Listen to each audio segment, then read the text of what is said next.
Chapter 1178. Boss Me, I'm Losing Control. At first, Danny was indeed pretending to be crazy. However, the more she absorbed the light of the gemstone, the stronger the hunger in her stomach. To be honest, even if the law of Tao-Tai was fully developed with Danny's nature of fire creation, she would not be controlled by it so many times. She was very rational.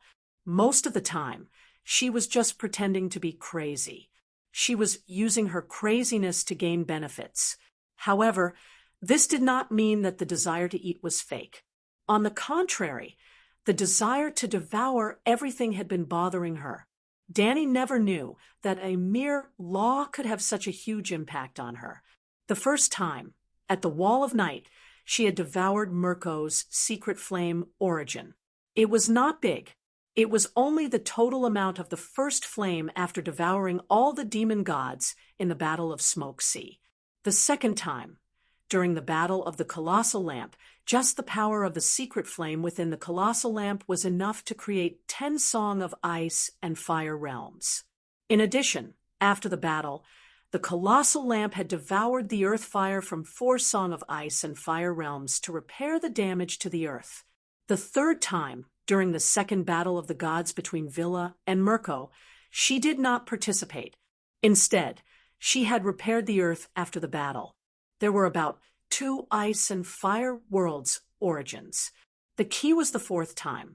She had completely devoured Velino's twin holy trees and Valda's lake, and well, a bottle of dew from the twin holy trees could create a small star. A bucket of dew could create a big star the size of the Big Dipper. How much energy did Danny absorb? Such a vast amount of energy. Even Danny was afraid when she thought about it. Now, something terrifying had finally happened.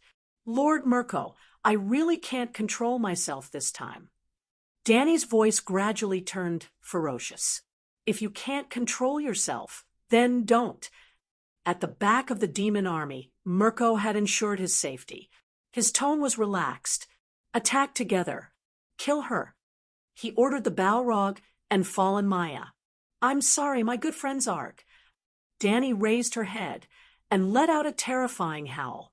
A black beam of light shot out from her mouth. Hiss! In just a moment, the Angevin fortress, which was hundreds of kilometers deep, evaporated, revealing the empty night sky. Mirko was dumbfounded. All the demons were at a loss, trembling in fear.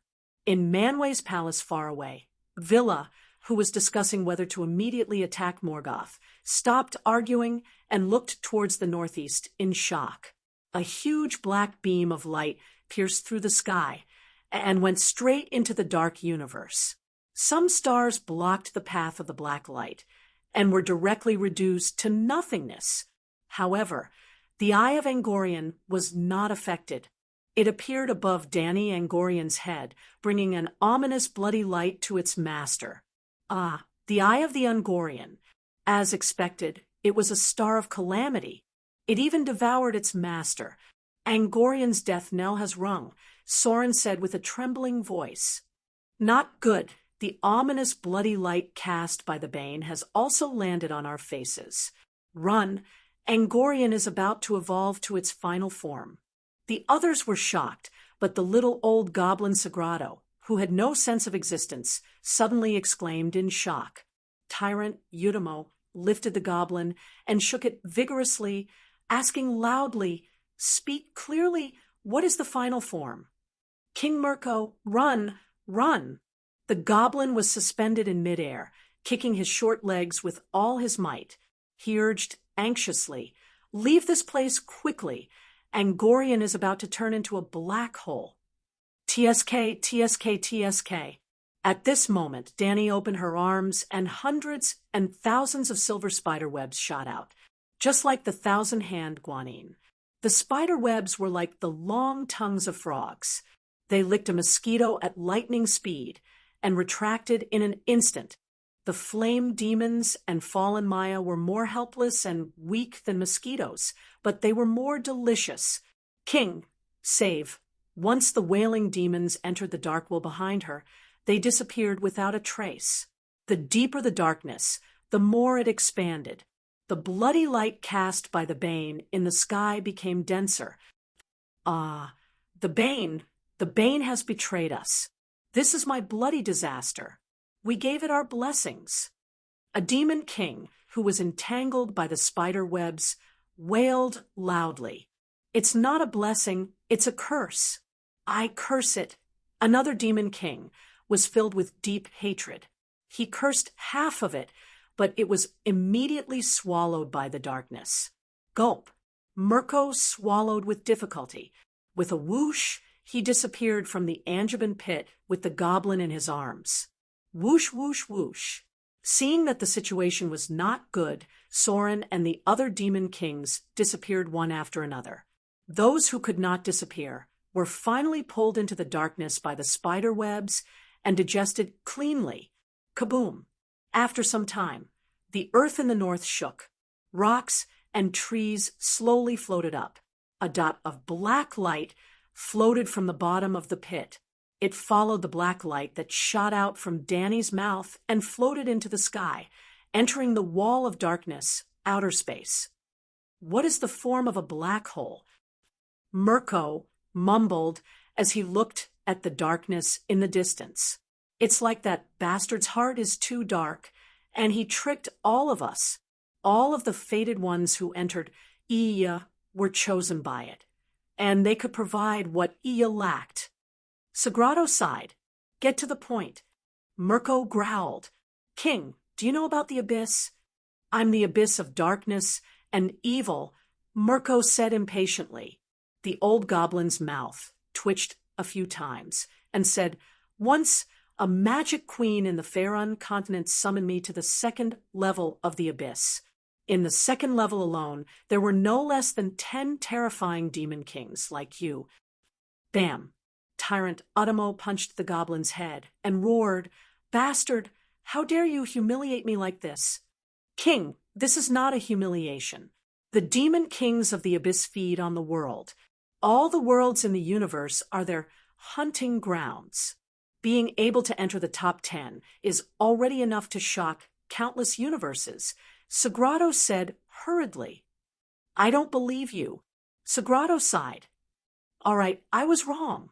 If you went to the bottomless abyss, you would be the only ruler of the 666th level, at least. There are 666 levels. Mirko was shocked. How big is the abyss? It's infinitely big.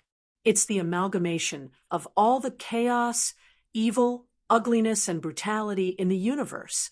Angorian is an immature seed of the abyss that was born in the dark dimension. Just like allowing her to enter the first level and devour so much of the origin of secret flames, we hoped that she would mature and hatch the embryonic form of the abyss. Of course, just like creating a plain world that is not flat, bam.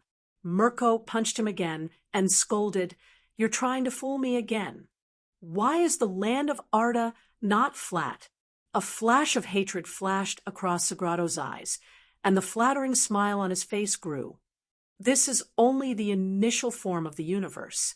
Have you forgotten the final form of the first level in the grand movement? It's an astral universe with countless huge galaxies. Mirko was confused. Aren't the other universes like this? Sagrado smiled. Some are, and some are not. It's decided by the will and power of the Creator.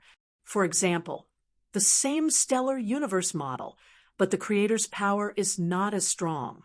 Only the Earth and the solar system are real, and the other scenes are projections. The stellar universe model must have a black hole. Mirko was not short of intelligence, and soon understood. No matter how beautiful the trees and flowers are, they still need roots. The black hole is the root of the galaxy, and also the main root of the universe. Perhaps a natural black hole can also be evolved through the accumulation of mass, but that kind of black hole is far inferior to the Angorian seed of the abyss. After all, the purpose of the creation of the universe is not to create the universe. In the end, the universe will return to one. It wants to get everything matter, energy, time, laws, the fate of every life, everything. A normal black hole can't record so much, and it can't optimize the information naturally like the abyss with life. Even if this era ends, even if it ends up at the top of the universe, the Angorian black hole can help it evolve into a bottomless abyss. Sagrado sighed. How do you know so much? Mirko was puzzled. Sagrado's smile became strange. Everyone has their own talent. I can cross all obstacles and respond to the summons of powerful mages in any world. Every top mage is a treasure trove of knowledge in that world. Every time I respond to their summons, I can get part of their knowledge as a reward. It's an equal exchange. You can leave the first level. Mirko was shocked. Sagrado looked at the night sky. Vaguely, in the depths of the northern sky, there was a dark vortex that was so thick that it could not be dissolved. Even the nearby starlight was absorbed. Only a part of my thoughts and a law entered the first level, but the price I have to pay to leave is far more than that. So I won't leave, he said softly. Mirko's expression changed. I want your knowledge. My king, when have I ever rejected you? Sagrado smiled strangely. Very well, let's return to Ongband now.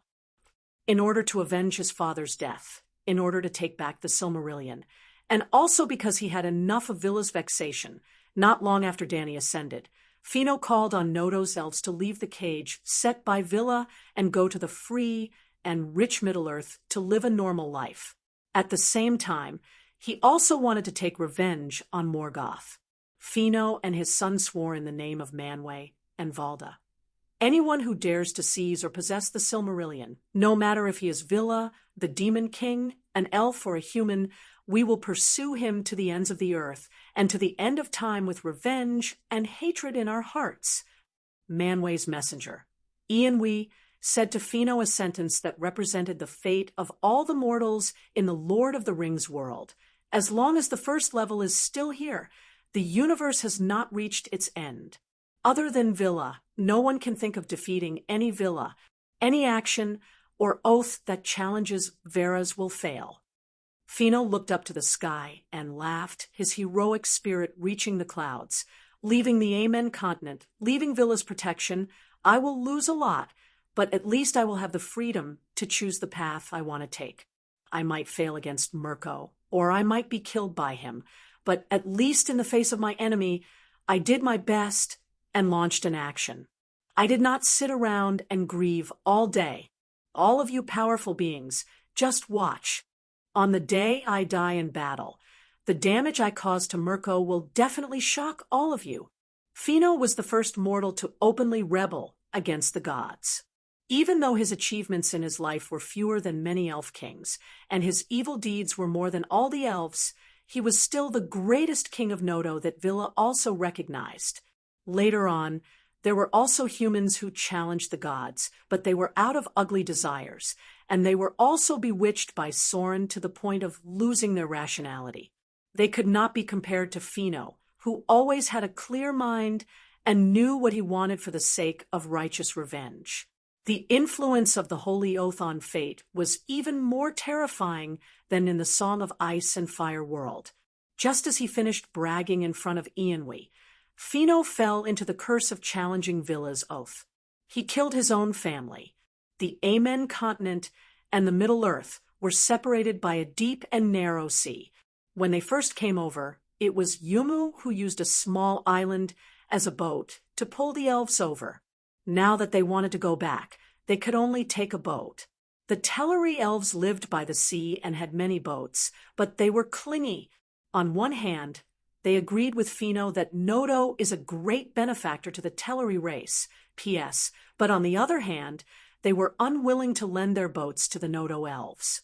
Worried that a long delay would cause trouble, Fino brought the Nodo elves and directly snatched the boat. The Teleri elves resisted, and the two races fought. On that day, a blood-red star appeared in the sky above the harbor of Okarandi. The black magatama on the eye of Angorian changed for the first time, one of the Magatama inside turned from a dead gray to a living pure black. It had evolved. Noto could be said to be the Germany of the elves, not the current Germany, but the Teleri had always been dull. If the Teleri won, the crime of killing their own family would fall on them. Fortunately, their combat strength was weak, and they became the victims. Just like being dull, they failed early and became the victors. Chapter 11, 79. After the massacre of his family, Death God Manduz appeared and made a prophecy to the Noto elves.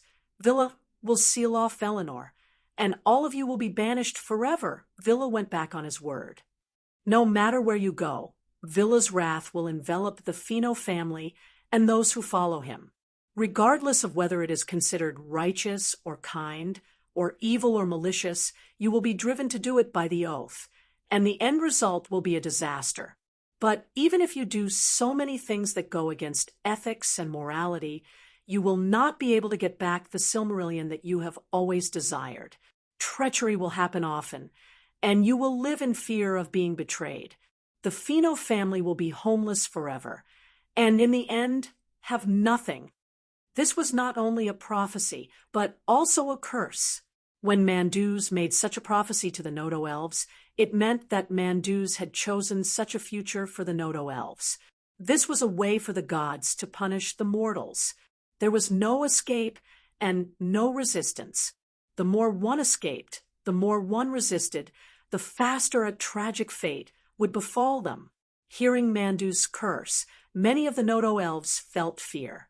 Fino's third half-brother, who had originally said that he would accompany his elder brother to the end, also left the large group with the people who trusted him out of fear and frustration. They returned to Vilma City and knelt before Villa to beg for forgiveness. Thus, another group of servant elves was born. The Noto elves who stayed in Valinor completely lost their former glory and courage and became Villa's loyal servants, just like the Fanya family. Their story ended there. Until the destruction of the universe, they did not sing a different song. In the face of Manduz's curse, Fino was determined. Villa's wrath and curse are only one of the many disasters that threaten us.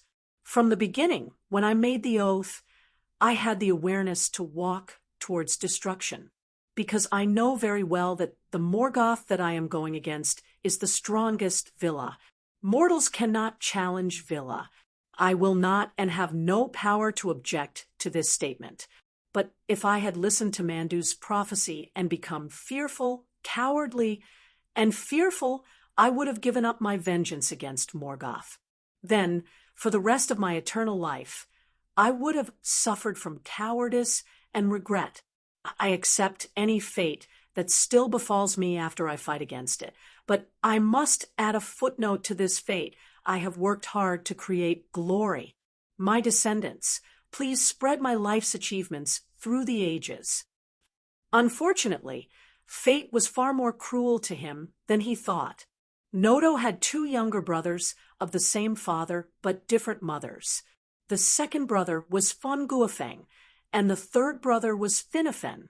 The three Noto princes all had children and subjects. The three brothers had disagreements in their early years. Weren't they born from the same mother? In addition to Mirko's instigation, Fino once pointed his sword at the eldest brother and the second brother and scolded loudly. Because of this rotten matter, Fino was exiled by Manwë for 12 years. However, Manwë was a good person. He took advantage of the harvest festival to drag the three brothers to his palace and kindly advised them to respect each other. It was also at that time that Dany and Mirko launched a sneak attack on the twin holy trees. Although Welinor met with a great disaster, the relationship between the three brothers had indeed eased a little. When the eldest brother, Fino, said that he was going to leave, the other two brothers immediately followed. However, after Manduz finished cursing, the third brother first brought his clansmen back to kowtow to Villa and admit his mistake. Later on, he even became the elf king of Noto in Tyrion City. The second brother was more kind, but his subordinates complained that Phino had harmed them as they trudged. Basically, their loyalty could not be guaranteed. Hence, when they were crossing the sea, Phino betrayed his second brother. He first took a boat to cross the sea with his own people, but after crossing the strait, he burned the boat. It was a very foolish act. If it was Dany, she would never do that even if she was beaten to death. If she did, it would mean that Mandu's curse had been fulfilled betraying one's friends and family. However, Phino had sacrificed so much for the oath and the curse, his integrity, but he still could not create great achievements in the Middle Lands. Fate was too cruel to him. He finally came to the Middle Lands, but it was only a day trip. When he burned the boat, the smoke was too thick. He was discovered by the half-orc sentries under Mirko and rushed over to besiege him. Faced with a group of half-orc patrols, Phino naturally would not be defeated. However, the bad thing was that he won too easily and misjudged the strength of Mirko's dark army. He left the main group and took the lead to chase after the half-orc scattered soldiers. He chased too fiercely and was about to reach Anjabin's lair. Even Bosme knew that he was here. Hence, the fire demons appeared. The fire demon king, Gusmog, led dozens of fire demons to besiege Phino. In the end, Phino was rescued by his sons, but his injuries were too severe, and he died. He had just crossed the sea for less than a month. However, Phino was also considered free and easy. He died in such a sullen manner, and still had the leisure to point at the eye of calamity above his head and curse Morgoth 3 times in a row. If evil was quantified, Mirko's life was filled with heinous crimes. He destroyed Villa's creation. He pushed down the giant lamp. He captured the elves and twisted them into half-orcs. He pushed down the twin holy trees, and he did countless other evil things after that. However, among all the evil deeds, Phino's loss was the most evil thing he had ever done. Phino was the closest to God among all the children of Illuvita, but he was a mortal with the most humanity. The powerful power of destiny brought about by Illuvita's most outstanding children allowed the Eye of Calamity to hatch another Magatama. After Phino's death, Mirko pretended to be afraid of the power of Nodo's elves and proposed to negotiate peace with Phino's eldest son. The eldest son of Phino's family was not stupid. Of course, he would not believe Morgotha's words. He agreed to negotiate because he planned to secretly ambush and kill the Devil Lord who came to negotiate. A Hongmen banquet in another world. This idea was not bad. Unfortunately, the people that Boss Phino secretly arranged were not as many as Mirko secretly arranged. The eldest son was caught, tortured, and imprisoned until his second uncle returned with the remaining clansman Phino's second brother, who was left on the other side of the burning ship world. When the eldest cousin of the second uncle's family heard about the eldest son's encounter, he recalled the friendship and kinship of the past. The father's generation had disagreements, but the relationship between the cousins was very good, and decided to disregard the former enmity to rescue him. He succeeded, and once again fulfilled Mandu's curse. The eldest son was an open-minded person. In order to repay his cousin's life-saving grace, he gave the righteous title of Nodo's supreme king to his second uncle. Phino was the eldest son, and the eldest son was Phino's eldest son. Therefore, he had the legal right to inherit the title of Nodo's elf king. However, by giving the throne to his second uncle, Mandu's curse of Phino's family will lose everything was fulfilled. What was even more terrifying was that it fulfilled another curse. No matter whether it was out of kindness or malice, there would not be a good ending in the end. His cousin disregarded the former enmity and saved the eldest son, which was definitely out of kindness. The eldest son knew how to repay the kindness and took out the most precious thing in his possession to repay his cousin, which was definitely out of kindness. However, their kindness led to the worst ending. The eldest son was not alone. He still had 6 younger brothers. The matter of the king became the catalyst for many of Prince Nodo's later conflicts. The above was only one of Phino's misfortunes. In the days to come, as long as the son of Phino who had made the oath back then was still alive, the curse would be endless. It would be fulfilled one by one in various ingenious ways, and it would be fulfilled repeatedly. During this period, there was another drastic change in Middle-earth. The sun rose for the third time. The first sun was the villa's giant lamp, and the second sun was the twin holy trees. In order to expel the darkness, the villa finally did something human. They created a real sun. Manduz was definitely a sly old fox, but the villa was basically a genuinely good person. Although Manduz's curse was Villa's prophecy, the path was always chosen by Phino himself. Villa could not interfere with the fate of Iluvida's children. The fate of mortals would not even be specifically controlled by Manduz. Manduz wanted fate to evolve freely in the individual's choice, so as to obtain something that jumped out of his own expectations and control. Towards Phino's tragic fate, Manwë even shed tears.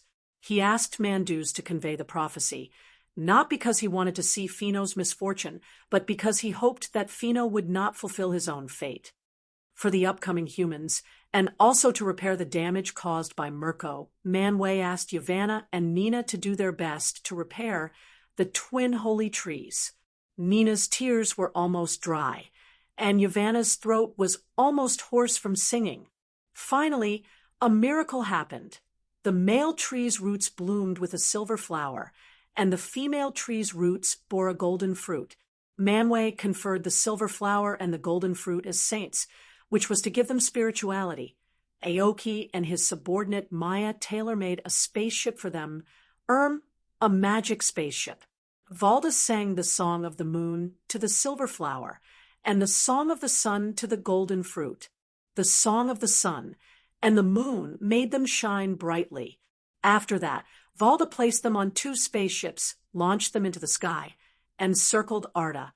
Thus, the sun and the moon were born. The golden fruit of the female tree was the sun, and the silver flower of the male tree was the moon. Villa also chose a young man and woman from the Maya to pilot the 2 magic spaceships. Tyrion, the hunter under Olami, piloted the moon ship, and Yerion, the mate of the white flower fairy, piloted the sun ship. Mirko wanted to destroy the new radiance, just like how he dealt with Villa's giant lamp and the twin holy trees of Valinor, but he met his match this time. The sun and moon were guarded by Yerion and Tyrion, and with the powerful spaceship itself, the assassins he sent all returned in failure. Sigh, if Angorian was still here, why would I waste my energy on you bunch of good-for-nothings? Mirko started to miss Dany, but it was not until 300 years later that he saw her again. At that time, she was no longer Angorian, but a stranger who represented the mysterious and unknown. On the day the sun rose for the first time, humans woke up in the east of Middle-earth, the ancient era ended, and the first era began. The first era was the era when Mirko fought against the mortals, and it was also the most glorious era for the mortals because they were fighting against Mirko. Similarly, the first era was Mirko's happiest era. Against Villa, no matter how hard he tried, he could not avoid the fate of being taken away in one wave. Against the allied forces of the elves, humans, dwarves, and half-orcs, he was able to fight evenly, and even strategically, he had a 70% advantage. He had 70%, and the allied forces had 30%. Before Dany returned, Boss Mirko fought 3 world wars with the mortals. The first time, before the Nodo elves crossed the sea, the 3 major branches of Teleri fought against Mirko, and the half-orc army was defeated. The second time, Mirko made a comeback and prepared to besiege Dorias, the king of the 3 powers, Elwë, whose soul had been seduced by the fairy, the female Maya. Fërno brought 7 of his sons into the chaos and lost his life, but he also defeated the Dark Demon King's army. The third time, Mirko used 60 years to raise his army in Angband and made a comeback. In the end, he was completely defeated by the Nodo elves. Since then, the siege of Angevin that lasted for 400 years began. Yes, Boss Mirko was besieged by the mortals. Chapter 1180. The era of the giant lamp and the era of the twin holy trees were both ancient times. The first era began after the sun came out and humans were born. 1,000 years before the first era, Mirko was serving his sentence in Mandu's prison. The elves who stayed in Middle-earth lived a peaceful life for 1,000 years. Danny and Soren did not bother them. The elves who stayed in Middle-earth were divided into 4 tribes, the 3 Teleri elves who ran away, and the dark elves who did not want to follow Alim to Amen.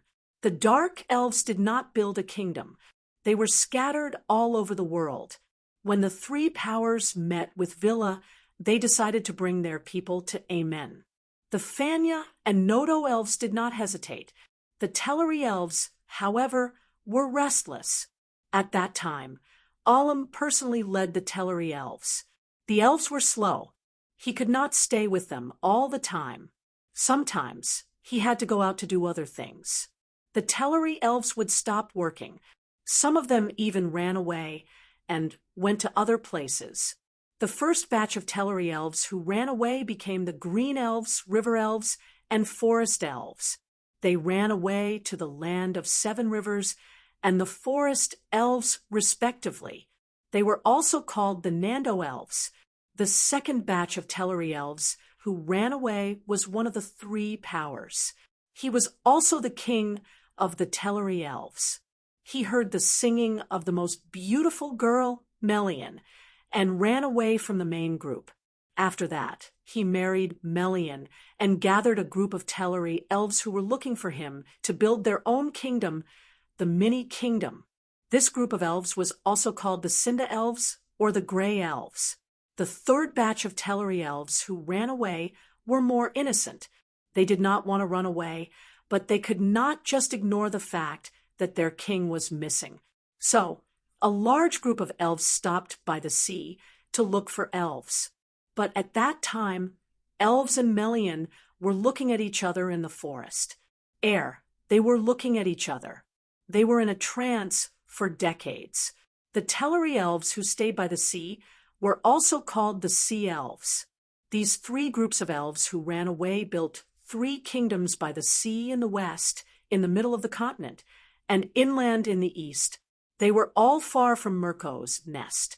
Before Bosmi's return, the elves of the 3 kingdoms lived a long and peaceful life. As soon as the demonic monarch came back, Danny overthrew Ongban. While moving mountains to fill holes, he also commanded the half-orcs to besiege the Ting kingdom in the middle. Oh, Ting was what Shinda called him in the elven language, Elu Ting. The Shinda elven language was the common language of the elves of Middle-earth, while the elves of Amen continent used the High Elven language. The 2 races originally used the same language, but after living with Villa for a long time, the Light Elves had evolved even more, and their language was closer to the divine language of Anu. The first time they caused trouble, the half-orcs traveled a long distance and were surrounded by the elves. The second time he caused trouble, it just so happened that Nodo's elves landed. Although he killed Fino, the plan to encircle and suppress the elves was also abandoned halfway. After waiting for 60 years, Mirko thought that he had accumulated enough power, but he did not expect that Nodo's elves were far more powerful than the Wandering Elves. The Third War, also known as the Battle of Glory, was the glory of Nodo's elves, the glory of second Uncle Fun Guoho, and the princes of Nodo. Bosmi made the first move and suddenly launched a surprise attack. Although he outnumbered the enemy, he was completely annihilated and suffered an unprecedented defeat. Not only that, he was also trapped in Ongban by the coalition of elves, humans, dwarves, and half-orcs led by Nodo's elves. It was also the strongest era of the mortals, the 400-year siege of Ongban.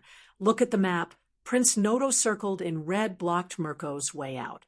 Although the Noldor elves had never been able to escape Mandu's curse, they had also fulfilled Fëanor's oath time and time again. Even if the final result proves that our efforts and oaths have all been in vain. At least we have to leave the most glorious footnote in history. The siege of Ongban was the peak of Nodo's and the mortal's power. After the peak was the trough. In fact, second uncle Fun Guoho was very wise. He knew who his opponent was and understood that a siege for a long time could not limit the development of Morgoth. The problem was during the confrontation in front of the gate of Ongban, which developed faster, the mortal's alliance or Morgotha's evil power. Second uncle's heart is burning with anxiety. He persuades the other lords to follow him and attack Angband directly. This is not Wei Yan's Ziwu Valley stratagem, which does not need to be tested in person to know that it will definitely fail. But a failed attack could at least disrupt Morgotha's rhythm, which was the same as Zhuge Liang's insistence on leaving Mount Qishan. At this time, Nodo's elves were too rich. If Morgoth was trapped in Ongban, the rest of the rich land in the Middle Earth would be free for them to do whatever they wanted. Prince Nodo and Nodo's elves were all very rich and did not want to risk their lives. Second uncle's worry became a reality. Morgoth was the strongest villa. He would never let the mortals besiege him and do nothing. In fact, the siege of Ongban was not only because of the helplessness after the defeat, but also because he had a purpose. In the past 400 years, the elves had gained rich land and wealth. Morgoth had also invented a new biological weapon, the Megalosaurus. Why did Dany take Bosme as her teacher? Look at those monsters: Balrog, half-orc, vampire, werewolf, and Megalosaurus. They were all created by him. What was more amazing was the way these monsters reproduced. They directly extracted the power of the earth fire and the earth, creating something out of nothing. Just like planting a seed, a group of monsters was born. Dany was amazed by this kind of magical biological technology. After Dany went to heaven, Morgoth did not give up the ruins of Ongban. Instead, he continued to dig deep and build mountains. Relying on the Iron Mountain of the Northern Screen, the three highest mountains in the Middle Earth were piled up. The Gate of Ongban was sandwiched at the bottom of the mountain of Ongban. Outside of Ongban, there was a grassland called Adegaran. Through the grassland, the elves built a blockade on the west, south, and east sides. In the winter of the year 455 of the First Era, a moonless night, Shislin Camp, the half-human guard with a big head and deformed legs, walked out of the outpost irritably. He stared at the sky with his deformed eyes and cursed. No one knew what he was saying. "Cousin Jimmy, what are you doing?" The strong dwarf, who was on night duty with him, asked. "I'm looking for the Eye of Ongban." The half-human said, "Ah, half-human, you deserve to die. Why are you cursing us?"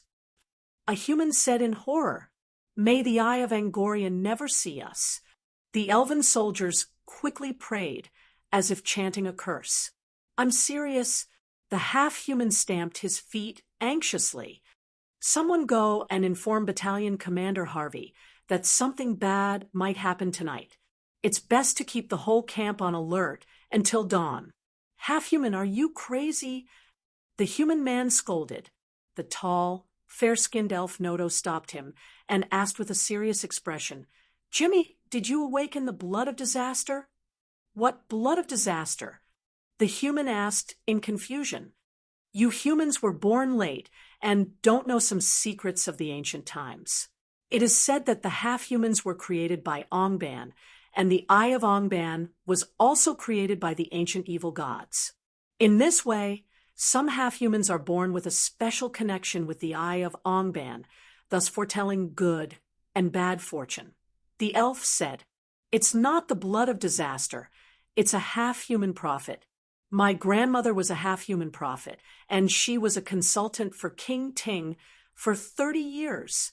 The half-human said, "Aren't half-humans and dwarves made of mud by Aoki? So when dwarves and half-humans die, they will turn into mud," the human said in confusion. Nonsense. You're the one who will turn into mud, the dwarf said angrily. The half-human suddenly held his head and howled at the top of his lungs. Most of the camp was awakened by the noise. Half-human Jimmy, your big dick was bitten by Haley? Why are you howling in the middle of the night? No. It's here, it's really here. I see it. The half-human howled even more desperately. What's here? The human had just asked when his body suddenly stiffened, and his heart almost stopped. He slowly raised his head and saw the legendary Star of Disaster for the first time in his life. It was said that even if the Eye of Angband appeared in the sky, not everyone could see it, and those who could see it rarely saw the normal starry sky again. It was said that the Eye of Angband was very similar to a vicious cursed eye, and it would blink from time to time. It was said that when the Eye of Angband appeared, even Valda's stars would avoid it. It was said that the light from the Eye of Angband was as red as blood and even had the smell of blood. Everyone's teeth chattered, and they could not speak. Cousin, the Eye of Angband seems to have fallen on us, the dwarf said with a sobbing tone. No, its bloody light has spread all over the Adulan grassland. The half-human's face was ashen. Boom, the peak of Angoulême Mountain suddenly lit up as if it had pierced through the Milky Way above the 9 heavens, and what sprinkled down was surging flames. The endless flames were faster than sound, and the Adulan grassland, which was dozens of kilometers wide, was crossed in a short while. The dwarves, humans, elves, and half-humans in the camp were turned into wreckage in the sea of fire. The thousands of square kilometers of grassland between the Alliance Army's defense line and Angband was completely filled with fire, and all the outposts were swept clean. The sea of fire even spread to the hillside on the other side of the grassland. The battle known as the Battle of Instant Flames in history had begun. The sudden fire attack was just the beginning, and it cleared the Alliance Army's outposts that surrounded Angband. Then Morgatha's army broke through the pass guarded by the Alliance Army and began to enter the territory of the Nodo Elves. This time, the Alliance Army was unstoppable because Morgoth sent out a mature demonic dragon that had been silently growing for 400 years, the ancestor of the Megalosaurus, Glorus. Giant dragons with scales harder than steel, fire demons transformed from gods, and countless vampires and half-beastmen. The Dark Army was like a hot knife through butter, sweeping through everything before them. Seeing Nodo's foundation collapsing overnight, the second uncle of the Supreme King Nodo, the King of Fun, rode on a war horse and blew the horn as if he was possessed by the King of Beasts. The mountains shook in the sound of the horn, and he was like a strong wind in the smoke, passing through the Adulan grassland that was burned by the fire and came to the gate of Angband alone. Morgoth, you coward, you have never dared to face your enemies. You are a slave owner who only dares to drive slaves to work for you, and you have tarnished the name of Villa that was given to you. The second uncle was full of anger, and his eyes were shining like Villa's. The demons nearby were scared and expectant. They stepped back in fear and looked at the gate of Angband with anticipation. They were expecting their master to stand up bravely. Mirko was helpless. He was not afraid of his second uncle. But what if Villa was lying in ambush? But in the face of a mortal's challenge, it would be too embarrassing if he did not accept it. Therefore, the first direct battle between a mortal and a god took place outside the gate of Angband. Chapter 1181. Second uncle was wearing a silver armor and a blue shield. He was holding a sword that shone with starlight in his hand. Mirko was wearing heavy black armor. He held a black iron shield the size of a door in his left hand and Grond in his right hand, a giant hammer that could be used as a battering ram for mortals. Every time Grond's hammer fell, it would create a huge hole in the ground. Smoke and poisonous fire were rising from the bottom of the hole. Second uncle was agile. He would jump and dodge every attack. Mirko was like a roaring dark cloud. Second uncle was like a flash of lightning in the dark cloud. While dodging the attacks, second uncle also looked for a chance to cut a wound on Villa's body with his sharp sword. He left 7 wounds on Mirko's body, and Boss Me howled 7 times without any shame. His agonized howls reverberated throughout the northern lands, striking fear and trepidation into the hearts of all the demon whelps spectating the battle. In the end, Mirko threw away Grond and used the giant iron shield as a fly swatter. He slapped second uncle with all his might. Second uncle was a mortal after all. Villa would not get tired, but mortals would. He was hit by Mirko's giant shield 3 times in a row. Mirko smirked and pressed the giant shield down. Second uncle blocked it with his small shield. It was like Yao Ming was holding the school gate and slapping Guxiaoxi, who was holding his school bag. Second uncle was forced to kneel on the ground, but he roared angrily. His eyes shone brightly as he stood up again. The ground was full of holes and cracks. Second uncle was exhausted. When he panted, he lost his balance and tripped over a hole. Ha ha, this is your fate. Mirko stepped on second uncle's neck with his left foot. It was as if a mountain was pressing down on him. Look, the Eye of Angorian is here for you. He pointed at the blood-red star in the sky and stepped on it. Crack the neck bone was crushed like a biscuit. Ouch! Mirko hugged his foot and howled. However, at the moment of his death, second uncle mustered up his remaining strength and stabbed Ringier into Mirko's foot. Smoking black blood spurted out from the wound and instantly filled the big hole made by the giant hammer. Devil King of Wickedness, even mortals can hurt you. With that, second uncle breathed his last. No one noticed that the 3 gray magatama in the Eye of Angorian in the sky had turned black. Bastard! Mirko was furious. He picked up his second uncle's body, twisted it into 2 pieces like a sugarcane, and threw it into the wolf pack. Screech! At this moment, the eagle Sarando dashed over and scratched Mirko's face with its sharp claws. While he was covering his face and howling in pain, the eagle quickly grabbed second uncle's body and flew out of the range of the bow, an arrow. Manway, Mirko's face twisted as he roared in the direction where the giant eagle disappeared. My king, your wound is bleeding profusely. Quickly go back and bandage it. A familiar yet unfamiliar female voice came from the side. Mirko turned around and saw a hooded man who was completely hidden in the shadows. He frowned and asked, "Who are you? When did you come here?" "Your Majesty, you don't even recognize me?" Danny laughed. "You Angorian?" Soren yelled in shock. Ah, Mirko was suddenly awakened. "You're not dead." Danny looked up at the sky and saw that the Star of Calamity was gradually becoming illusory. "I came down from there." Mirko looked at the blood-red star and asked in shock, "You're the star spirit." "When I was creating the star, I used my will to occupy the position of the star spirit. The star absorbed the calamity luck and matured, and it automatically developed spirituality. My will would be awakened.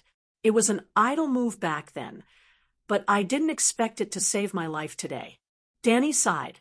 This method was similar to when Lalo, the Lord of Fire, summoned the sun and replaced it with the spirit to become the Lord of Light. At first, Danny had this idea because she realized that Iru was especially concerned about the evolution of good and evil. Just like what Mirko said, Iru's focus was the direction of the big picture. She had the idea of stepping into the river of fate, and she happened to have the opportunity to create the cursed star. She used her will to occupy the embryo of the star spirit. Every time a big shot in the world met with a tragic fate, the Star of Calamity would appear. It was a sign of fate and also a guide to disaster. Every time a tragic event was completed, the Star of Calamity would grow. Fino and second Uncle Fun were big shots who could cause huge waves in the river of fate. The more tragic their fate was, the higher the completion rate, and the more power the Star of Calamity would obtain. In the end, 1,500 years after the birth of the Star of Calamity, the Star Spirit was born. In the dark palace, in the deepest part of Angband, after listening to the evolution process of the Star Spirit, Mirko asked curiously, "Did your body become a black hole?" "It's still in the evolution stage. I still have to wait for the universe to mature." Then Danny asked in shock, "How did your Majesty know that I became a black hole?" "Sagrador told me." Mirko repeated what the old goblin had told him years ago.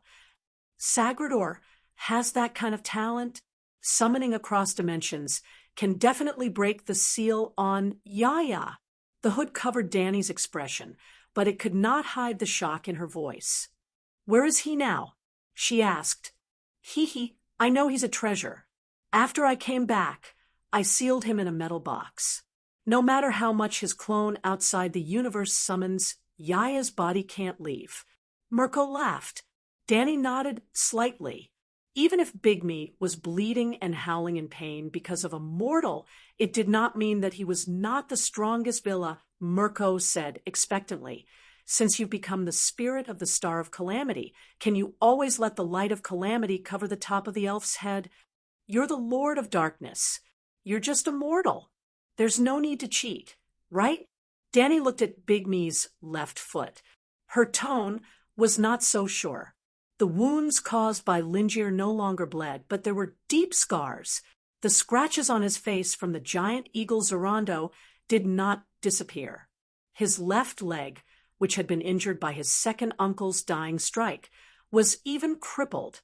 Mirko moved his armor to cover his left foot. He growled, "Elves are not mortals. They are the first children of Illuvida."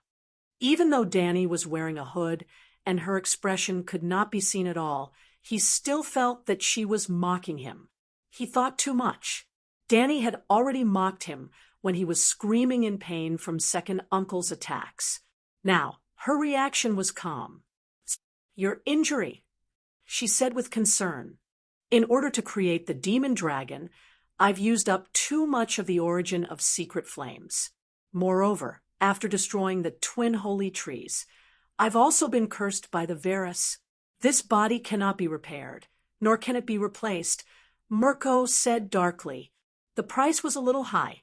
Villa changed bodies like a mortal changing clothes. Mirko's current appearance as Tyrant Udamo was no longer suitable for pretending to be an elf's friend.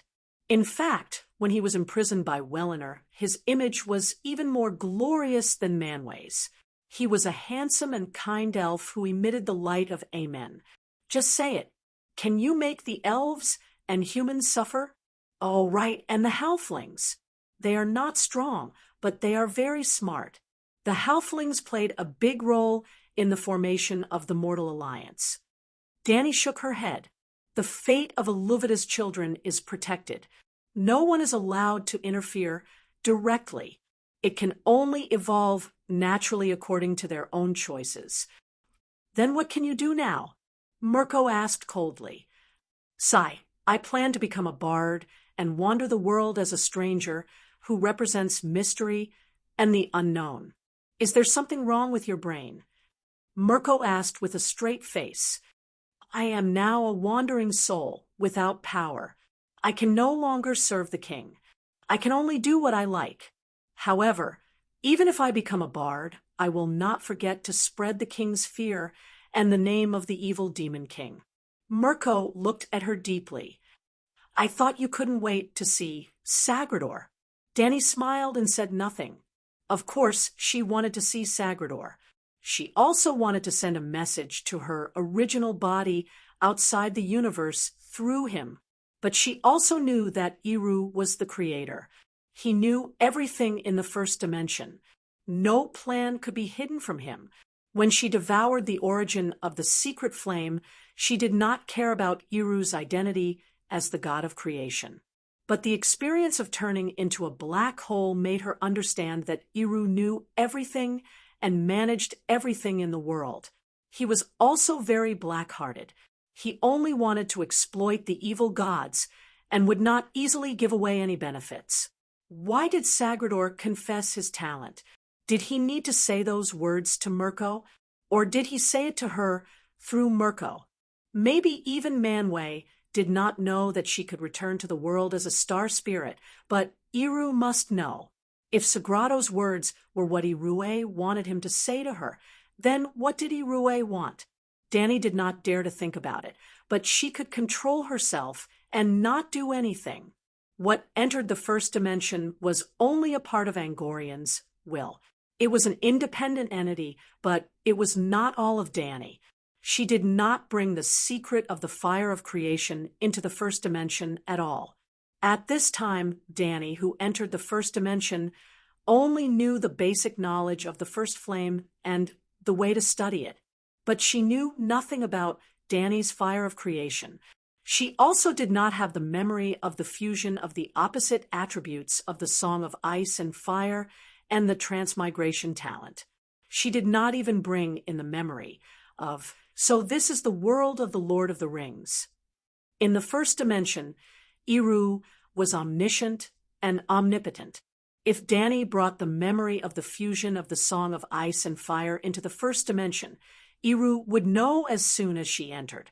Obviously, the energy level of the Song of Ice and Fire surpassed that of the first flame. This was also a path of evolution. She knew that the true God of the Song of Ice and Fire world knew, but the gods of creation of other worlds did not. This was the talent of the Song of Ice and Fire world itself, just like the origin resonance of the primitive earth. Therefore, when she entered the first dimension, her mind was like an empty hard drive. She might bring some things that Iru was interested in, but her goal was to learn Iru's creation techniques and understand its path of the first flame. Therefore, even if Dani in the first dimension was trapped in the black hole, she would not contact Dani outside the first dimension through Sagrador. If she contacted and communicated, the first dimension would know and even do something even more terrifying. Dani in the first dimension only needed to survive in the first dimension and improve herself. That would be enough. Her main body would deal with the rest, although she was not sure about this in the first dimension. From the perspective of God outside the first dimension, after Dani Angorian entered the first dimension, Dani's main consciousness began a new journey. She was working hard to improve herself. The Angorian in the first dimension was just a seed. Dani would not stand aside and do nothing. She would wait for it to sprout and grow or be destroyed. Chapter 1182. Dani wanted to wander around and be a happy bard, but Mirko wanted her to play a bigger role. Although you can't use much of your strength now, your thoughts and wisdom are powerful, he said. So she became the deputy commander of the Demon Wolf Island. The Demon Wolf Island was an island in the river at the Syrian Pass. It was connected to Ongband and Westbelly Riender, where the Nodo elves lived. It was a strategic place like Jiayu Pass. During the siege of Ongband, the Nodo elves built a huge and strong fortress here. After the Battle of Sudden Fire, Soren took over this place and monitored Westbelly Riender. What about the Mystic Dragon? Why didn't he send Glorung to destroy Nargothrond? Dani asked. Westbelly Riender was the name of the place. Nargothrond was an elf kingdom built in Westbelly Riender. Glorung and the Balrog are busy destroying Eastbelly Riender, which is the territory of Fëanor's children. There are many plains there, which are easy to burn with dragon flames, but many elf kingdoms in the west are hidden in the mountains and valleys. For example, Ting's Thousand Stone Cave Palace is in a mountain full of caves. Soren said, the Battle of Sudden Fire was the turning point of the war between the mortals and Morgoth. If the Siege of Ongband was the golden age of the mortals, then this was the most chaotic time. Since her second uncle died in front of the gate of Ongband, the forces of the elves and humans were defeated. Countless heroes of the mortals died under the claws of the Dark Demon King. Dani didn't give up the promising career of a bard. She carefully understood the deeds of every hero who died tragically, and then wrote poems that could make people cry. In just a few years, she had accumulated countless materials and created countless movements. She was familiar with all the musical instruments in the world. One day, I will meet the legendary 3 supreme singers of the elves. On the tower of the Demon Wolf Island, she said to Soren while playing the harp in the direction of the Syrian River in the distance. Elves were much more talented than humans, not only in terms of thinking, but also in terms of their bodies and racial talents. For example, Womu conveyed messages to mortals through the stream. Many elves could understand the divine language that they had never heard before, but humans could not tell the difference between it and ordinary water. Ever since human beings were born in the East, Umu had given them many inspirations, but they did not understand. Because of this, human singers could never surpass elves. The best singer of the elves was equivalent to the greatest singer in the world. There were a total of 3 such great singers: Sindar Elf Daelon, Nodo's second Prince Magalar, and Golden Voice Ting Fong. I feel that your poem has made a serious political mistake. It's completely from the perspective of humans, praising the greatness of mortals and pitying their suffering. The king and I have both become black-faced and black-hearted villains. Soren did his duty faithfully. His sharp eyes swept across every half-orc and monster that passed through the pass and passed by the tower. Dani stopped playing the zither and looked at a small group of half-beastmen in surprise. They were emitting a strong power of fate that half-beastmen should not have. Dani looked up at the sky. The eye of Angorian did not appear, but it did cast a bloody light that mortals and gods could not see. Stop! Soren also realized that something was wrong. He jumped and landed in front of the half-beastmen who were walking forward. Idiot, if you want to pretend to be half-beastmen, you should at least understand the rules of half-beastmen. Dani sighed. Every team that passed by the tower had to report to Sauron or her the mission they had received and the progress they had made. After all, this was the Jiayu Pass. The half-beastmen guarding the pass quickly ran out and surrounded the small team. Tell us your true identities. Soren said sternly. The 12 impersonators pulled out their weapons and remained silent. And so, Soren began to cast a demonic spell to control their minds. The body of the impersonator on the other side swayed. A tall half-beastman stood out and recited the calming song in the High Elf language. The battle of spells was extremely dangerous, but Dani felt that the situation was very interesting. It was the first time she saw a battle that did not involve directly drawing swords. It was too rare to see such a high level of skill and artistry. She quickly took out her magic crystal camera and recorded this scene. There was no suspense. Soren won the battle of spells. He restrained them and stripped their clothes. 11 elves, and one of them was a middle-aged man with gray hair and a slightly hunched back. Tell us your identities. Soren said gloomily. They gritted their teeth and glared at him angrily. And so, Soren threw them naked into the deepest part of the dungeon. In front of the others, he let the demon wolf devour one elf by one bite. Tell me your identities and motives. Otherwise, every day, I will choose one of you to feed the wolf. It's obvious that the elf who competed with you in spells is a big shot among the elves. He's most likely Fëanor's son or nephew. Dragons don't live with snakes. That human's identity is even more unusual. He must be one of the human heroes wanted by the king. Dani said, I know, but I don't care about their identities at all. In the end, they will all be dead, and then become the droppings of the wargs. Soren's lips curled into a sinister smile. I just want to see them in fear, and then betray their king and close friends in fear. Danny gave him a thumbs up. It smells like the Devil King. Soren was pleased with himself. He raised his head and laughed loudly. Half a month later, Soren's face was gloomy. All the elves were tortured to death. None of them chose to betray him.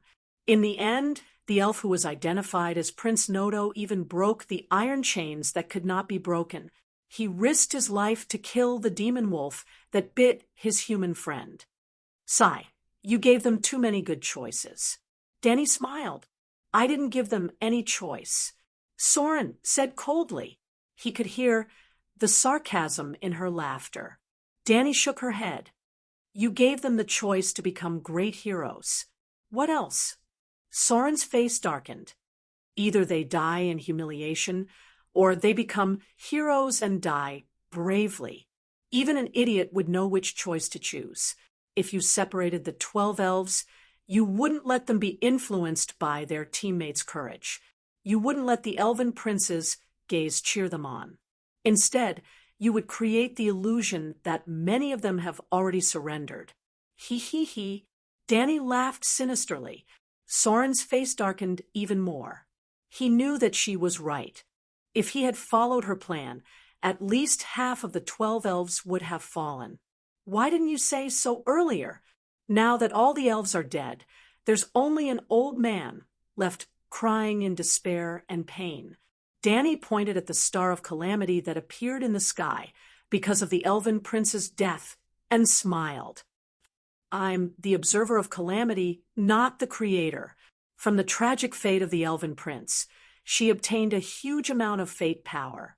This power was not the origin of Secret Flame, but it was even more precious. It was not affected by karma, and even Iru could not take it away.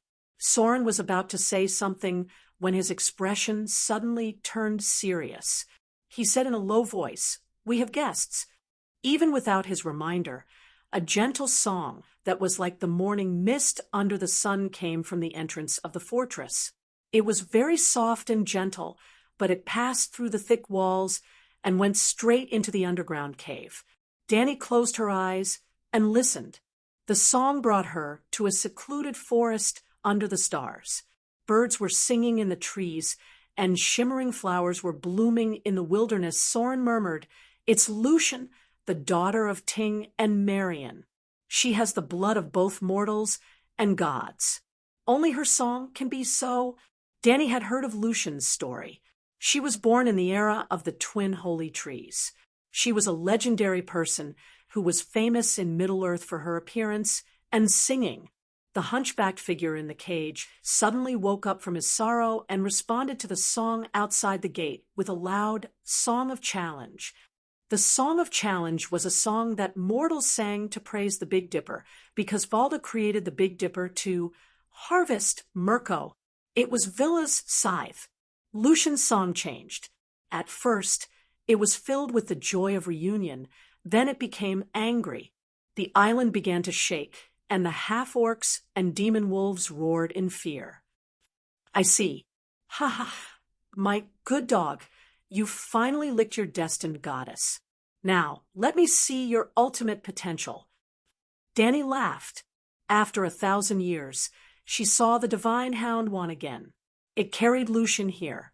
According to her curse, it must be deeply in love with her now. "Cerberus, kill it."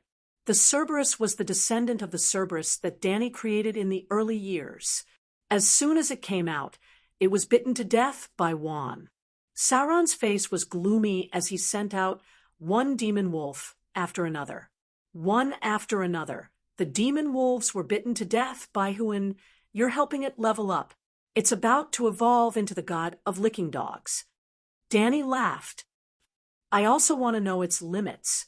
Soren sneered and sent out the ancestor of the demon wolves.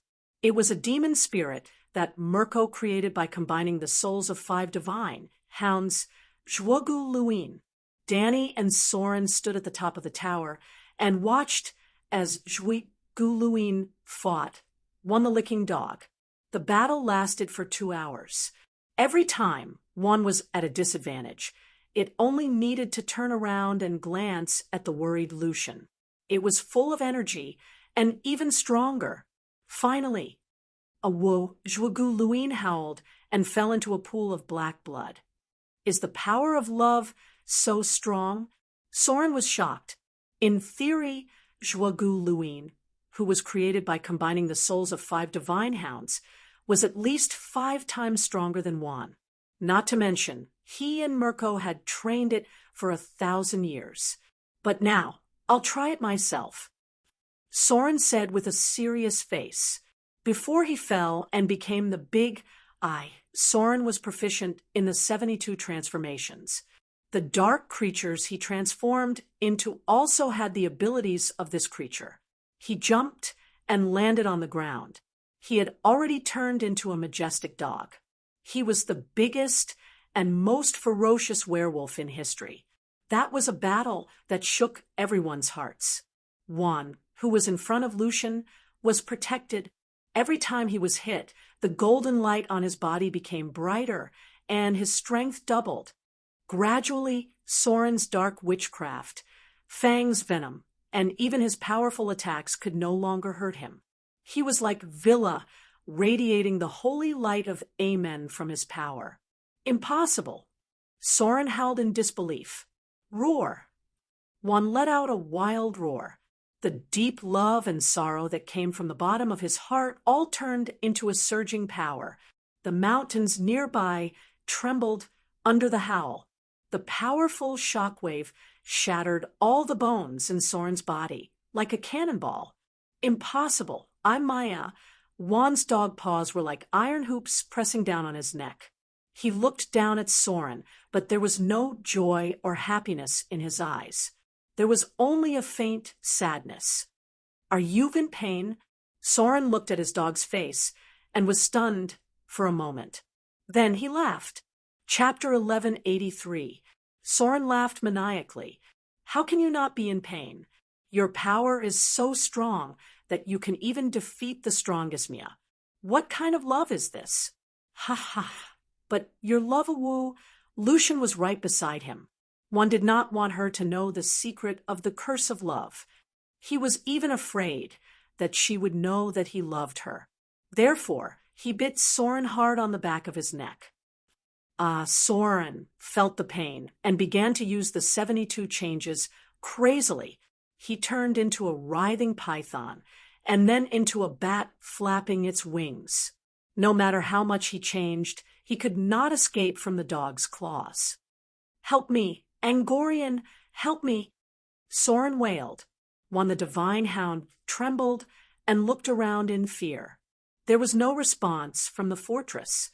The person who always woke him up from his nightmares did not appear. However, the moment it was distracted, it revealed a flaw. Sauron seized the opportunity and leaped forward, crawling under the dog's crotch. He first turned into a vampire, then turned into countless bats, scattering in all directions and fleeing far away to the north. Juan the dog looked at Lucian apologetically and worriedly. He thought too much. Even an idiot would know that he had a big secret after what happened today. But why would the goddess care about the secret of a dog? Balin, she did not even look at Soren, who was running away. She rushed to the fortress and called out her lover's name loudly. Dani recorded everything on the side. She watched as the elf broke the defense spell that Soren had set up outside the prison. She rushed into the cell and hugged the human and cried. Not far away, Juan the dog was sad. Dani also saw Lucian show a power that only belonged to the gods. Like Villa and Mia, she changed her body into a vampire and helped her lover, Balin, to disguise as a werewolf. It was similar to Soren's 72 changes, by eavesdropping on their conversation. Dani more or less figured out the reason. Balin, a human, was wandering in the forest and accidentally met Lucian, who was singing in the forest. The two fell in love at first sight, but their identities were too different. In the past, there had never been a precedent of humans and elves marrying because compared to the immortal elves, The lifespan of humans was too short. Moreover, Lucian was the noblest elven princess. Her father was Elwë, one of the three powers, and her mother was the most beautiful Maya beauty. And, speaking of which, fate is repeating itself. Back then, Elwë and Marion fell in love with each other because of the fairy singing. There was also a huge difference in their identities, the difference between immortals and mortals.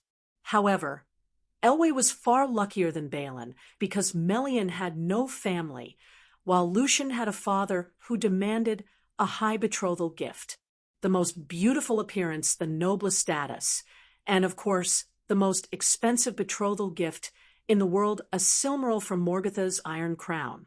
Previously, Balin and the 11 elves disguised themselves as half-orcs and passed through the Syrian Pass in order to steal Mirko's diamond from Angband. Such guts. That's right, the elf prince who died before. As expected, he was Prince Nodo, the eldest son of third Uncle Finnefen. Speaking of which, third uncle was quite unlucky. When he heard Mandux's curse, he led his own people and left Finnefen's army.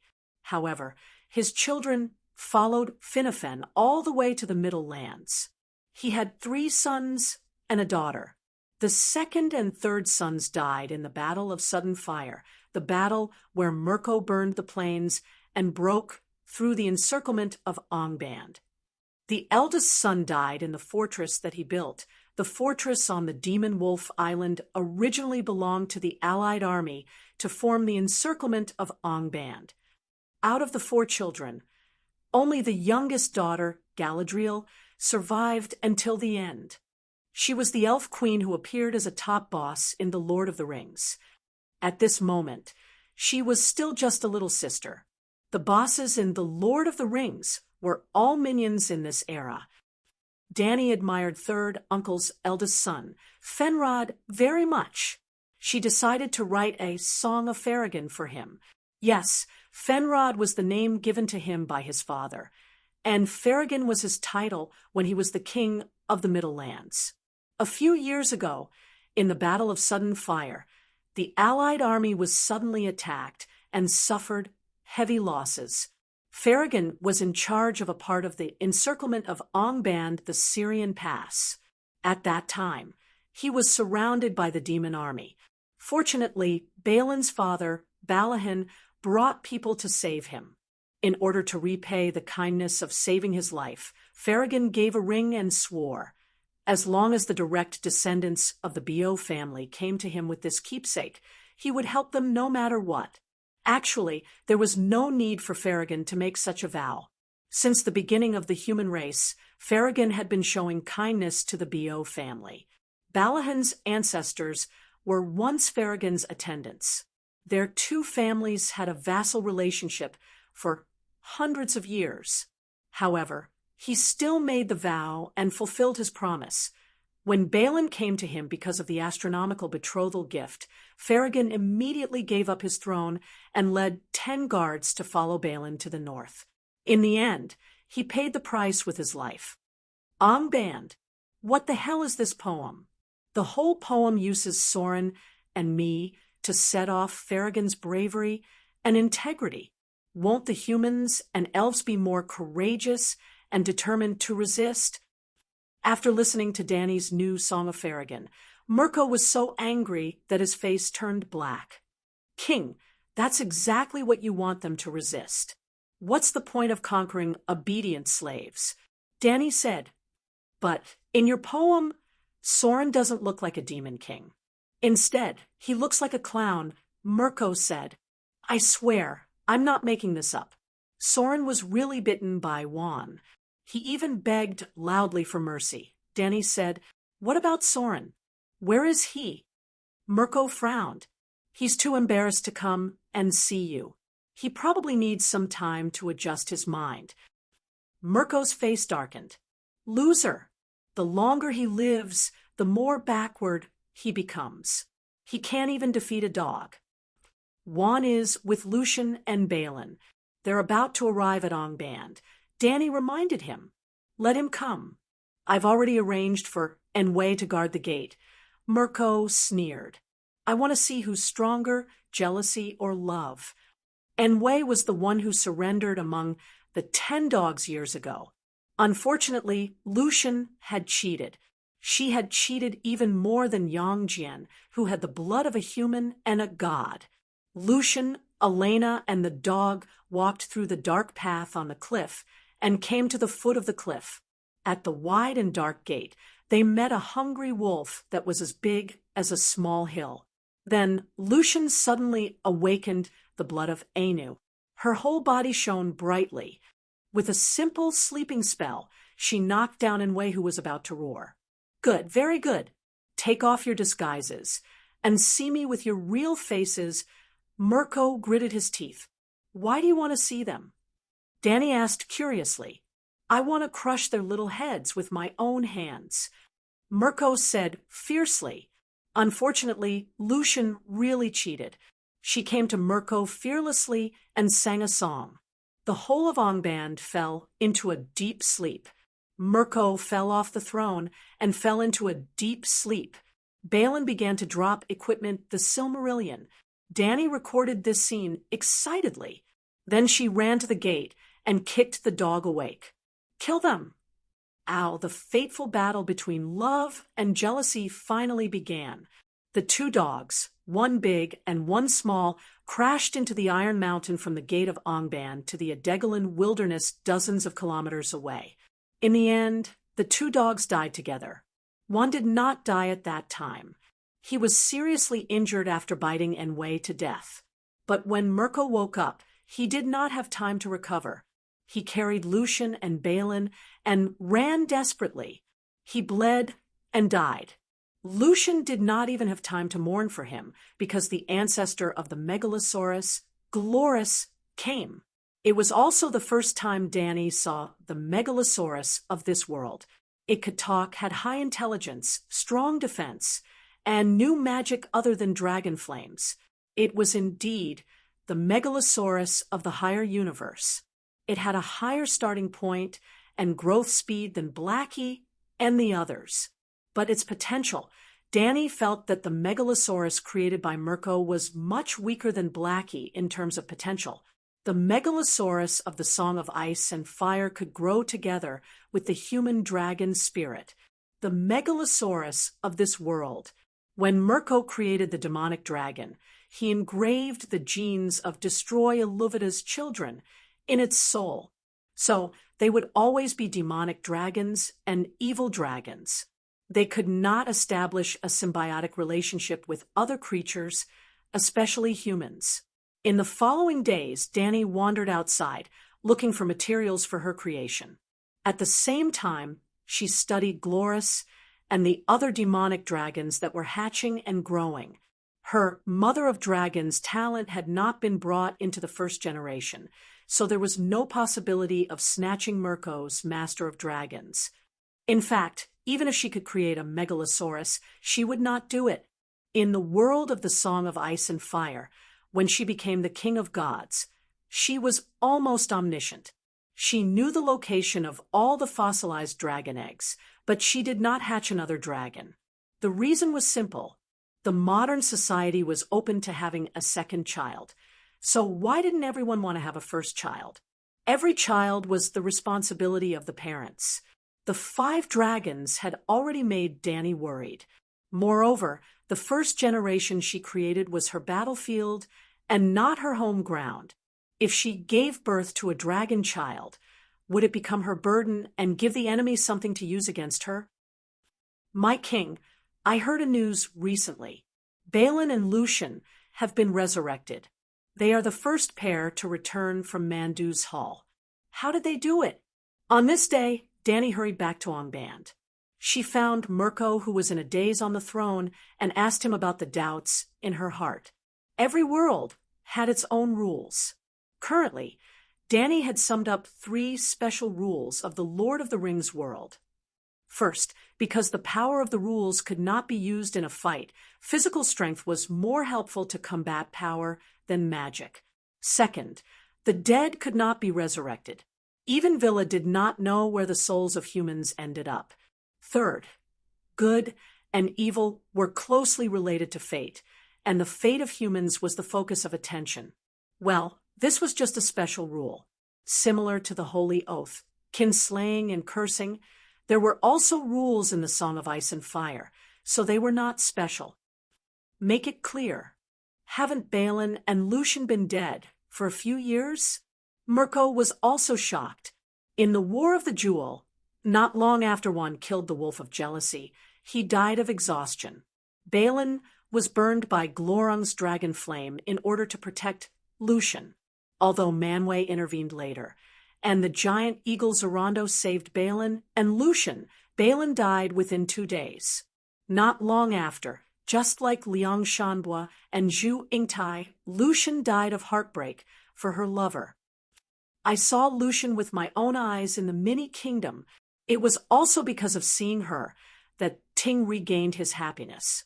He held a banquet and invited all the singers to write poems for Lucian. I even won the first place. But that bastard Ting said that my voice was not sweet enough.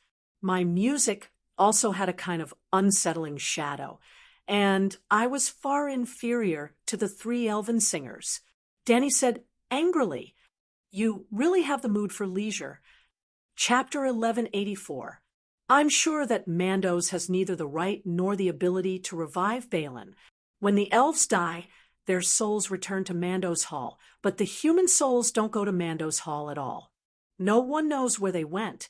So, if Balin and Lucian are revived, it must be because of Mandos, Mirko said with absolute certainty. Danny believed in his judgment. The rules of the world were clearly written in the great music at the beginning of creation.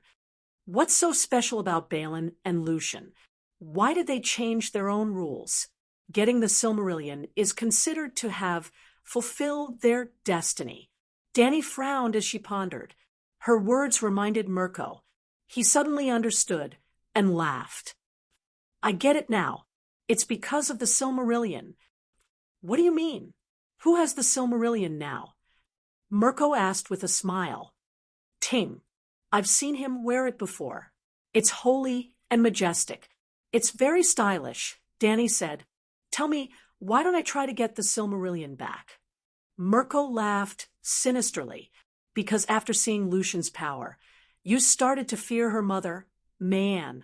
You don't even dare to go near Mayanne's band. Not only did Mayanne lend her power to her mortal husband to make him grow taller and stronger, she also created a curse band made of illusions and illusions in the Doriath Elven Kingdom. Unless Mayanne and Ting allow it, or if the dominant fate power interferes, no one can cross the band. Balin once accidentally entered the band and saw Lucian. However, that was not because of his outstanding ability. It was because his fate power was stronger than Maya and even Villa. Even Danny, who was a stranger, had to register at the border outpost and be led into Doriath by the elves. Lucian was able to defeat Mirko with her illusionary song. It was not hard to imagine how powerful her mother, Mayanne, was. The king's thoughts are deep. I really don't know, Danny said against her will. Remember Fino's oath carefully. His enemy is not only me, but also everyone who has the Silmarillion. It doesn't matter if he's an elf, a dwarf, a human, or even Villa, Mirko said with a smile. Danny said, the eldest son of the Feinuo family even wrote a letter to Ting asking him to return the gem that belonged to the Feinuo family. Because his tone was too arrogant, Ting refused. Arrogance. Mirko laughed coldly. Even if the son of Feino kneels in front of Ting Gu and begs him, he will not hand over the Silmaril. The charm of a diamond is irresistible to anyone who sees it. Balin refused, and so did Lucian. Danny said, Balin is no ordinary person. Otherwise, why would I set his bounty as high as Nodo's Supreme Emperor Folong? Mirko pointed at his eyes and sighed. My eyes can see through the desires in everyone's hearts, including Fino and his brothers. Only 2 people have disappointed me. They also have desires, but their resolute will and deep wisdom make their desires completely controlled. Balin is one of them.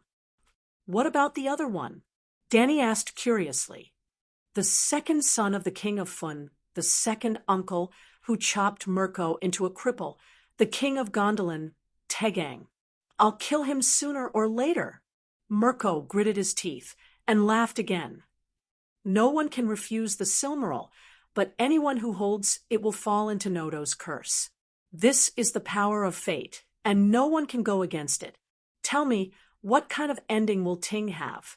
Danny said suspiciously, You think the son of Fëanor will declare war on Ting? I think the son of Fëanor is quite wise. Your threat is right in front of him, and he won't do such a stupid thing. Mirko snorted coldly.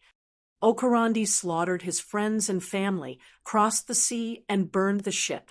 Is that not stupid? Also, have you forgotten the evil deeds of the third son of the Fëanor family, who tried to usurp the throne of Ferrigan and marry Lucian? Danny was silent. She actually admired the Fëanor family because they dared to say no to the gods, because they were brave and fearless. But it was undeniable that the integrity of the son of Fëanor was far inferior to the cousins of the second and third uncles. None of the cousins were cowards, and none of them were unfaithful.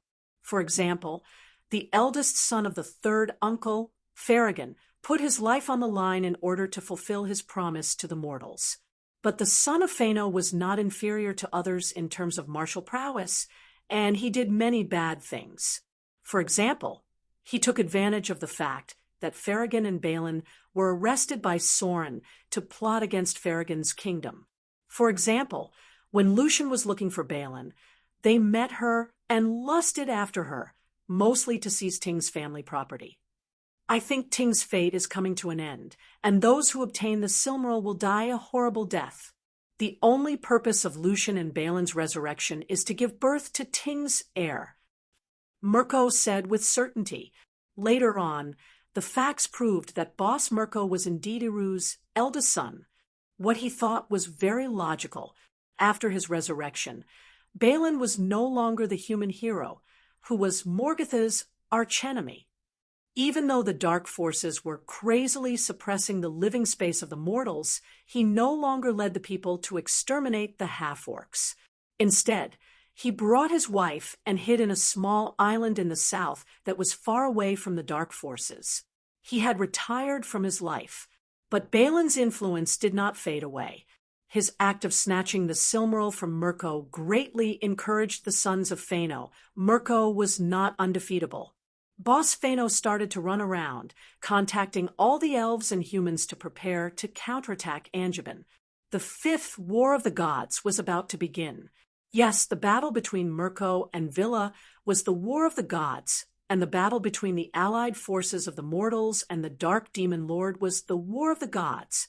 Seeing that Mirko had sent the human and elf spies into the allied forces of the mortals, Danny could not help but ask, You have built the Earth-Fire engine on the Ungorlism, the 3 highest mountains in Angband. The Battle of Sudden Fire can be repeated countless times. Why do you still need to use tricks? The Ungorlism were the 3 fortresses piled up beside Angband. They were the highest mountains in Middle-earth, and they were also steep cliffs that were almost straight. From the bottom of the mountain to the top, there was a passage that connected to the underground magma pool. The black iron engine with rivets could extract the earth fire and shoot it out from the top of the mountain. The 3 mountains were like fortresses that were installed with flamethrowers. The earth fire was not ordinary fire. The speed of the flamethrower was faster than the speed of sound, and the distance of the flamethrower was more than 10 kilometers. It could sweep across the plain in front of the gate of Angband. What was even more terrifying was that it was not a one-time weapon. It could be used countless times. When Balin and Lucian were escaping from Angband, they were attacked by the poisonous fire. Fortunately, the giant eagle Zorando helped them. Therefore, even if Mirko did nothing, he would not lose. Defeating the humans and the elves was never my fundamental goal. I want to spread fear and evil. I want to corrupt the morals of Aluvida's children and let their fate twist in the direction that I want." Mirko laughed strangely. The fifth war between the humans and the elves, which was called the Battle of the Reign of Tears by the later generations, added millions of words of writing material for Dany. There were too many heroes and heroic deeds. Even she, who had lived for countless years with a heart of stone, could not help but be deeply touched by them. The humans of the Harridan family were loyal in order to cover the retreat of the Elf King. All of them died in the battle. There were dwarves wearing iron masks and besieging Glorys with axes. Dany knew for the first time that the dwarves were the bane of the Megalosaurus. Because of the dwarves' iron masks and their own heat-resistant physique, they could resist most of the damage from the dragon flame. In order to kill them more efficiently, the Megalosaurus could only land on the ground and whip them with its tail, bite them with its mouth, slap them with its claws, and hit them with its head. This gave the dwarves a chance. The third generation of the Supreme King Nodo, the eldest son of the second uncle, Folong, was smashed in the head by the king of Balrogs, Gusmog, and died on the spot. After that, he was chopped into meat paste by countless orcs with their maces. Dany remembered that Mirko once said, "After the sun comes out, the era of the elves has passed its peak, and the humans have begun to rise." At that time, she did not understand the meaning of this sentence, because the elves also liked the sun and could thrive under the sun. But the Battle of the Reign of Tears made her feel for the first time that the humans began to step onto the stage of history and gradually became the main character. Humans originated from the east. According to the division of the elves, they could be divided into 5 groups. First, there were 3 groups called the Friends of the Elves. They were on good terms with the elves since birth and inherited a highly developed civilization from the elves. They corresponded to the 3 powers family that bathed in the glory of Villa. The humans of today were like the elves of yesterday. The elves of today were like the Villa of yesterday. Under the glory of Villa, the 3 powers, elves developed an elven civilization that far surpassed their peers. Under the glory of the elves, the 3 friends of the elves developed an elven civilization that far surpassed their peers. The 3 friends of the elves were the Bio family, the Harridan family, and the Hato family. These 3 groups of humans were also known as the Edenians. The Edenians were the main characters of the Second Age. In the Third Age, they were still one of the main characters. For example, the famous Aragorn in The Lord of the Rings was a descendant of the Edenians. Other than the Edenians formed by the 3 families, there were also the barbarians and the Eastlanders. The barbarians were the humans who left the East but wandered around. They did not join the elves and developed on their own. The Eastlanders corresponded to the dark elves who did not want to go to the Amen continent. They stayed in their homeland until the war came. In the Battle of the Reign of Tears, Harridan fought for the 3rd generation elven king Folong until his whole family was wiped out. Only the old, weak women and children were left. The Hato family also fought for the 4th generation elven king Torgang until their whole family was wiped out. As for the Bio family, they had been loyal to the great cause of resisting Morgoth in the last Battle of Sudden Fire. They were a huge family with tens of thousands of people. Other than the women and children, there were only 12 warriors left. Even the adult women picked up weapons to fight. In the end, they were all killed by Sorin. Only Balin was lucky enough to escape. Well, Balin was the leader of the Bio family, but the humans were also traitors of the Battle of the Reign of Tears. At the critical moment of the war, a group of Eastlanders betrayed the alliance. Mirko tempted them with the fertile land of the elves, but after the war, he imprisoned them in Sislon, which was even colder than the East. Ha ha ha, this is the reward of the Devil King. Looking at the shocked expression of the traitors, Mirko laughed. Later, he explained to Dany, If I fulfill my promise and let them live a rich and beautiful life, they will become righteous and kind in the sunshine and happiness, and they will regret their betrayal. The cruel living environment of the barren hills and turbulent rivers will further deepen the hatred and viciousness in their hearts. This is what I want. Anyway, their loyalty to me comes from fear, and I am the source of their fear. They will always be my loyal servants. Chapter 1185. The Battle of the Rain of Tears completely broke the backbone of the mortal alliance. The failure brought by the war was comprehensive. First, there was a big problem with the trust and unity of the elves. The main force of the Battle of the Rain of Tears was Phanos' children and the cousins of the second uncle's family. The descendants of the third uncle did not participate, and neither did the Shinda elves. On the third uncle's side, Farragon was the last son. He was dead, and his successor refused to cooperate with Phanos' children because Phanos' children had plotted against his family business after Farragon's death. The Shinda elves and most of the Teleri elves did not participate in the war because of the Silmarils. Phanos' children asked King Ting to hand over the Silmarils and even threatened to send troops to attack Doria's, Ting's kingdom, after the war. If one looked at the map, it would be clear that Phanos' children and his cousins were the first line of defense against Mirko, followed by the Shinda elves. Now that there was a conflict between the two sides, the defeated Phanos' children could not stay at the second line of defense and could only continue to wander to the south. Thus, the Shinda elves were at the forefront, and the Nodo elves at the back were unwilling and unable to provide support. As mentioned before, Nodo was a German elf, Teleri was an Italian elf, and the Shinda elves were the missing Teleri elves. How could they block this? Nodo could be a barrier, but the Shinda elves could not. Another explosive point of the conflict between the elves was the Silmarils.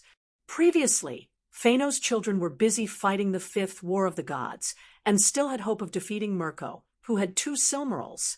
Now that the external war had been defeated, even the strongest person felt despair.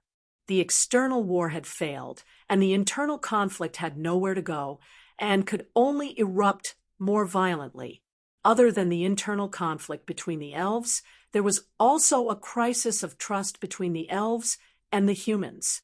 Other than the 3 major families of Eden, the elves did not dare to trust any humans. Not to mention the elves, even the humans themselves did not dare to trust the humans. Before the Battle of the Rain of Tears, there were very few occupations, such as road robbers and bandits.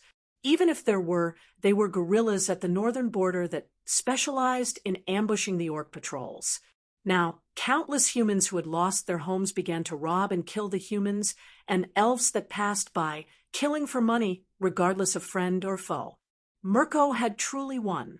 Not only had he destroyed the Alliance, but he had also poisoned people's hearts and twisted humanity. The sun was still there and the world was bright. However, the current Central Plains was even darker than the Dark Age after the destruction of the giant lamp. The 4 elven kingdoms, Gondolin of Torgon, Doriath of Torgon, Narthrond of Farragon's descendants, and Ferus of Sedan, fell one after another in the following years. Speaking of the final destruction of the elf kingdom, there was one person who had to be mentioned. That person was the unlucky one Tulin. Well, he and his father, Hurin, were fully qualified to be spokesmen for the Eye of Ungorian. Hulin and Tulin came from the Hato family, which was known as the Loyal Martyrs. In order to protect Taegang, Hulin fought to the last man, and he himself was captured after killing 100 orcs. Without his father and home, Turin grew up in the Tingu Palace. Unfortunately, he, who was a natural calamity, was too unfortunate. When he was young, he accidentally killed an elf official who humiliated him and was forced to escape from Doriath. When he was young, he became a bandit and was later captured and tortured by the orcs. When he was unconscious, he was saved by his good friend. However, Because he was dizzy, he thought that the orcs had come to torture him again. He went berserk and killed his best friend by mistake. When he was middle-aged, he went to Narthron to help the elves fight against the orcs. He became a general and obtained the secret love of the elf princess. However, because he forcefully drove away the orcs nearby, the location of Narthron, which was hidden in the valley, was exposed. Yumu predicted the tragic fate of Narthron and secretly sent people to ask the elves to destroy the bridge that connected the city to use the river to stop the orcs' attack. Turin refused. Thus, Glorung led the orcs straight into the city and slaughtered the elf kingdom. What was worse was that Turin was affected by Glorung's illusion. He ignored the cry for help of the captured elf princess and ran back to his hometown. He also accidentally killed his relatives and friends in his hometown. When he woke up, he was filled with regret and hatred. He rushed back to Narthron, but saw the princess who loved him being humiliated and tortured by the orcs. Like a roasted frog, she was skewered on a sharpened wooden stake from her lower body. She died with her eyes wide open. Turin was in so much pain that he wanted to die. He changed his name and wandered around. Finally, he integrated into a human tribe and married a gentle and virtuous wife. However, his wife was his long-lost sister. Her memory was washed away by Glorung, and she was stranded here. Before Glorung died, he removed the curse. His sister and wife regained their memory. They couldn't accept this cruel reality and jumped into the river to commit suicide. Fuck, you win! Turin raised his middle finger to the eye of Angorian above his head and killed himself with his sword. The Eye of Angorian was his old friend. It was hard for others to see it even once in their lifetime. However, he had seen it once every few years since he was young. He was only in his 30s, and he had seen it almost 10 times. Every time he saw it, it represented a tragedy. He had just killed Glorung and became the #1 dragon slayer in Middle-earth. He thought that the Eye of Angorian wasn't here for him, but he didn't expect Turin and his sister's wife had just died, and his father, Hurin, was released by Mirko. Before that, Mirko often released some captives to return to the humans and elves to collect information before returning to Ongband. Therefore, when Hurin returned, he didn't receive the cheers and enthusiasm that a hero should have. Instead, he was shunned by his old friends. He was given the cold shoulder. His son and daughter became brother and sister. His wife was missing. Hurin was desperate. When he faced Morgoth, he didn't give in. Instead, he cursed. He was the first human to withstand the pressure of Mirko's god. Even Balin, who had fallen into Mirko's shadow, fainted due to exhaustion. But now, Hurin was just a lonely old man who was over 60 years old. He stood on the cliff and shouted Taegang's name in the direction of Gondolin. During the Battle of the Rain of Tears, he sacrificed his life to save Taegang. The second son of his second uncle was not an ungrateful person. His Gondolin was also a secret place. He couldn't expose it to Morgoth. But when Hurin shouted, Mirko knew the location of Gondolin. Hurin didn't know that Mirko had been secretly watching him. Not long after, Gondolin fell. Taegang died, and his country was destroyed. Then, Hurin sent Ting-Ji's Doriath to his death. He returned to the ruins of Slond and took the most exquisite necklace in the world. He threw it at Ting-Ji's feet and said sarcastically, "This is your reward for taking care of my family." Although Myrain comforted him, and he apologized to Tingu, the necklace became Ting-Ji's death. The necklace was a gift from the dwarves to Faragang 400 years ago. It was called the most beautiful necklace in the world. The people in the world of Lord of the Rings had a strange weakness. They were obsessed with useless but beautiful treasures. For example, the Archon diamond in The Hobbit. Ting Gu held the most beautiful diamond of the elves and the most beautiful necklace of the dwarves. He was so obsessed with them that he didn't even care about his beautiful Mayan wife. He asked the dwarves to help him set the diamond on the necklace. They combined to make the most dazzling jewelry in the world. The dwarves succeeded. They were also fascinated. They lost their minds and stabbed Ting Gu to death. It was crazy to kill someone in Ting Ji's palace and steal his treasures. Most of the dwarves died in the pursuit of the elves. Only a few escaped back to their homes. When they returned home, the dwarves changed their story. Ting Gu wanted to cheat them of the payment for making the gemstones, but he accused them of stealing the gemstones.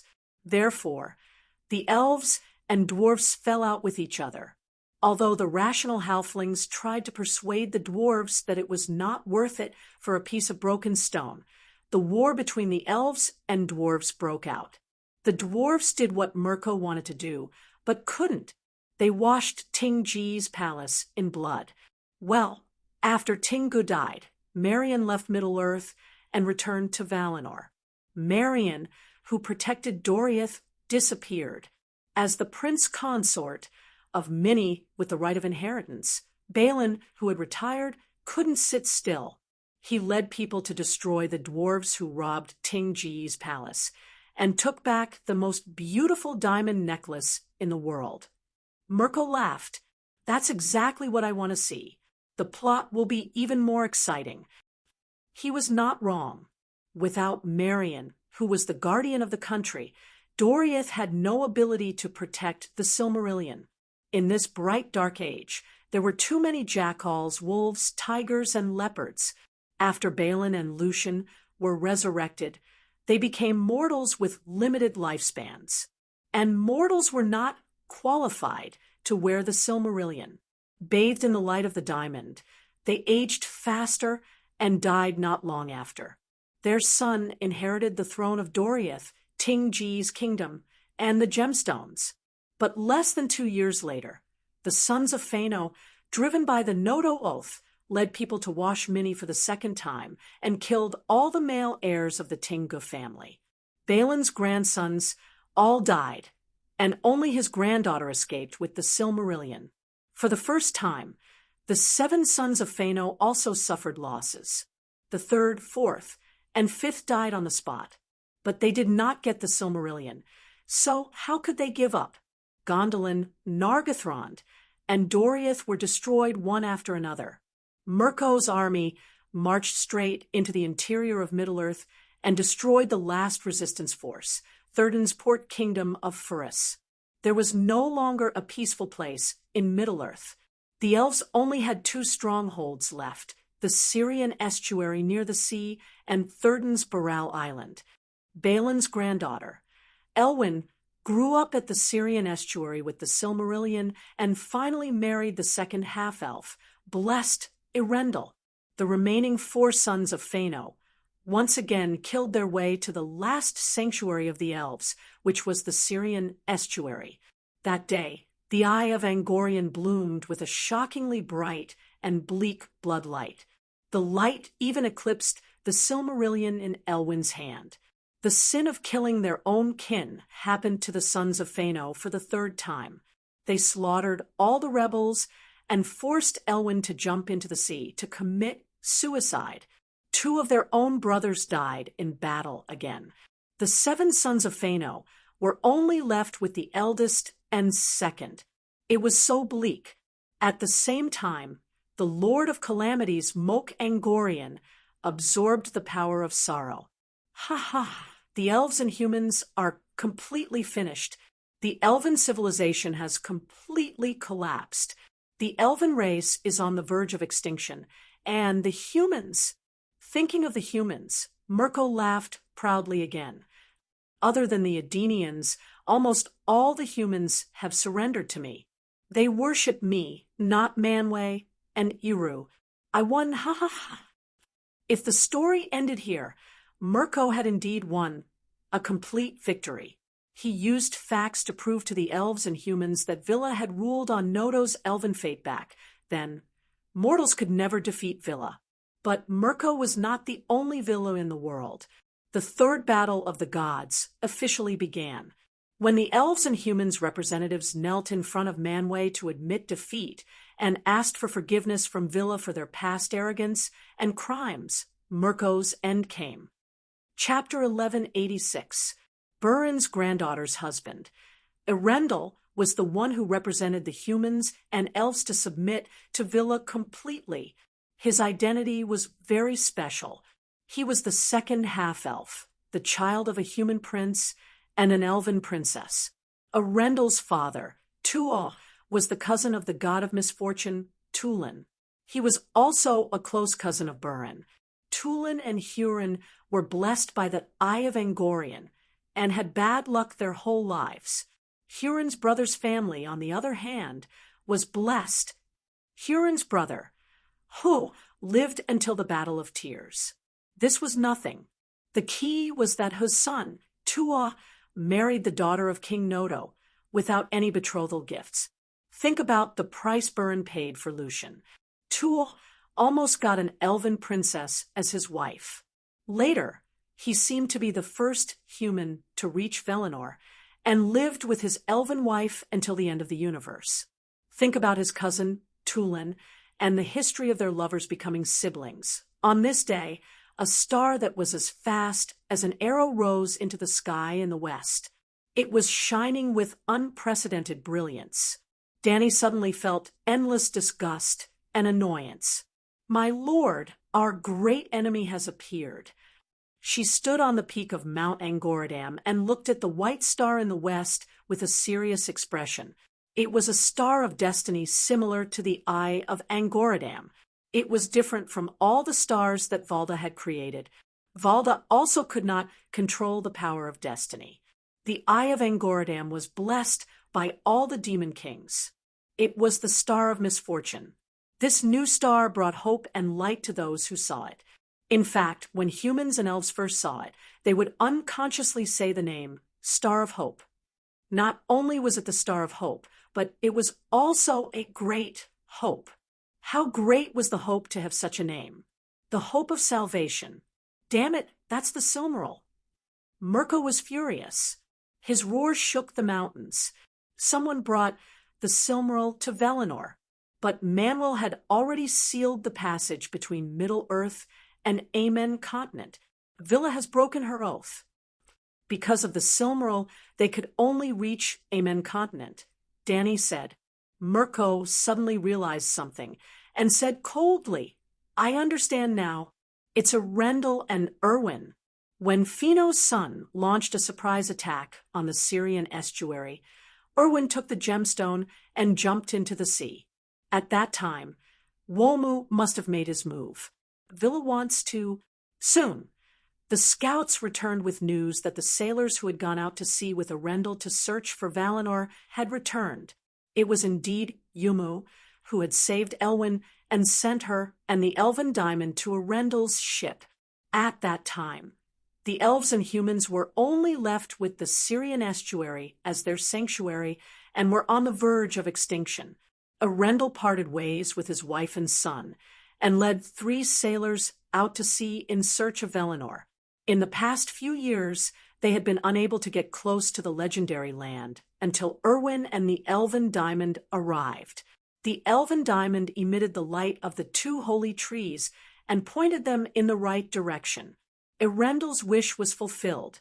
On behalf of the humans and elves, she requested Villa to save Middle-earth, which was shrouded in darkness. Later, Villa bestowed Erendel with her blessings and sanctified his ship. Erendel, who had obtained immortality, wore the elven diamond and boarded the spaceship, becoming a dazzling star. The final battle of the gods had begun.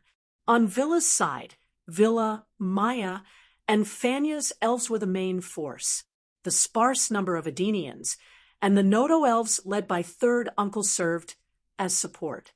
The elves of Middle-earth did not participate in that battle.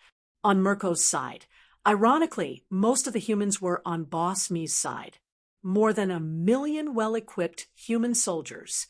There were so many of them that even the Great Plains could not contain them. Other than the humans, there were also the beastmen, Balrogs, demon wolves, vampires, and other veteran soldiers. Facing Villa, they were all happy. The Balrogs were almost completely wiped out. Only 2 or 3 managed to escape in the chaos. The humans and beastmen did not have a chance to perform. They were like catkins blown into a fire pit. They could not stop Villa, nor could they add any glory to Villa's victory. In the Battle of the Gods, they were too insignificant. Only when the demon dragon army appeared did Villa's attack suffer a setback. Countless demon dragons, thousands of them, covered the sky. Every one of them was longer and fiercer than Smaug, especially the leading black dragon, a Caligang. Its body was more than 5,000 meters long. When it spread its wings, the sun was blocked. It breathed out dragon flames, and the world's temperature rose by a few degrees. For the first time, Dany saw the death of the gods of the blessed land. It was not just one. Hundreds of Mayas were bitten to death by the demon dragons and crushed to death by Mount Tai. This was awkward. The dragon flames could not burn them to death. Actually, these demon dragons could not only breathe fire, they could also spit lightning, poison fog, and other strange attacks. However, their attack power was not high. It was not that the dragon flames were not strong enough. It was just that they had no effect on Villa. Her energy level was not as high as Villa's. Physical attacks were more direct and effective. Seeing the demon dragon's ferocity, Dany and Mirko were not too happy. That was because the other party also had an air force. Sure enough, the Star of Hope led a group of giant birds over. Not only Man-Way's giant eagle, but countless large birds also began to madly besiege the group of dragons. "Stranger, where's your Star of Misfortune?" "The Star of Hope is here," Mirko shouted. The Star of Misfortune had appeared long ago. It came from Mirko. He would not be able to escape today. Dany was afraid that Boss Me would not look good, so she hid the stars in the black smoke. "My king, the Star of Misfortune is in the River of Fate and is not under my control. The Star of Hope is in outer space and can come and go as he pleases. However, it's easy to leave the River of Fate, but difficult to enter again," Dany said. She did not know how much she had paid to let the Star of Misfortune enter the River of Fate. How could she let her previous efforts go to waste just because of personal feelings? "My demon dragons are about to be slaughtered by him," Mirko said anxiously. After leaving the River of Fate, Villa can destroy the Eye of Angorion. Dany shook her head. Roar, at that moment, a Caligang the black dragon howled.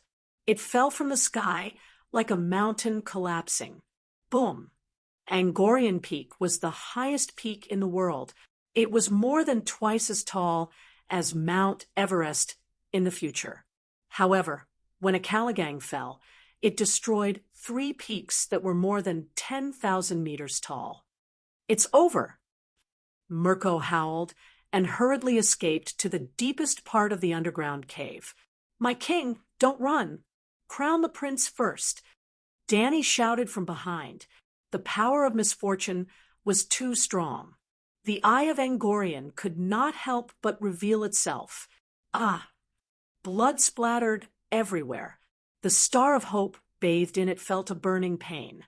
The elven gem emitted an overwhelming white light, but it was still pushed back by the blood light. "Erendel, your mission is complete. Leave quickly." Giant Eagle Sorondo shouted. "I am the Star of Hope. I have the elven gem." Erendel was unwilling to give up. Sigh, even Villa could not go against fate. At this moment, the Eye of Angorion represents fate. Sorondo sighed. "I also represent fate, hope, and beautiful luck," Erendel said, although he said that the powerful pressure and the piercing pain in his soul still forced him to stay away from Angorion Peak.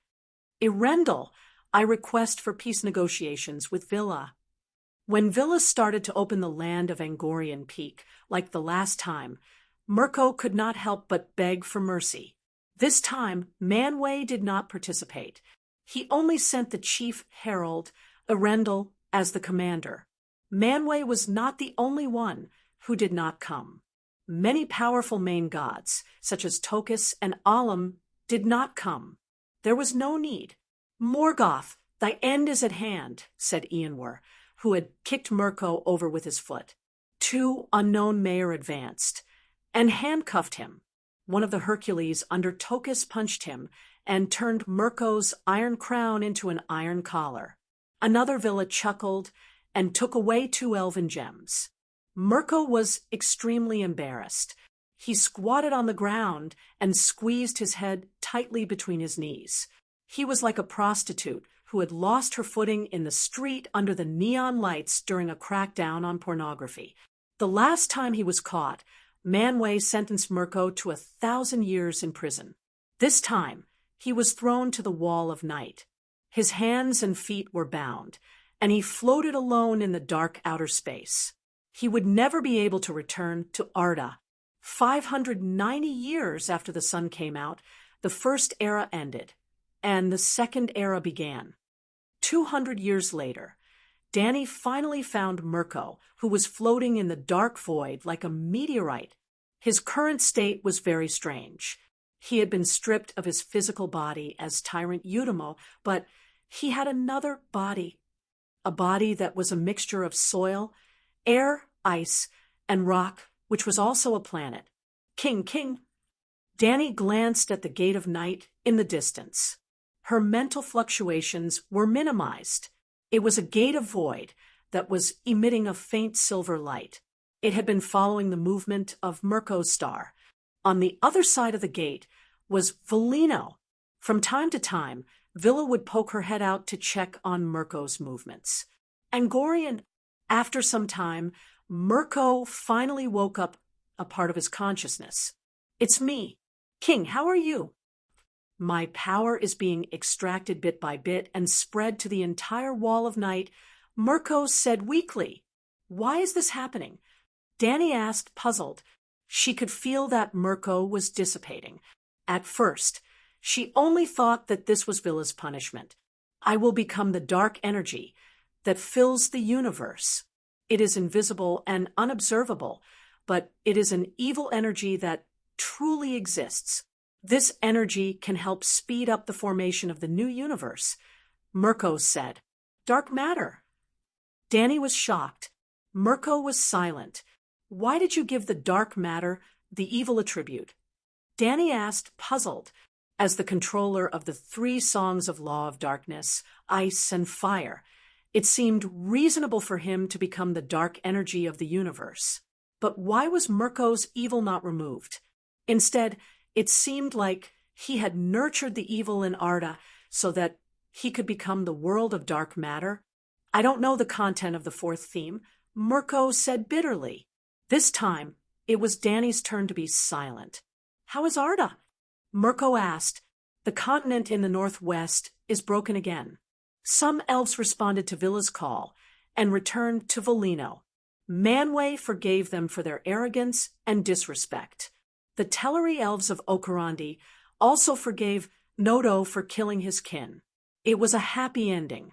Ha ha ha, Villa took in a pack of domestic dogs. Mirko sneered. Some elves also chose to stay in Middle-earth. But the second era is the era of humans, the era of the Númenóreans. Dany said, Númenóreans. It's the kingdom built by the Edenians. The Vala built an island between the Middle-earth and Amen. The Númenóreans live long lives and never get sick. They are very intelligent and tall. They are completely different from the barbarians of Middle-earth. Chapter 1187. Where's my gemstone? Mirko asked. After the battle, the eldest and second brother of the Fëanor family asked Eonwë for the gemstone. Eonwë asked them to return to Welinor and ask for forgiveness from Manwë. The second brother was almost driven mad by Fëanor's oath. He wanted to surrender to Villa, but the eldest brother was still insistent. Later, the two brothers sneaked into Villa's camp under the cover of the night. They killed the guards and stole the gemstone. However, their theft happened to cut off the last bit of ownership of the gemstone that Phaeno's son had. From that moment on, the gemstone that Phaeno forged had nothing to do with the Phaeno family. The eldest brother could not bear the pain of being burned by the gemstone. He jumped into a crack in the ground and ended it all. The second brother threw the gemstone into the sea. He went mad. After all, he's the world's second singer. I reluctantly accepted him as my follower. Mirko said thoughtfully, one gemstone in the sky, one in the sea, and one in the earth's core. This is all arranged by fate. Phaeno and his son's struggle for hundreds of years was not to take revenge on me, but to keep making mistakes. In the end, they completely lost their ownership of the gemstone. My king, your mind is quite clear now, Danny praised. When was my mind not clear? Bosme said proudly. Then he asked curiously, the universe is so big, and Villa is guarding this place. How did you find me? My black hole divine technique has some success. I determined your position based on the changes in the gravitational waves. Mirko was stunned. Is it too late to study the black hole law now? In our world, the laws are cultivated slowly from nothing, Danny said. But level 1 is different. In level 1, you can only cultivate spells. You can't improve your skills. Mirko said. That was the truth. Soren was a top-notch master of dark arts. For thousands of years, he had never slacked off. He was even more hard-working than Danny. His talent and wisdom were not bad either. However, after so many years, Soren's level did not improve. He did not develop another song of the laws. It was not his problem. This world did not allow the cultivation of the laws. Although Danny's stranger body had been rapidly increasing her strength, that was because she had sung the song of the Calamity Star before entering the first level. Now, she wasn't increasing her nomological progress, but her strength and technique. In theory, after entering the first level, it's almost impossible to comprehend the laws. However, my current situation is special. The black hole is me. The law of black hole can be evolved from the law of gluttony. It's like making noodles out of flour, Danny said. Mirko remained silent for a while and said, I sealed Sagrador in the dark canyon in the south. Danny frowned. Everything we think and do is in Iru's sight. Humph, if it really controls everything, why would it need to evolve the world? It can't control everything, but it can definitely control us, Danny said. If we don't take the risk, we will all become part of the universe. Do you think I'm qualified to evolve the dark matter realm, all the flame demons and ES God that died in battle, as well as all the secret fires that I gave out, became a part of the dark energy of the universe? Iru planned this from the start. Mirko said with hatred, I feel that we should focus on stability at this stage. At least, we should see what a fully mature universe is like, Danny said. If that's the case, why are you looking for me? Mirko's tone became colder. To catch up. By the way, who will be the next Devil King after you die? Humph. Even if I choose Soren, as long as you tell others that I chose you, I can't argue. Mirko said coldly. King, what kind of person do you think I am? Danny complained loudly. That lousy Devil King position has no benefits at all. Instead, it's a live target for Villa. Why would I want it? You say that because you don't understand the use of the Devil King position, Mirko said sarcastically. Danny asked curiously, what use? Mirko said with a deep voice, to be blessed by the heavens and guide the fate and era. But I always feel that you are like a villain in a novel. Your fate is already determined, Danny said. Nonsense. Nonsense. Mirko let out an earth-shattering roar. The gate of darkness in the distance began to flash with the light of Amen. King, Villa is coming. Quickly choose the Dark Lord. Soren. Understood. Devil King Soren. Danny disappeared.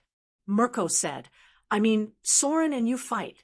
Whoever wins will be the Devil King. Compared to the colorful first era, the second era lasted longer, but it was also less interesting.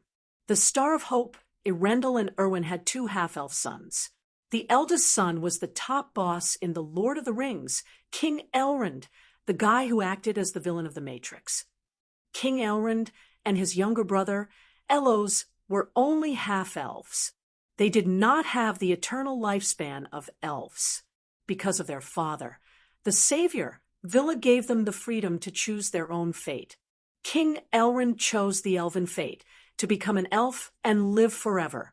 When the second son saw that his elder brother had become the king of the elves, he decided to become the king of the humans. His granduncle, Tulin, had lovers and ended up as siblings. Thus, Elo's grandfather, Tulin, became the leader of the Hader tribe and was also the leader of the Edenians. To completely become a human, one had to accept the fate of death. Elos built the kingdom of Atlantis and was the king for 500 years. The Edenians' efforts in the early years were rewarded.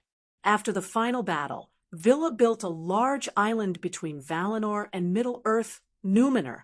In the third and fourth epics, Numenor became the legendary Atlantis. Both the Edenians and Numenor were blessed by Villa.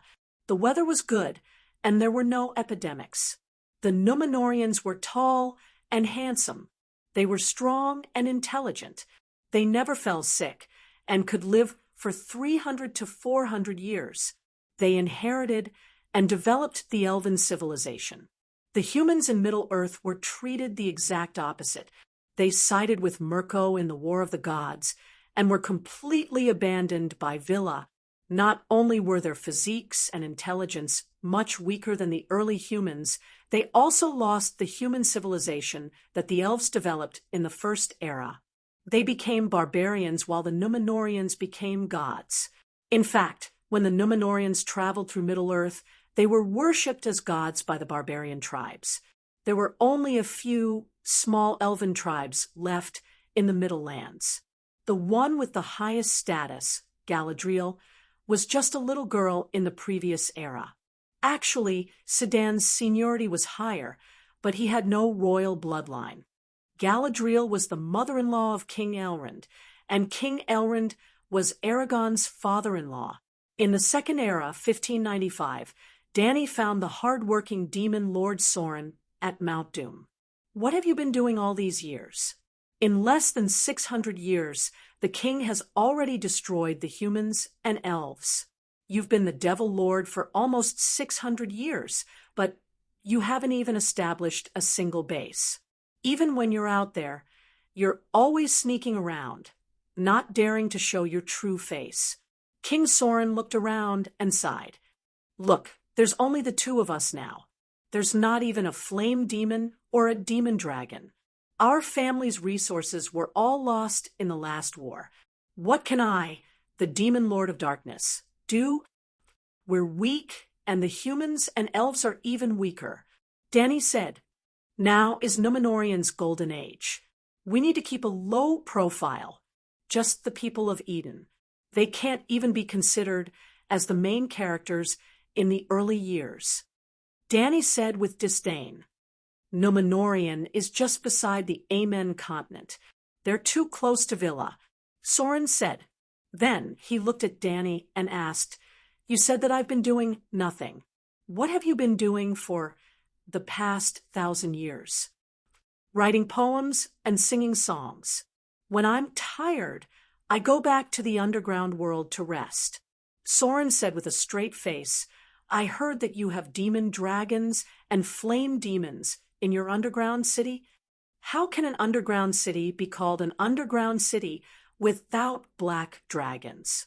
If you want demon dragons and flame demons, you can show your banner and summon the demon lords from all over the world back to the demon lord. Sigh, I've looked for them, but they don't listen, Soren said helplessly. If they don't listen, just beat them. Flame demons are rare, but demon dragons are everywhere. Not only were flame demons rare, but they also liked to burrow underground. They were very difficult to find.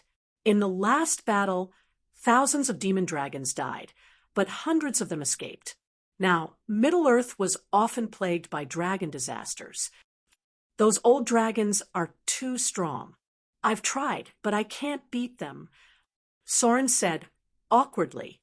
If you can't beat the old dragons, you can beat the younger ones. Beat them until they're convinced and wait for them to grow up, Danny said. Oh, that's worth a try. Soren's eyes lit up.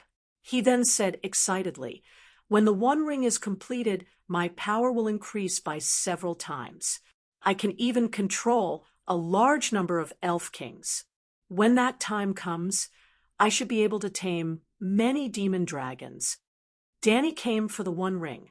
The Ring of Power had appeared 100 years ago, but the One Ring was the last to be completed. Are you planning to inject most of your power into the One Ring? Danny asked. How did you know? Soren asked curiously. A dwarf king accidentally dug through the earth's crust and fell into an underground city. He played in Bell, a nightless city, for 10 days and 10 nights. He opened a total of 777 bottles of royal salute and called for 40 ladies. In the end, he didn't have the money to pay, so the One Ring of the dwarves was confiscated. The One Ring was forged using your witchcraft. After I studied it, I immediately discovered the secret of the One Ring. There was a lot of information in this sentence. Soren was stunned for a while before he frowned and said, Bell, a nightless city, royal salute, ladies, what are those? Didn't you also dance at a disco in the past? Bell, a nightless city is a disco opened by a fallen Sindar elf. That guy secretly fantasized about his queen for many years. Now that he came to an underground city, of course he wanted to vent his desires. Royal salute, you also drank it in the past, but you said it wasn't strong enough. Miss, you don't even know this. How did you become the fallen demon king? Danny was starting to dislike him. Soren frowned and said, the 20 rings of power are currently in the hands of the elves. Where did the dwarf king get them? I heard that he borrowed them from his half-human cousin. The elf king suspected your identity and wanted the wisest half-human prophet to test the hidden dangers of the rings. Danny said, other than the One Ring, which was forged by Soren alone, the 20 rings of power were forged by him while he disguised himself as an elf and taught the elf master craftsman how to forge them. Did the half-human prophet discover the secret of the rings of power? Soren asked nervously. He only sensed that the One Ring contained an ominous aura, but he didn't discover the secret you left behind. That's good. Soren let out a sigh of relief.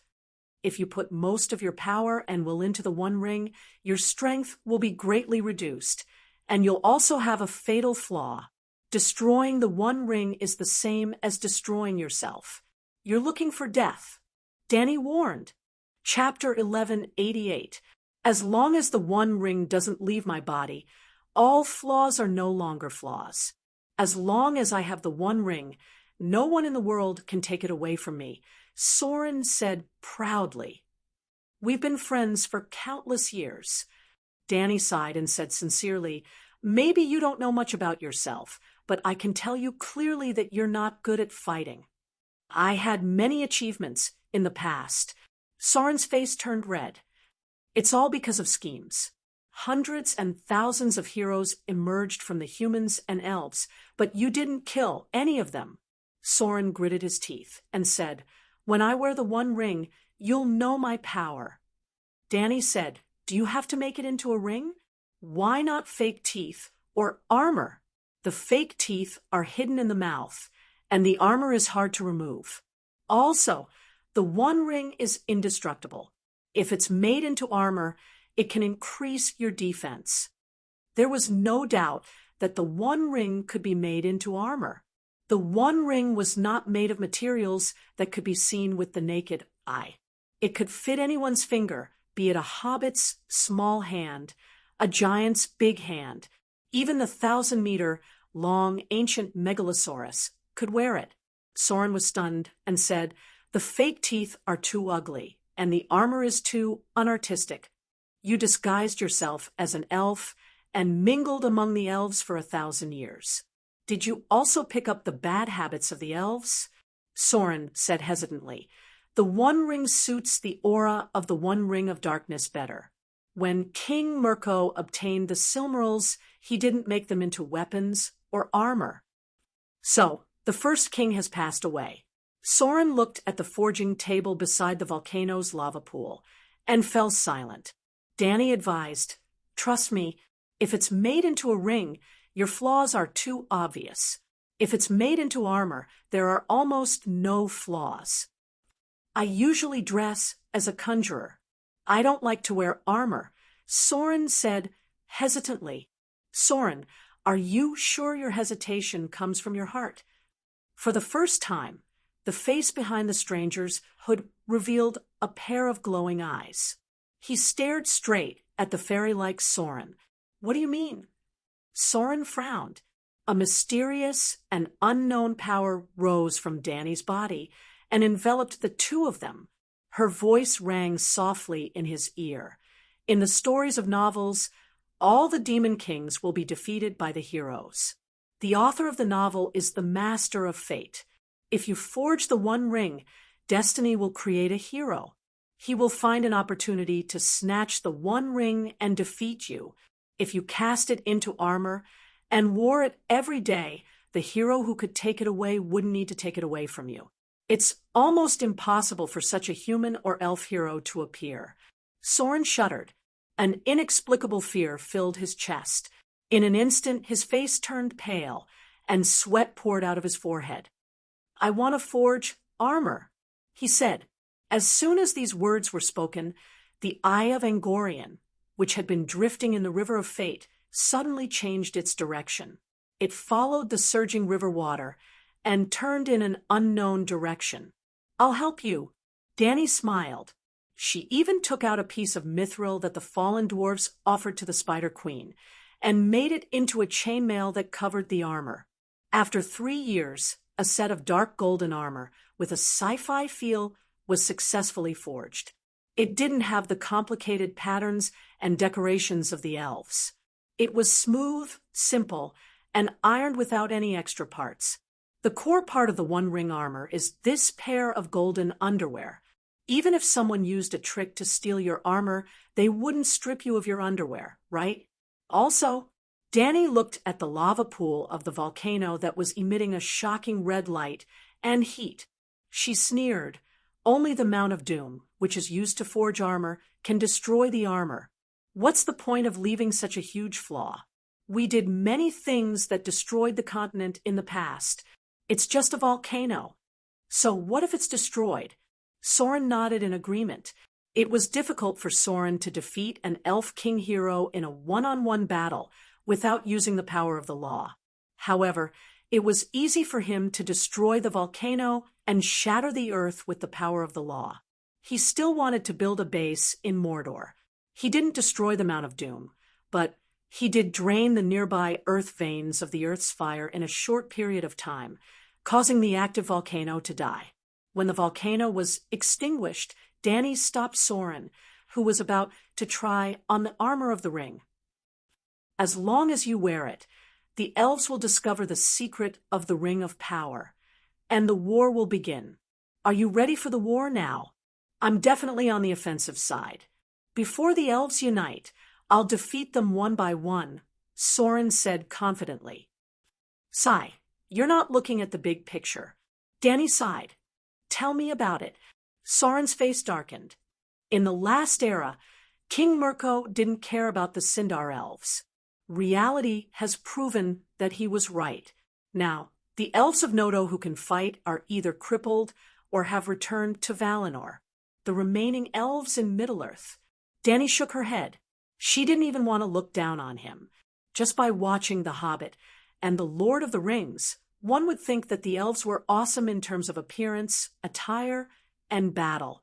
However, only those who had experienced the era of the heroes would understand how powerful the elves were in the Third Era.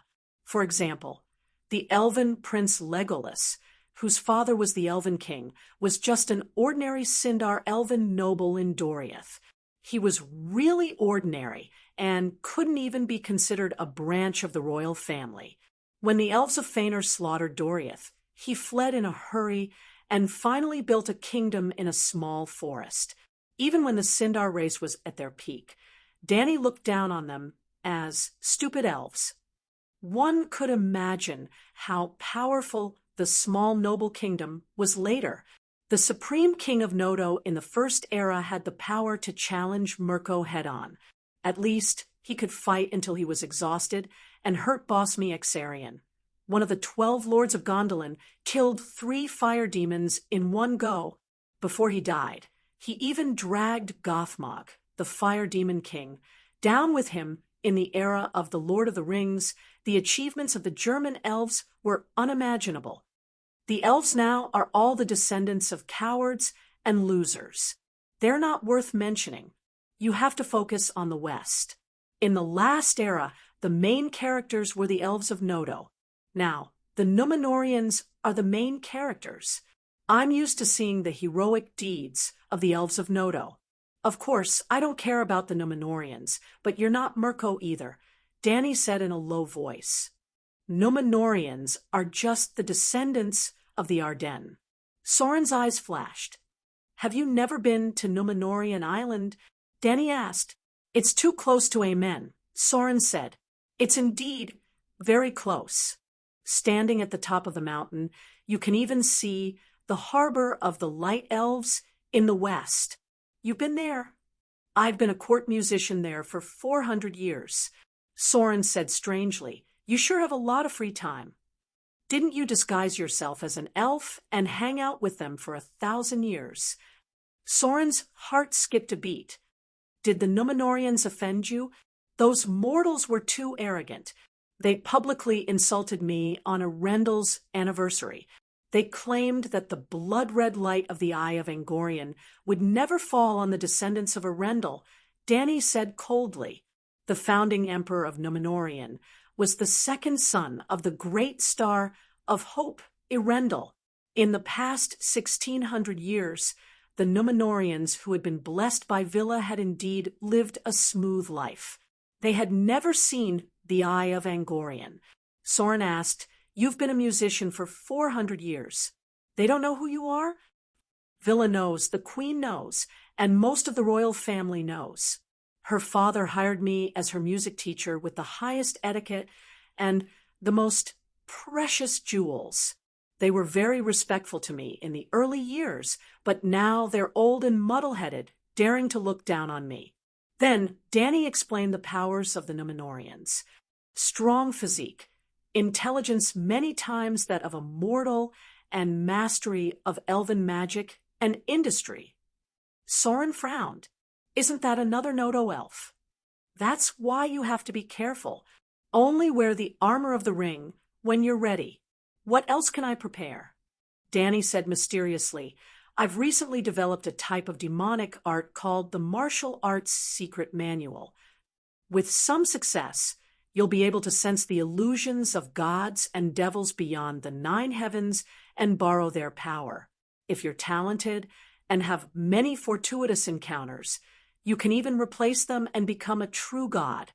Soren was confused. What are you talking about? I don't understand at all. Do you know what happened to Bosmi? You told me before that he's turning his body into a path and becoming a part of the dark energy of the universe. It's the same for the dead flame demons, Fallen Maya, and Esgod. Soren said. Dany nodded. I've estimated that the universe will reach maturity in about 1,500 years.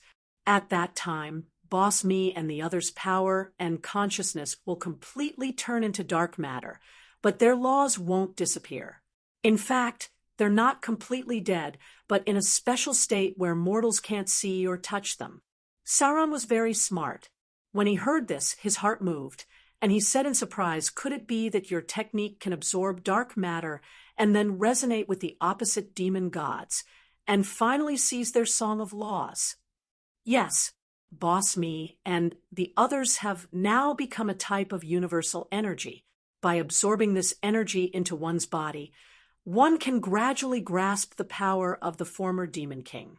The reason why mortals can't become gods is because the laws of this universe are special.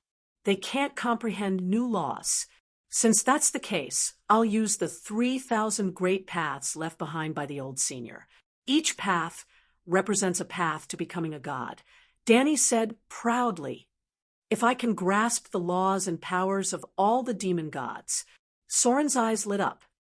"Then you'll definitely surpass the late king and become the first demon king that even Villa fears." Danny said with certainty, "You're giving me the secret manual?"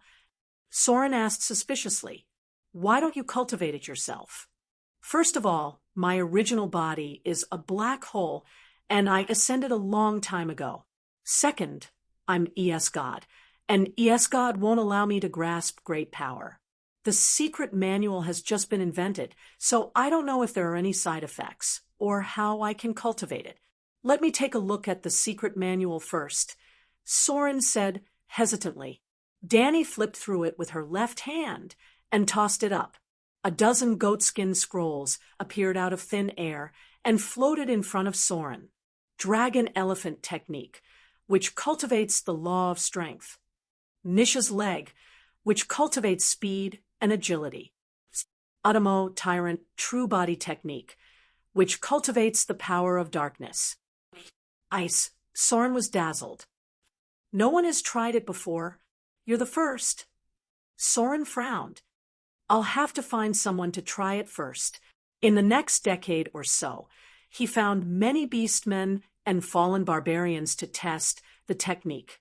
It could indeed absorb the dark force from the universe, but the effect was very poor.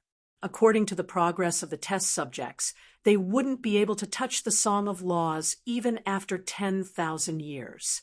Soren couldn't wait any longer. Ignoring Danny's warning, he put on the ring armor and declared war on the elves of Middle-earth. The other 20 rings were in the hands of the elves, and he wanted to take them back. Chapter 1189.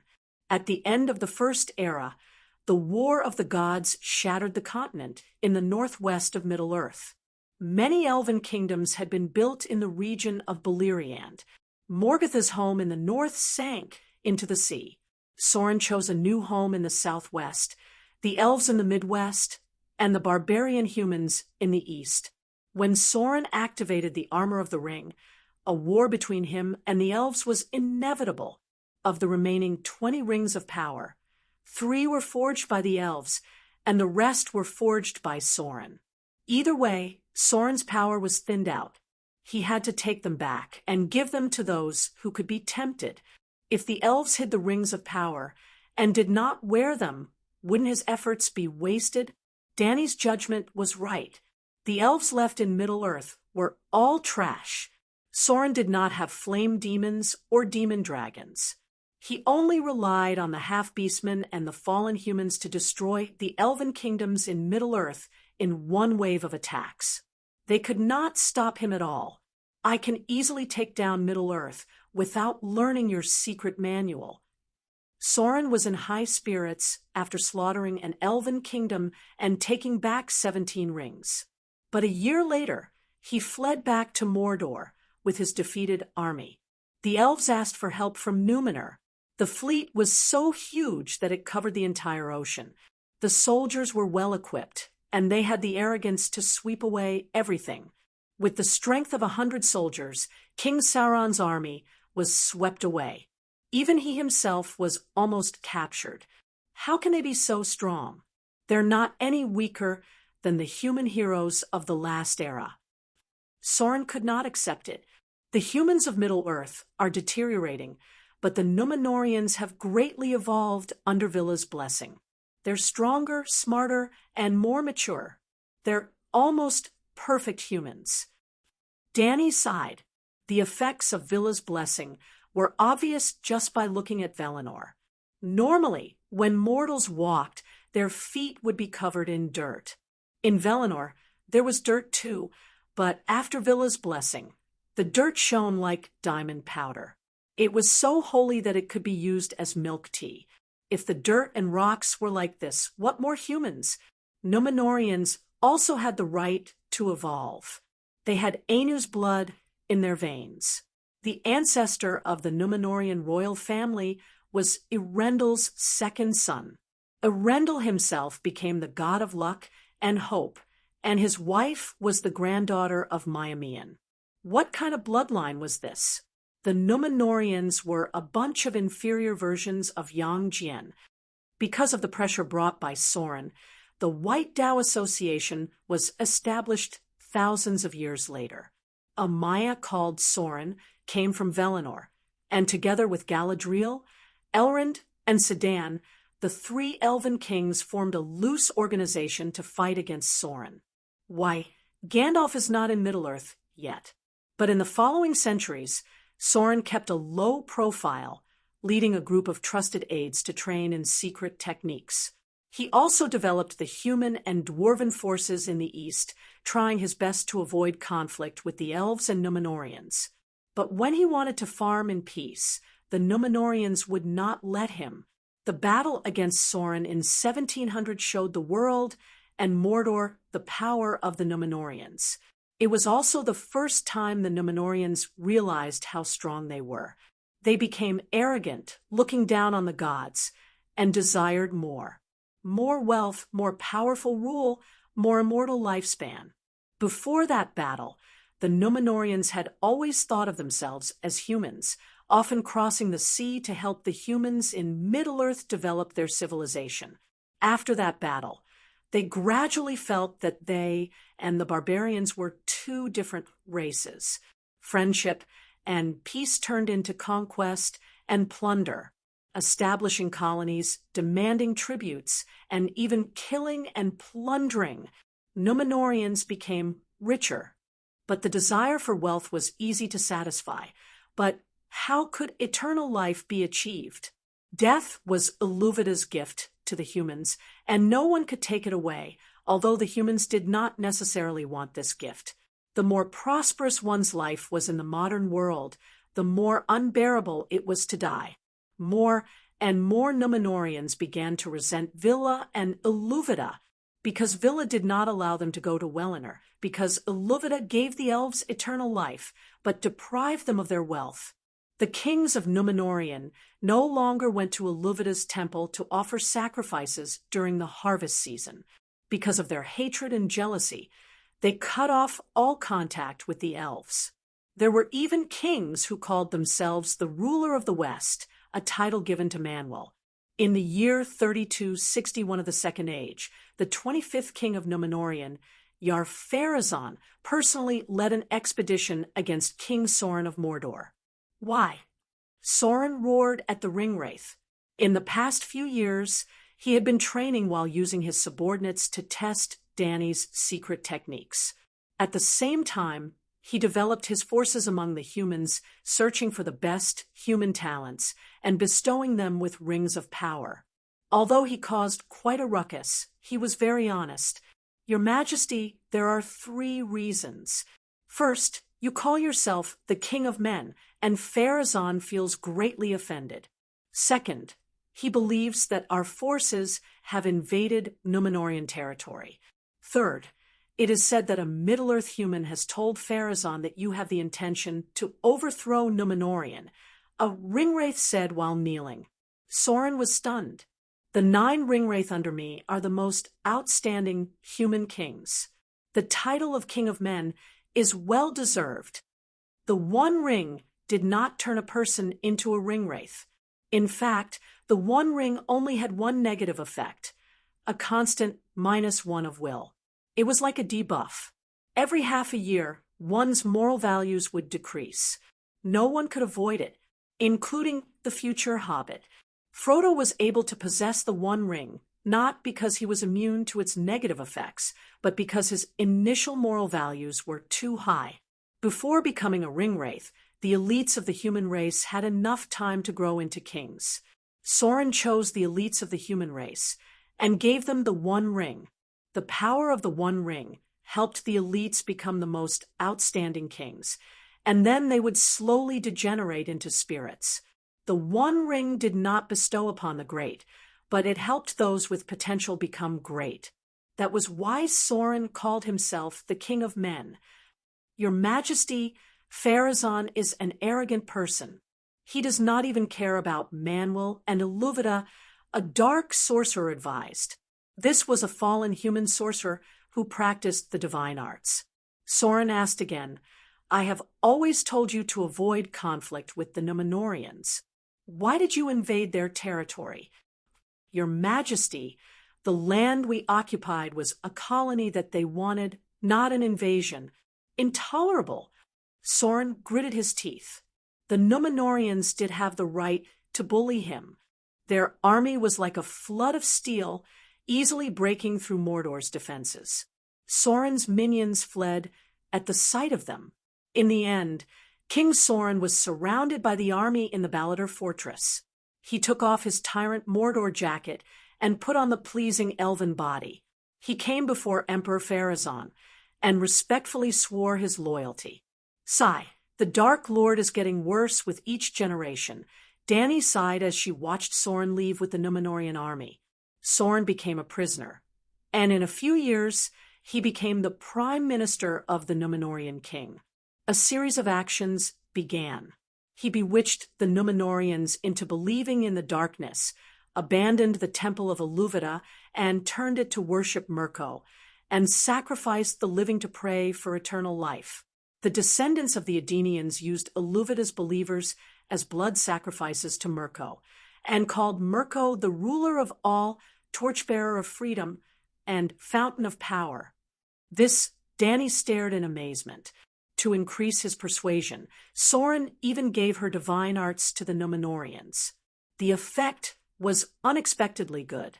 In a short span of 50 to 60 years, thousands of martial grandmasters emerged among the Númenóreans. Soren even bewitched the Númenórean king to cut off by shunning silk. In the end, Pharazôn did the most amazing thing in the Lord of the Rings world. He formed an invincible fleet to conquer Villa and turn Welinor into a colony. Dany did not know what the Númenóreans were thinking. It was not only because of Soren's bewitchment, but also because Pharazôn and most of the Númenóreans wanted to do so. The Númenóreans thought that if they took over Welinor, they would be able to live forever like Villa and completely rule the world. Soren only helped them invent the magic engine, which gave their ships the ability to conquer Amen. By the 3300 year of the Second Age, the Númenóreans had almost the productivity of Earth in the 60s and 70s. That day, the Númenóreans' invincible fleet covered the entire sea, their masts densely packed together like a boundless forest. Dark clouds covered the sky, lightning flashed, and thunder rumbled.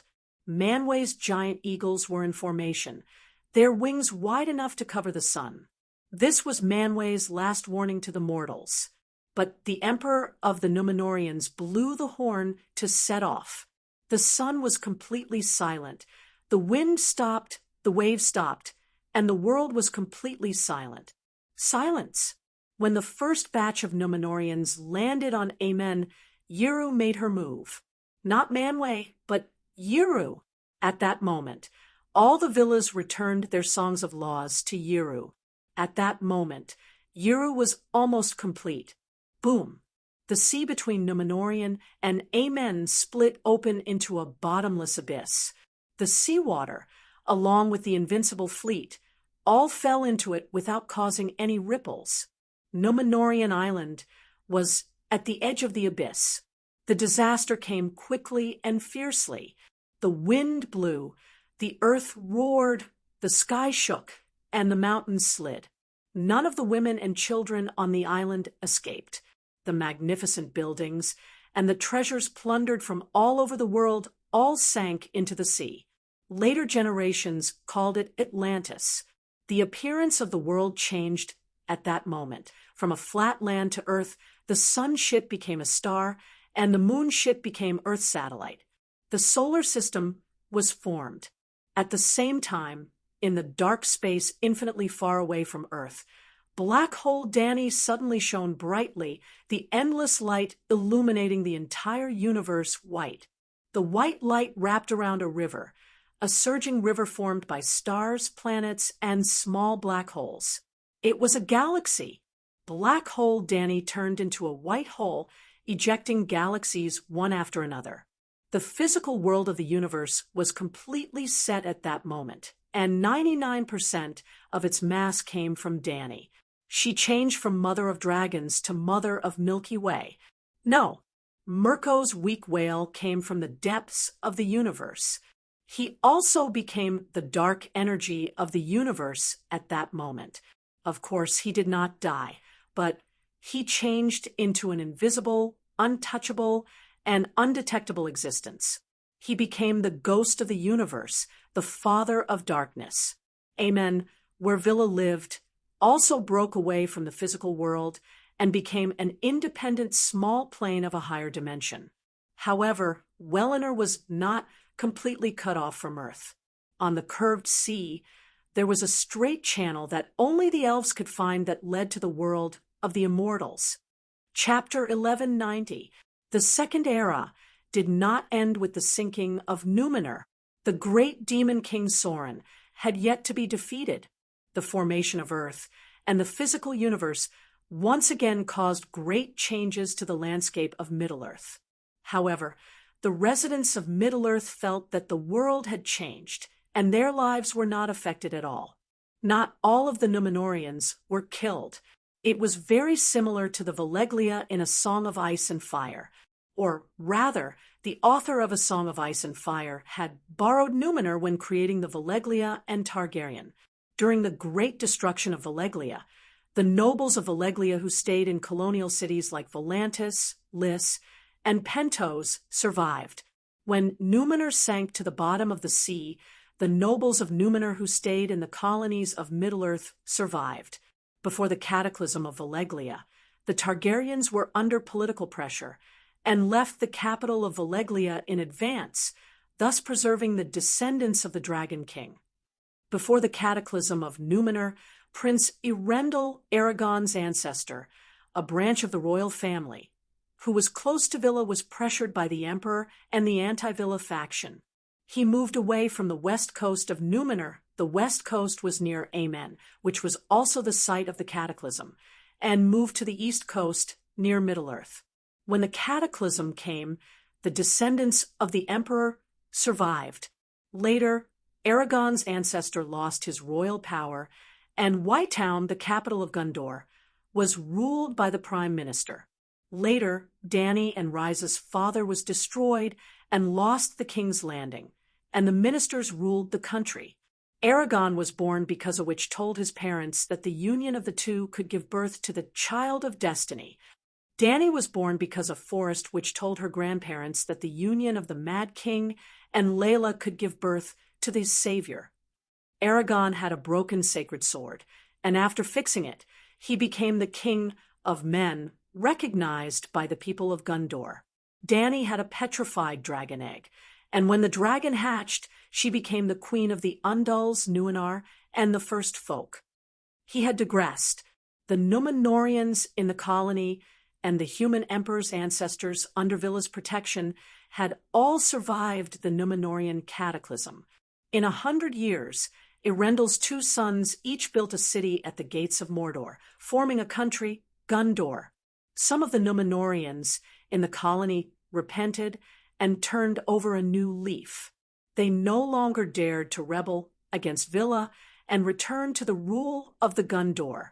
Some of them continued to degenerate and became Sorin's lackeys. They became the Black Numenorians. I've decided to attack Gondor. 100 years after the cataclysm, Sorin, who had recovered from his injuries, told Dany, yes, Sorin was heavily injured during the cataclysm. He was the prime minister and advisor of the Numenorian emperor. When the emperor left for Amen, he was in charge of the Mirko Temple on Numenorian Island. It was a magnificent cylindrical building, 150 meters tall and 150 meters in diameter. The walls were 15 meters thick, and not only was there a statue of Mirko inside, Danny and some of the former Demon Kings were also there to protect Bosme. There was blood to be enjoyed during the 4 seasons and 8 festivals.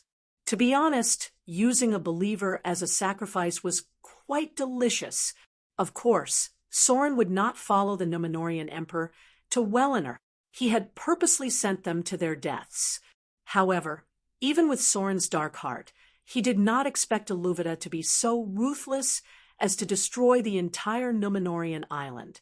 Not a single person was spared, not even the women and children. He was caught off guard. When Emperor Pharazôn sounded the war horn, he sat on a large black chair in the center of the dark temple and laughed. When the storm in the distance roared like thunder, he knew that Villa was angry and that the Númenóreans were doomed. He laughed a second time.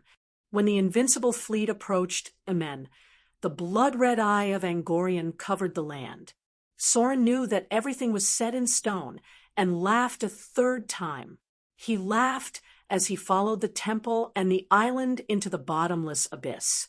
The smile on his face froze and was replaced by fear and disbelief. Iluvita, you're ruthless. With a cry, Soren was reduced to ashes. His physical body was completely destroyed.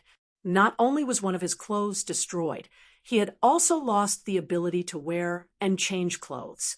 In theory, he could only exist in the form of a spirit or energy body from now on. This was not a big deal. To Maya and Villa, physical bodies were like clothes. Taking off their clothes would not affect their strength. The problem was that Danny had persuaded him to change the One Ring into an armor with underwear as the core. According to his original fate, when Soren went to Númenórean as a captive, he left the One Ring in his hometown to prevent the Emperor from snatching it away as a spoil of war. But this time, he was wearing his underwear.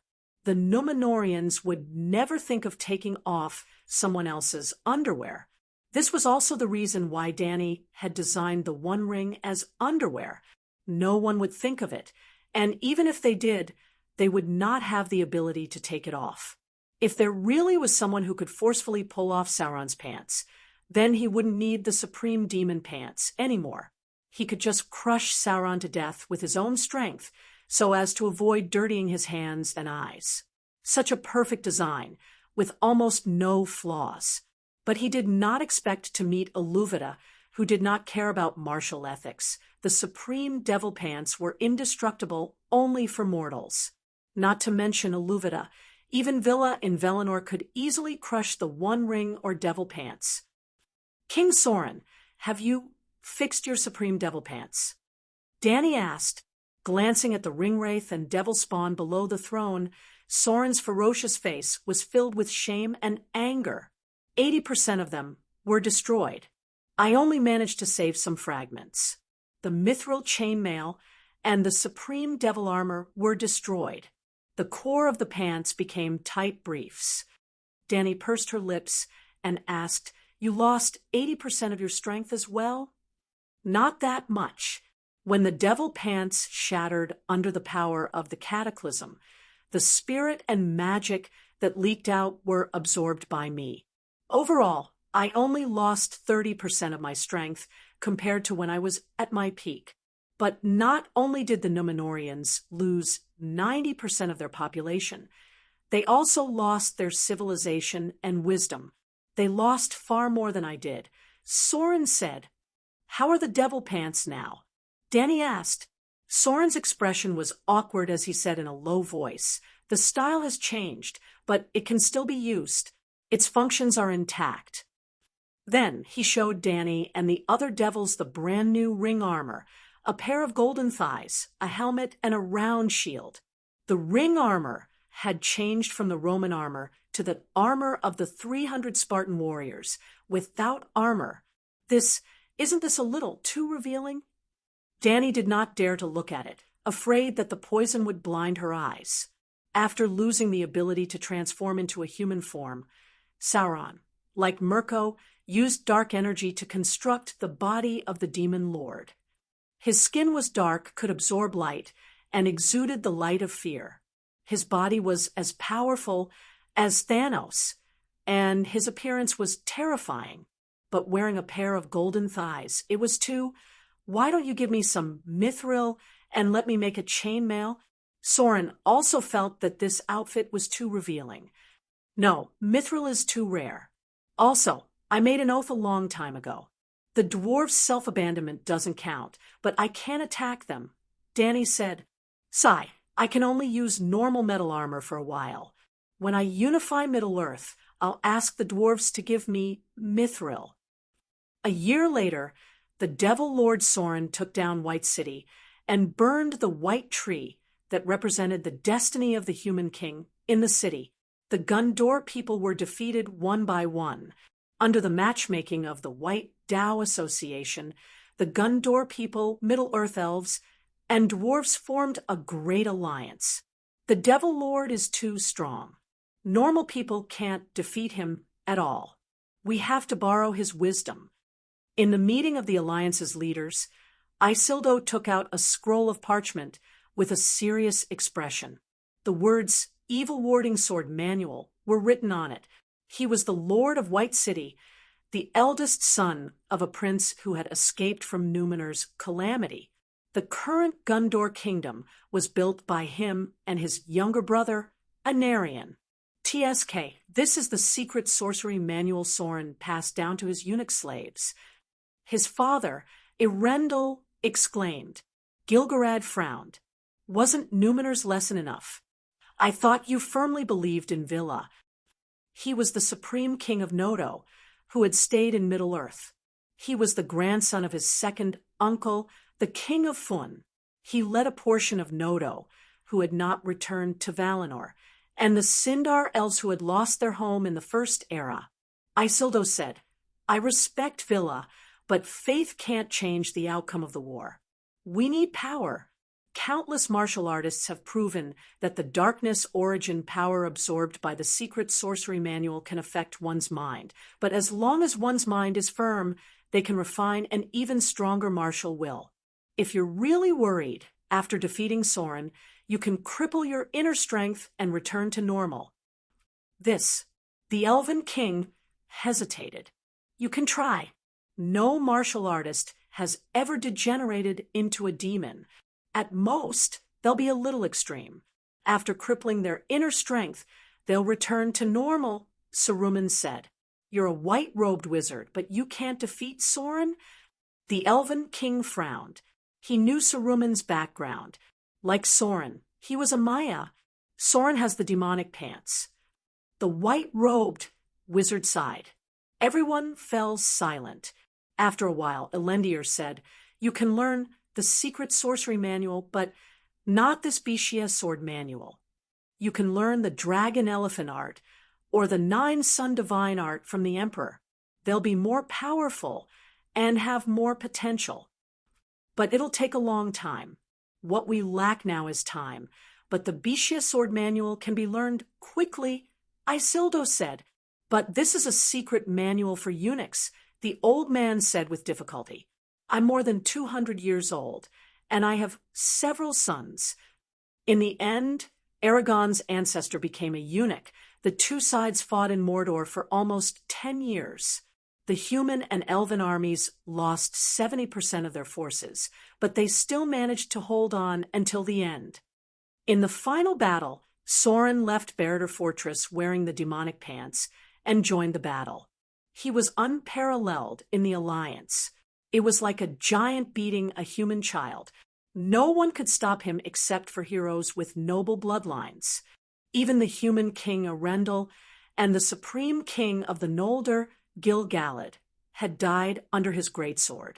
Fortunately, Isildo, who had practiced the Specia sword manual for 10 years, turned the tide. He pretended to be a corpse.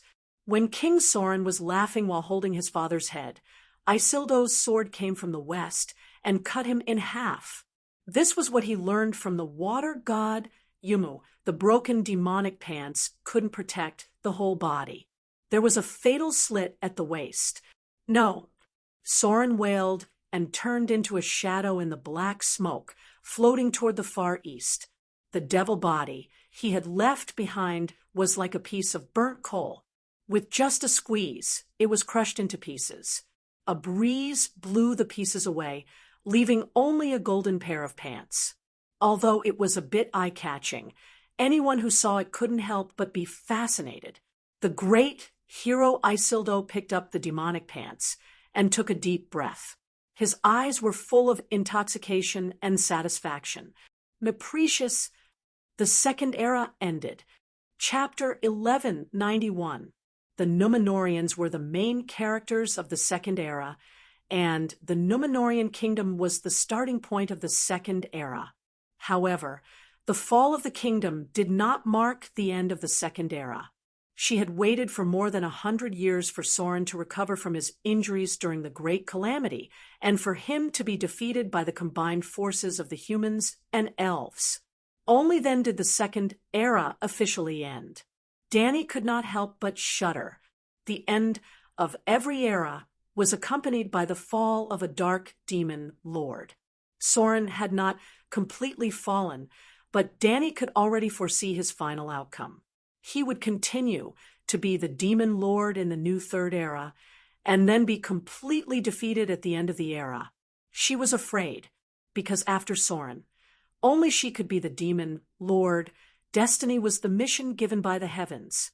But there would be a day when the mission was completed, the demon lord's destiny ended, and the demon lord's life was at stake. 1,000 years after the start of the Third Era, in a temple of a barbaric kingdom in the Far East, the dark temple was empty and silent. There were no living people. Torches burned on the walls, and the sound of monks chanting could be heard outside the thick and tall iron door. Following the evil scriptures, strands of darkness surged in from the west, from the dome of the temple. There were human cries, curses, and cries of despair in the black smoke. The red flames of the torches floated in the darkness, like a drowning person trying to escape from a dark river. All the darkness gathered in the center of the temple, and an illusory shadow floated in it. After some time, the shadow gradually solidified, revealing a pale-faced and blood-red-eyed dark demon lord. Danny's figure appeared out of nowhere, but it was natural. She took a step forward and smiled. "Congratulations, King Soren, on your return from darkness and evil. What happened to this world? It took me 1,000 years to accumulate enough dark and evil power of faith to create a new body. The humans in the Far East are still bloody and depraved, but they still worship me sincerely." Soren complained. "Sigh, the world has changed. It's now the Third Era, and the universe is slowly maturing. Everything is becoming more balanced and stable. That Arda overflowing with origin power only exists in the memories of us old antiques." Danny sighed. To put it bluntly, the world was gradually approaching the end of the Dharma Age. Soren was silent for a long time before he asked, "Where are my supreme devil pants?" "When the human sovereign snatched your demonic pants, he was deeply infatuated with them. He wasn't willing to hand them over to the White Tao Association for safekeeping. Instead, he announced that the supreme demonic pants were his spoils of war and should be the human sovereign's heirloom." Saruman and Lord Elrond were both furious and worried. However, the Doomsday Volcano has long been extinguished, and the Devil Pants cannot be destroyed for the time being. They also do not dare to say that the White Tao Association can guard the Devil Pants better. "My magic pants have become Isildo's family heirloom." The demon lord angrily bellowed. A bone-chilling wind blew through the hall, and in a few moments, the stone floor and walls were covered in white frost. "Did that damn eunuch wear my devil pants?" After a while, he asked in a muffled voice. Of course he did. After he got his hands on the devil pants, he immediately took off his underwear and changed into the supreme devil pants. He wore them day and night. Under the hood, Danny's expression was filled with disgust and disgust. Because of the Supreme Devil Pant's powerful demonic power, Isildo actually became a man again. Because of this, he treasured the pants even more. Wearing the Supreme Devil Pants allows one to live forever. Could it be that he's still alive? Soren gritted his teeth. No, how could I allow a Dangdan person to wear the Demon Lord's pants and flaunt his prowess? Danny shook her head. Numenor was a country, while Dangdan was a nation formed by the descendants of the Edenians. Dangdan and Numenor were like Han and China. My demonic pants are on you? Soren looked at the hooded stranger's waist. Danny felt another wave of disgust. She shook her head. I won't touch your precious thing, even if you beat me to death.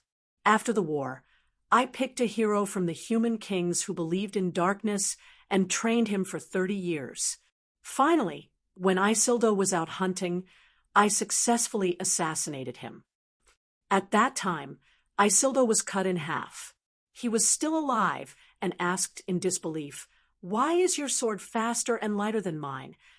The assassin took off his pants and laughed coldly. "Idiot! I'm cultivating the Sunflower Manual. I can't accept this. I didn't expect the Bisha sword to be incomplete." The human emperor wailed and breathed his last. After hearing about the assassination of the human emperor, Soren hurriedly asked, "Since you took back the demonic pants, where is it now?" "I don't know where Udo hid it." "Udo?" Soren thought for a moment and said in surprise, "Could it be Udo from the East in the First Era?" "The descendants of the people from the East," Danny said. "In the Battle of Tears in the First Era, Udo and his 3 sons betrayed the alliance between humans and elves, allowing Mirko to win the war between humans and gods. After that, Mirko didn't give the East a rich land in the West. Instead, he locked them up in a cold place. Thousands of years later, their descendants were still tortured by the power of darkness. The Udo family is the same as the Edenians of Balem. They have the bloodline of ancient heroes and are more suitable for cultivating demonic arts. After that, Udo begged me with the demonic pants. He said that he didn't have any descendants and hoped that I would lend him the pants for a few years. I saw that he completed his mission beautifully, so I didn't object. You know, no one can resist the temptation of the supreme demonic pants. After he got his hands on it, he definitely wouldn't want to return it. Soren complained. I'm not stupid. I know about the supreme demonic pants. Danny regretted turning the one ring into a pair of demonic pants. It was too disgusting. He ate the poison I fed him. That's why he left in the supreme demonic pants. Without my antidote, he would die in 20 years, Danny said. Soren believed her. Angorian's poison even killed the 2 holy trees. A mere mortal wouldn't be able to resist it even if he wore the supreme demonic pants. As the owner of the pants, Soren himself might not be able to resist it. It seems that Guy didn't believe you, Soren sighed. Danny said, after 20 years, he never came to find me. 20 years later, I don't know where to find his body. Sigh, I told him clearly that the poison would start acting up after 19 years. It was more painful than any punishment in the world. Only I could help him. He had a year to struggle and hesitate. You're wrong. Losing the supreme demonic pants is the greatest pain in the world, Soren said. Under the hood, Danny's face twisted. I have something else to talk to you about today. I think it's time to choose the Demon King. She said, I just regained my body, and you're telling me this? Soren said, unhappily. Sigh, it's because you regained your body that I'm saying this. Once you regain your ability to cause trouble, you'll unconsciously cause trouble. Even if you don't cause trouble, trouble will still come to you. You'll only cause trouble for yourself. Danny looked at him and said sincerely, King Soren, I think you only have one chance left. In every era, we might not be the main characters, but We're definitely the main character's enemies. If we don't defeat the Demon King, the era won't end. Boss Me survived the Ancient Era and the First Human Era. You survived the Second Era. Now, 1,000 years have passed in the Third Era. The end of the Third Era will most likely be the same story as Boss Me. Every Demon King only has 2 chances. King Soren, your days are near. It's time to arrange your funeral, Danny said softly. Nonsense. King Sauron shuddered, his face pale with fright. That's just your imagination. It's all fake. He emphasized loudly, as if the louder he spoke, the more reasonable his words were. Soren, you know that during the era of the 2 holy trees, I've been studying the light of Amen and the dark light of the Demon King. After thousands of years, I've almost figured out part of the 4th theme of the Illuvita, the evolution of fate between good and evil. No matter how complicated the process is, in the end, good will triumph over evil. Impossible. You're just an ES god.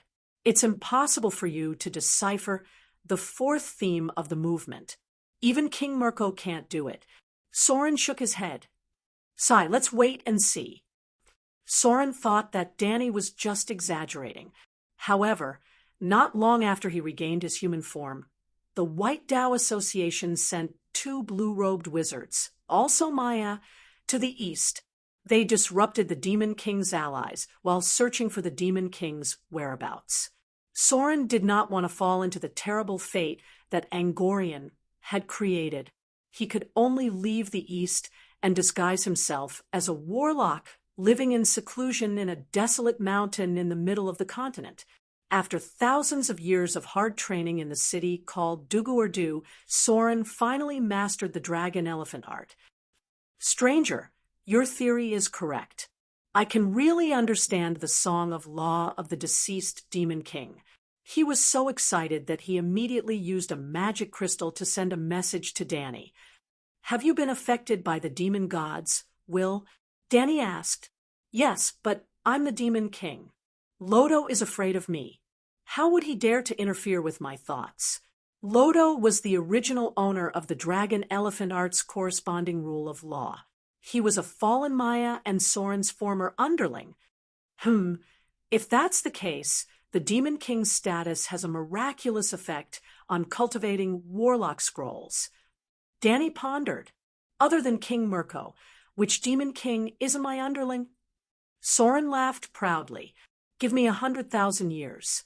When I've mastered dozens of songs of law, even if they're all just choruses, who in the world will be my match? Stranger, you have to work hard. We once had more than 5,000 fallen Maya. You have to create at least 5,000 warlock scrolls. If I can master all the warlock and demon king's laws, I'll be half an Illuvita. By then, it's not impossible to counterattack Valinor. Ha ha ha ha. The next day, Gandalf the Grey went to Duguardu. Soren packed his things and fled in panic. Damn it! Why are there Maya from the White Dao Association everywhere? I just want to cultivate. It's been 2,000 years since the Third Era, and I've been wandering everywhere. I don't even have a home to return to. I've never done anything bad or started a war. Isn't it good for everyone to live in peace? Soren the King said angrily. Danny sighed and said nothing. Soren the King once again fled to the east. However, the east also had Maya, so he could only keep a low profile. 400 years later, in the year 2460 of the Third Era, Soren the King left the east again and fled to Duguardu. Why do I feel like the whole Middle Earth is filled with Maya? He complained. Not many, just 5. Danny comforted him. Is it necessary? I'm all alone. Is it necessary to send 5 Maya to catch me? Plus, I've always been obedient. I even lost my supreme demon pants. Soren the King said sadly. Sigh, it can't be helped. It's been 2,500 years since the Third Era. I feel like it's coming to an end. Danny sighed. Soren the King shuddered and wailed in his mind. It can't be over. I still need to cultivate my sorcery. I haven't lived long enough. Stranger, you told me last time that you wanted to choose the Demon King. I've thought about it. Can we do it in one go? You have a high status, so you can be the Demon King. I'll give up my position and become your lieutenant, he said dryly. Why do you think I want to choose the Demon King? Danny glared at him and said angrily, I'm afraid that after you die, all the demon children, Villa, mortals, and destiny will think that I have a high status and subconsciously treat me as the Demon King. Chapter 1192. You don't want to be the Devil King? Soren asked, don't you want to give up your position as well? Danny's tone was strange, as well. The two looked at each other for a long time, then sighed and fell silent. After a while, Soren asked suspiciously, when you went to outer space to see King Mirko, you told him that he chose me to be the Devil King. You didn't fake the Imperial Edict, did you? Weren't you overjoyed, crying tears of joy? You even praised me loudly, saying that I was honest and reliable, and that I was the most trustworthy friend? Danny asked. If I knew this would happen, I wouldn't have done it. Soren King sighed. I'm not lying. The old king really did choose you. If you don't believe me, you can ask him yourself when you die, Danny said. Don't say die again. I haven't lived long enough. Soren King trembled. Why don't you choose a Devil King and see if you can give up your destiny? Danny suggested. Who have you taken a fancy to? Solon asked thoughtfully. Who else is more suitable than Maya? Maya? Soren was shocked.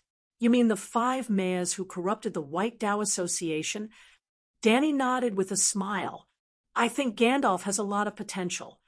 Gandalf is too righteous and tough. It's too troublesome to defeat him. Why don't we lure the white-robed wizard? Saruman, when the world was first created, he and I were both gods of arcane energy. We're old friends, Soren said. Gandalf is known as the wisest Maya. He can defeat Saruman, but Saruman is no match for him. If Saruman becomes the Devil King, Gandalf can defeat him alone. Then, why should the people of the world unite to fight against evil? Without a world war, how can we end the era? So, we can only choose the strongest Devil King, Danny said. Are you sure Saruman can't defeat Gandalf? Saruman is the leader of the White Tao Association. Soren doubted. Danny smiled and shook her head. Combat strength is not equal to strength. Think about yourself. Your combat strength is not that great either. You can't even beat a mortal. Soren Wongchong blushed. Heroes don't count as mortals.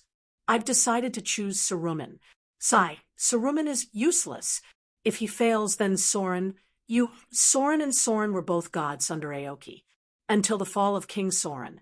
Soren had always been the number 1 Maya under Aoki. It was only after Soren joined Mirko that Saruman slowly rose to prominence.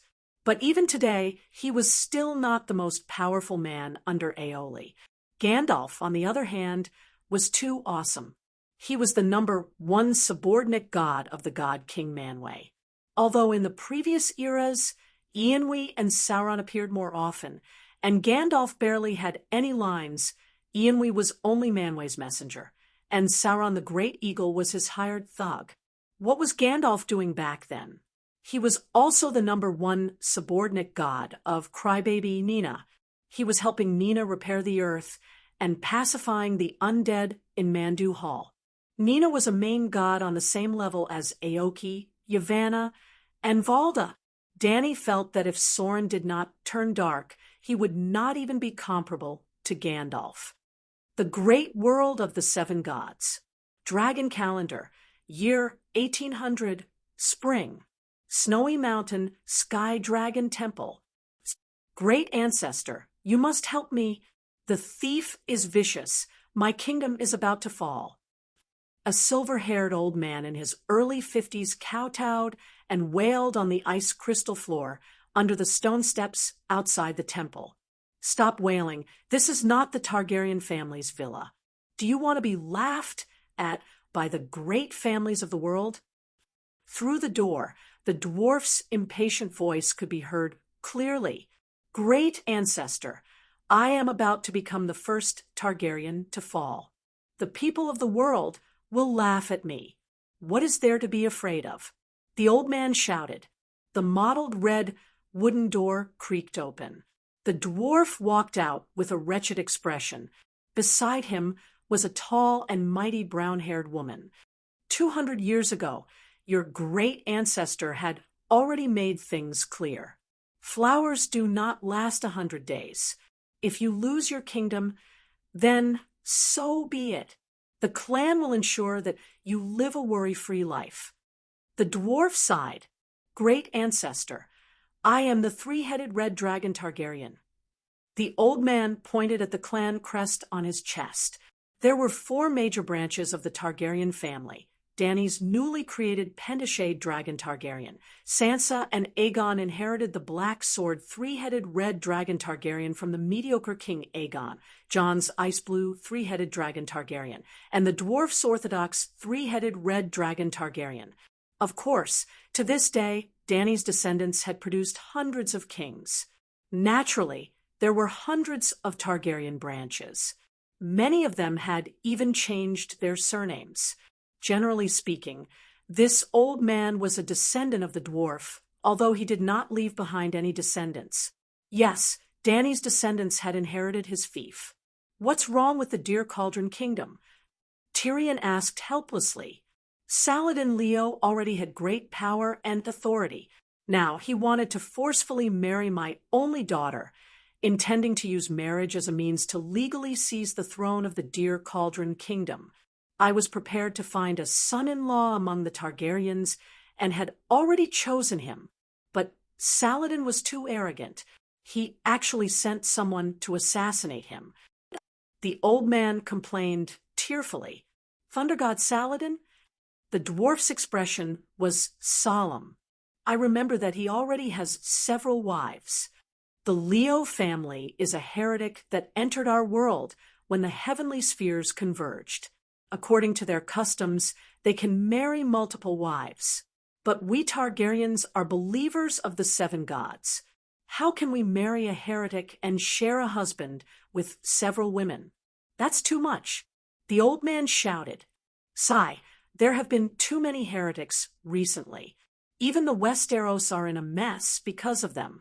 The 7 gods are too merciful. The onlookers on the side. Sakia, bring him to Sky Dragon Temple. I'll find someone to inquire about Saladin, Tyrion said to the Megalosaurus's wife. With that, he leaped and transformed into a 40-meter-long, 4-legged Megalosaurus, flying north at supersonic speed. At the gates of hell, Tyrion found old Ymont, who was emitting a holy white light. Old man, what did the Holy Mother say? Can I destroy Saladin's tribe? Old Ymont shook his head, solemnly. You can't destroy him. Saladin has the mandate of heaven for the next few thousand years. The mandate of heaven? Tyrion shouted in shock. How is that possible? Without the great calamity of the era and the new era, where would the mandate of heaven come from? Saladin's bloodline talent is second only to the elves' ancient blood. His era is the new era. Old Ymont said. Isn't it just summoning lightning? Tyrion was puzzled. No, his Song of Lightning has the potential to evolve into the creation lightning. That is the first fire, divine lightning that can split heaven and earth apart in the Void Realm. Not to mention a Targaryen princess. The Holy Mother of Believers is willing to sacrifice all the girls in the Targaryen family for this possibility. It is not Dany. Of course, the benefits will be taken by Dany in the end, just like the ancient blood. The old man sighed. Tyrion's eyes flashed and asked, Can we take away his mandate of heaven? How? The old man frowned. Humph, isn't he a stud horse?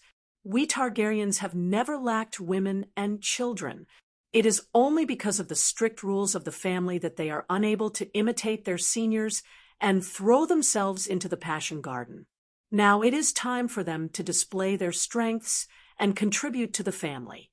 Not only do we have to marry off our daughters, we also have to get those wives, mature women, old fairies, fake Lolas, and real scoundrels to his side, without leaving a trace, without telling them anything. Just let them gather together spontaneously. Then let him sow seeds every day and have no time to cultivate. After a few hundred years, when a child with both the Targaryen bloodline and the divine lightning of creation grows up, humph, will he still have a mandate of heaven? The dwarf said sinisterly.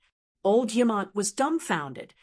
Tyrion, suddenly a familiar voice seemed to come from outside of time. It was illusory and hard to grasp. Dany! Old Yemont was shocked. Tyrion was stunned and said in surprise, "Is that Saladin so important that you have to come personally?" Saladin? Dany, who was outside of time, thought for a moment and said with a smile, "Don't mess around. Even if your honey trap succeeds, his son is not much different from him. I am determined to get the divine lightning of chaos. No matter what, the will of the world will let the song of the thunder god be sung.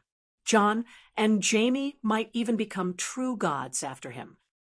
Jaime can become a true god too? Tyrion was surprised and delighted.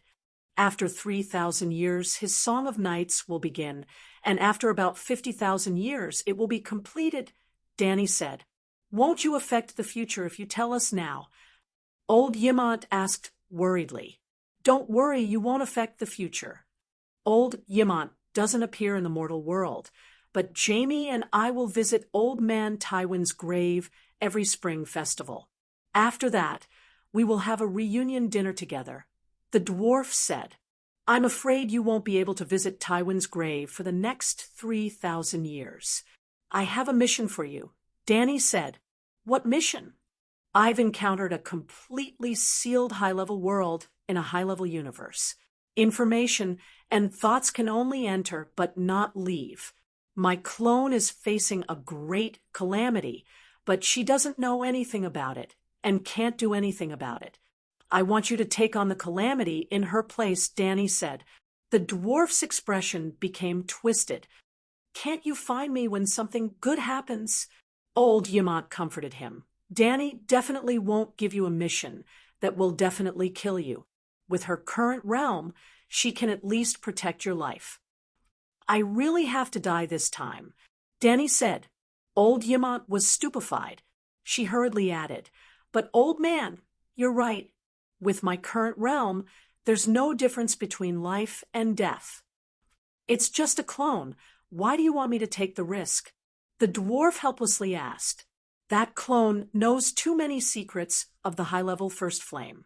Since the world is completely sealed, information can only enter but not leave. How do you know about the great calamity that even she doesn't know about?" the dwarf doubtfully asked. Dany was silent for a moment and sighed. "I'll tell you the secret now. In a while, I'll erase your memories from the source of time. In fact, before I send you in, your memories and humanity will be deleted or slightly adjusted.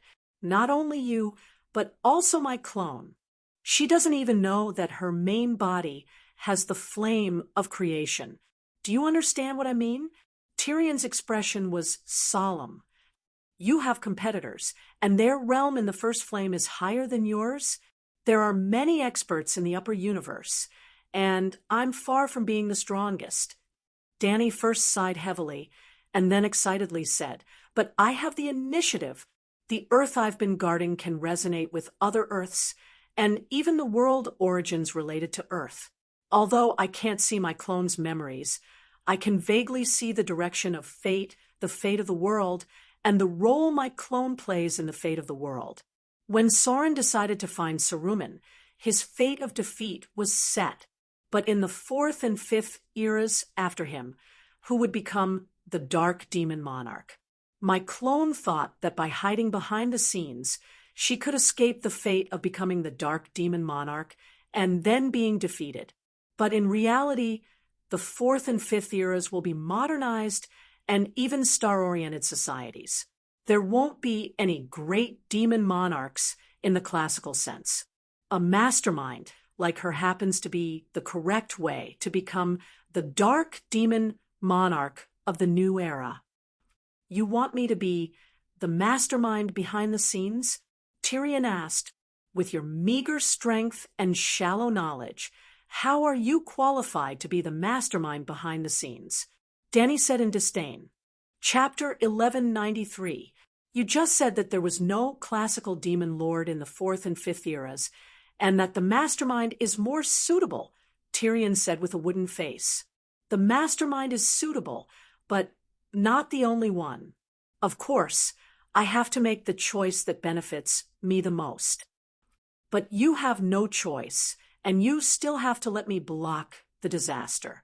What right do you have to compete with the creator of that world? Tyrion said. Not bad. You lack knowledge, but you don't lack wisdom. You quickly grasped the main point. Dany praised and smiled. That creator is called Eru, the only god. It knows everything in the world, called Eru. It knows everything that I know. It knows what I am thinking, what I am doing, and even what I am going to do in the future. I don't know what I'm doing or thinking, let alone my future, but I know that I act and think.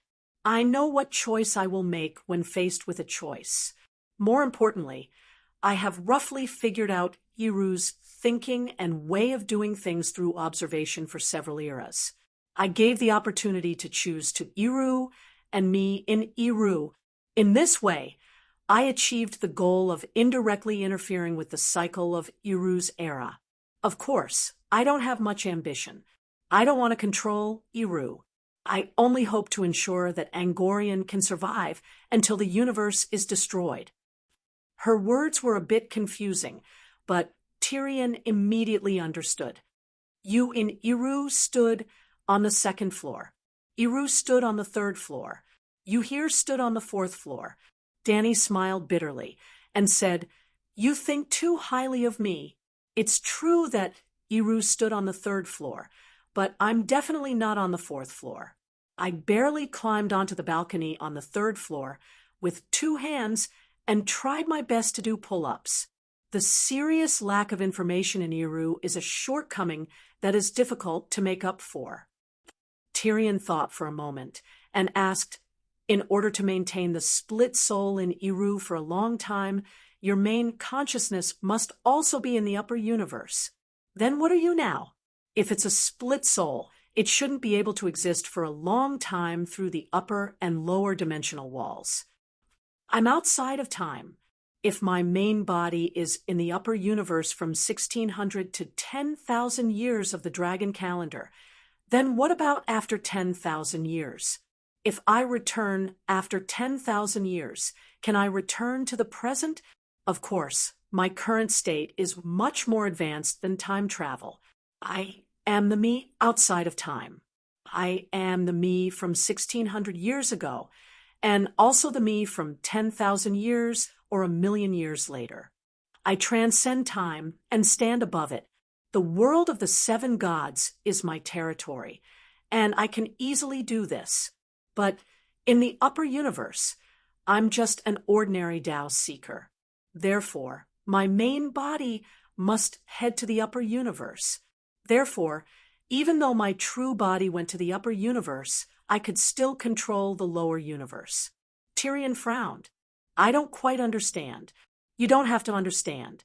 You just have to understand that I will never do anything that is detrimental to myself. Tyrion's mouth twitched. But I just want to know if you're doing something bad to me. Everyone is a loving family. If it's good for Dany, wouldn't it be good for you too? Ymont Sr. chuckled. When you were alive, although you were biased towards her, you would still say a few words of justice from time to time. But now, tell me, is this something a human should say? She's obviously asking me to block the tribulation. I'm going to die. The dwarf shouted. Sigh, don't blame me for being biased. You all grew up safely under her wings. As the umbrella holding up the sky, she had to take risks and roam the outside world, fighting with many powerful enemies for every tiny opportunity. How difficult and dangerous it is, old Yimont Sr. said with a complicated expression. Danny was a little touched. The old man understood the hardships and helplessness of being the head of the family. After all, Tyrion sighed, helplessly. That one god, will he let me enter the first sub-god? Sagrador knows that I'm not Angorian, just as he knows. But I'm not sure about their plans in the first sub-god. Just like the highly evolved First Flame, he knows how difficult it is to perfectly replace a person's life imprint. Therefore, he's sure that I'm definitely in existence at the level of a creator god. Just like when a sculptor sees a master-level sculpture, he'll definitely be able to confirm that the creator of the sculpture is also a master-level sculpture. Danny explained Sagrador and Angorian, then sneered. I've taken a liking to Eru and want to grasp the secret of the First Flame's evolution from him. He also wants to scheme against me. He knows that I'm not as good as him, so he wants to devour me. If he devours me, he'll be able to grasp another path of evolution for the First Flame. Unfortunately, as a half-completed First Flame, I deeply understand how strong the evolved First Flame is. When I entered the first sub-god, I cleared most of my memories. The me in the first sub-god is like a blank piece of paper. I have the goal of filling the paper with information. I don't even know that I've grasped the flame of creation, and I don't even know that my path is the song of ice and fire, and not just simply allowing the first flame to evolve. It sounds so complicated and dangerous. It's even more terrifying than the power struggle in the imperial court. Old Yimont's face was pale as he muttered to himself. I thought that the powerful beings are all aloof from worldly affairs, indifferent, extraordinary, and unrestrained. Tyrion was also shocked. I didn't expect that even after becoming a creator god, there's still so much intrigue, deception, and swords. It's even more intense than the battles between mortals. The greater the power, the greater the desire. Desire is the source of evil. The greater the desire, the less morals one has. Hence, the powerful beings are all extremely evil. Danny sighed softly. Then, she continued solemnly, because of my caution, Eru hasn't been able to take advantage of me all this while. It needs a breakthrough point, and Sagrador's cross-realm summoning talent is one direction. I even suspect that Sagrador is the trump card that Eru prepared for me. In recent years, Sagrador's main body outside the first sub-god has been searching for me in the dark dimension. I'm guessing that he wants to send a message to my main body from the first sub-god to make me anxious and confused. Since that's the case, I'll purposely expose a flaw and send it to them. Tyrion felt a sense of familiarity. He pointed at his nose and muttered, "The flaw is me? You're my only brother, my biological brother. What would Eru think? You're clearly a dumb muggle. Now, you can cultivate, live forever, and become a great, true god. I'll give you the Song of the 10 Laws later. It's all because of my careful care." What would Eru think if he knew? Danny smiled. Song of the 10 Laws. Tyrion wasn't wild with joy. Instead, he was trembling. How much would he gain from such a huge investment? The greater the reward, the greater the risk. Suddenly, Tyrion's expression changed. He shouted, "I remember now, this feeling. Isn't it the time when you used me and Aegon as meat shields for Simba? Simba's brain isn't as agile as yours. If he falls, he'll really fall. After you fall, you'll understand your true nature and greatly improve your realm. Think about it carefully. Which of the missions I've arranged for you over the years didn't have great benefits?" Danny said. Tyrion subconsciously touched the 7-star crown on his forehead and asked, "Can you guarantee that I'll become a true god Will you give me all the 10 laws after I complete the mission? Danny shook her head and said, The 10 laws are bait. It's proof that I love you, my only brother. In the end, I might not be able to keep all of them.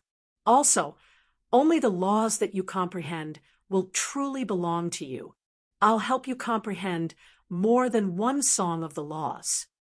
Tyrion was a little moved. His talent wasn't that great. In the past 2,000 years, he hadn't even touched the edge of the laws.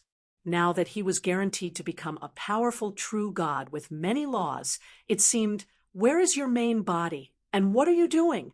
I want to know, what are your chances of winning against Eru? He asked. Danny thought for a moment and said, Over the years, I've been to many universes. In the Grim Reaper world, I was the Grim Reaper, materializing 4 Megalosaurus dragon souls into 4 swords. Later, I was lucky enough to come across the broken investiture of the gods' world. I saw Taoist Heavenspan use the immortal slaying 4 swords at the end of the era, returning the world to its origin and turning it into a weak flame. I discussed the Tao with him in the chaos for 10 trillion years. He learned part of my flame of creation, and I learned his immortal slaying 4 swords and the creation polarity of destruction. So, you don't have to doubt my combat power. The result of falling out is just me and Eru stabbing each other in the chest. He may have a long HP bar, but I'm agile. I can travel through time and space without a trace. Well, I'm fast. Why can you discuss the Tao with Taoist Heavenspan, but you and Eru stabbing each other? Old Yimont asked worriedly. Sigh, if I'm stronger than Taoist Heavenspan, I would have swallowed him directly. What's the point of discussing the Tao? 10 trillion years. Do I have time? If he's stronger than me, he would have swallowed me long ago. But Eru is stronger than me, much stronger. Danny sighed. Yimont's face contorted, and he said embarrassedly, Isn't it good for everyone to be friendly? Old man, you're already so old. How can you say such childish things? My level is too low. If he discussed the Tao with me as an equal, I would get much more than he gets from me. It was like a primary school student sharing knowledge with a college student. Who would benefit more? More importantly, there's only one Tao. I have my own Tao, and now I need Eru's knowledge even more. He doesn't need my knowledge as much. He's reached a bottleneck in the evolution of the first flame, and he's more eager to take over my Tao. If he knows that the Song of Ice and Fire can be merged and become the supreme law of the universe, Eru will most likely give up on Eru and enter the lower universe to take over the great world of 7 gods. The original name of this world is the world of ice and fire. Why did I change its name to the great world of 7 gods? I'm afraid that you'll reveal your origins when you're wandering in another world, and people will find out the secret of this world. What's the Song of Ice and Fire? Tyrion and Yimont were confused. Oh, it slipped out of my mouth. I forgot that I deleted this memory from everyone's mind when I was at the origin of time. Danny said strangely. Tyrion and his son were dumbfounded. How many memories did you change? Not much. I just made sure that my secret wasn't leaked. The dwarf sighed and finally asked, What immortal slaying sword? What sword of destruction? They're all desperate moves. Don't you have a chance of winning? If the 2 gods of creation really fight, I'm afraid that not even ashes will be left if I'm caught in the crossfire. Of course there's a chance. My main body is currently a titled Dolor in the great world of Dolor. The laws of that world are very mysterious. If I can make good use of them, my potential won't lose to ours. What laws? Tyrion asked curiously. It can merge many songs of laws into one. It's not like mixing dough and stone. Instead, it's like mixing water and milk, and a qualitative change occurs. Danny said with a solemn expression, In our world, It's very difficult for two different laws to be linked. In other words, it's very difficult to achieve the effect of 1 plus 1 greater than 2. However, in the Dolua world, 8 laws or even more can be merged into one, increasing one's strength by 10 times or even 100 times. Tyrion's heart skipped a beat. You want to merge the 4 elements into a world. That's right. Once you become a god of creation, you'll have the qualifications to fight with Eru. I've seen Eru's methods. If the realm of the 4 elements forming a world is on the first floor, then Eru is on the 3rd floor. So, I have to find another way. At this point, Dany laughed. You know that I'm proficient in spirit bestowment techniques. I bestow a spirit to the earth. The earth has a spirit, so it gives birth to an earth soul ring. I bestow a spirit to the sky. The sky has a spirit, so it gives birth to a soul ring. After that, there's also wind, rain, thunder, lightning, and other natural phenomena. What 10,000-year black soul ring, 100,000-year red soul ring. They're all trash in front of me. The white ring Dolo. After that, I'll also bestow a spirit to the sun and a spirit to the black hole. Especially the black hole. My Angorian body is a black hole. As long as my understanding of black holes and the celestial universe surpasses Eru, even if I'm inferior in other aspects, when Eru dies out, I'll be able to keep my achievements in Eru. The dwarf finally asked, "What should I do?" "You don't have to do anything. Eru knows everything. I'll split you into 2, the kind Tyrion and the evil Tyrion. I'll only send in the angel Tyrion that I've specially customized, and leave the rest to fate's natural evolution," Dany said with a sly smile. Chapter 1194. The Third Era, the year 2790. In the low wooden house by the lake, Tyrion was sweating profusely. The hammer in his hand and the sword on the anvil made a ping, ping, ping, ping sound. In the blacksmith shop, dwarves were carrying buckets and charcoal to and fro. Outside the house, he could vaguely hear the sound of his elder brother negotiating with the human traders. Humans were treacherous, and human traders were even more treacherous. This kind of business with treacherous traders should be done by the clever second prince of Turin, but Tyrion really didn't want to face the question of how can a half-human have a dwarf for a father from strangers. Tyrion Turin, a half-human, the illegitimate son of the king under the mountain, therein too. When he lived in Lonely Mountain, the dwarves didn't treat him differently. Only the humans liked to make a fuss about nothing.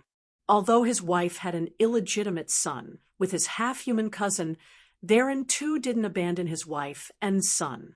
Later, he had another son and daughter with his wife. A dwarf who loves gems is a real dwarf. A half-human who can't control his second son is a real half-human. This was a popular proverb among the dwarves and half-humans. The dwarves were already used to the illegitimate son of a half-human. A half-human male and a half-human female dwarf gave birth to a half-human female dwarf, and a half-human female dwarf gave birth to a half-human male dwarf. It was very magical. Dwarves and half-humans were very distinct, but they were also very close. The two groups had always been living together. The days in Lonely Mountain were very happy, but it didn't last long. Not long after, the evil dragon Smaug came. Tyrion only hated that his soul was transmigrated, and he didn't bring the witchcraft of transforming into a demonic dragon. It was too tragic. At that time, the whole Lonely Mountain was like a burning furnace. Countless familiar relatives and friends were burned to ashes. His half-human father, dwarf grandmother, and dwarf mother, who were very good to him, all died in that catastrophe. He was young, only a teenager. His grandfather and father carried him out of the secret passage, but they escaped with their lives, and their family business was all gone. They could only wander around, forging ironware and selling it to human traders to make a living. 20 years passed in a flash. Oh no, oh no! The old king has been killed by the beast men. Suddenly, the sorrowful cry of an old dwarf came from afar. Tyrion hurriedly put down his hammer and ran out with his deformed, short legs. Well, his legs were deformed and short, but his feet were bigger and stronger than those of the hobbits. Running barefoot on the muddy ground seemed to be able to obtain an endless supply of energy from the depths of the earth. Running dozens of miles didn't seem to be tiring at all. According to the old dwarf, this was a blessing given by Arcane to the half-humans to make up for their deformed limbs. "What's the matter?" he cried as he ran. Outside the courtyard, there were already many dwarves in shabby clothes gathered together. The weapons merchant with a big belly had not left yet. He stood out from the crowd and was very conspicuous. Woo! The female dwarves were crying, and the male dwarves were swearing. Tyrion squeezed through the crowd and saw his cheapskate father holding a white-haired head, his entire body trembling.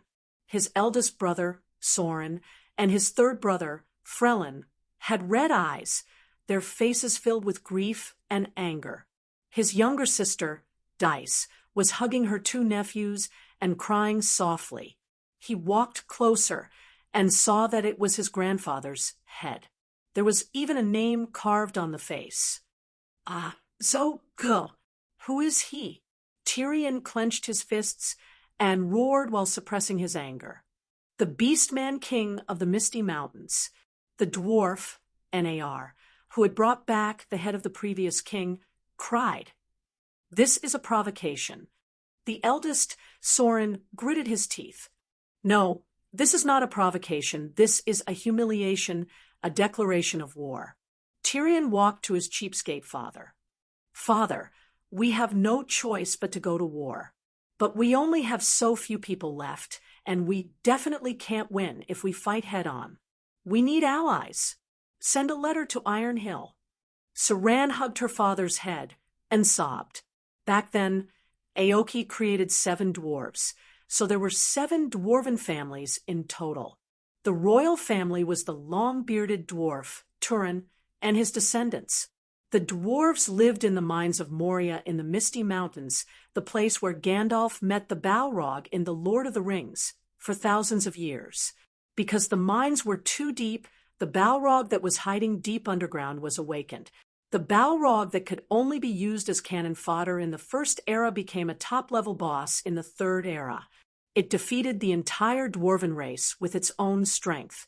After escaping from Moria, the royal family of Turin was divided into 2 brothers. One was the main branch and settled in Lonely Mountain, the place where The Hobbit took place. The younger brother led the other branch and moved to Iron Hill in the east, the dwarves who came to Soren's aid in the War of the 5 Armies. But in less than a few hundred years, there were too many treasures in Lonely Mountain, and it attracted Smaug. The royal family of Turin became refugees again, which was Tyrion and his group now. Even the prince had to work as a blacksmith to support his family. Originally, with 3 generations of ancestors and grandchildren still around, 3 generations living under the same roof, it could be considered a happy and harmonious life. But the old man's madness acted up, and he only brought 1 servant to Moria to reclaim the old capital. His head was chopped off by the orcs, and the name of the murderer was carved on his forehead. Tyrion glanced at the weapons merchants who were watching from the sidelines and whispered, Dad, we can send a letter to Uncle, but we can't let the Iron Hill dwarves take the lead. This is a blood feud between us. The dwarves of Lonely Mountain. He was only a half-human, so he didn't feel awkward saying this. But we only have these few people.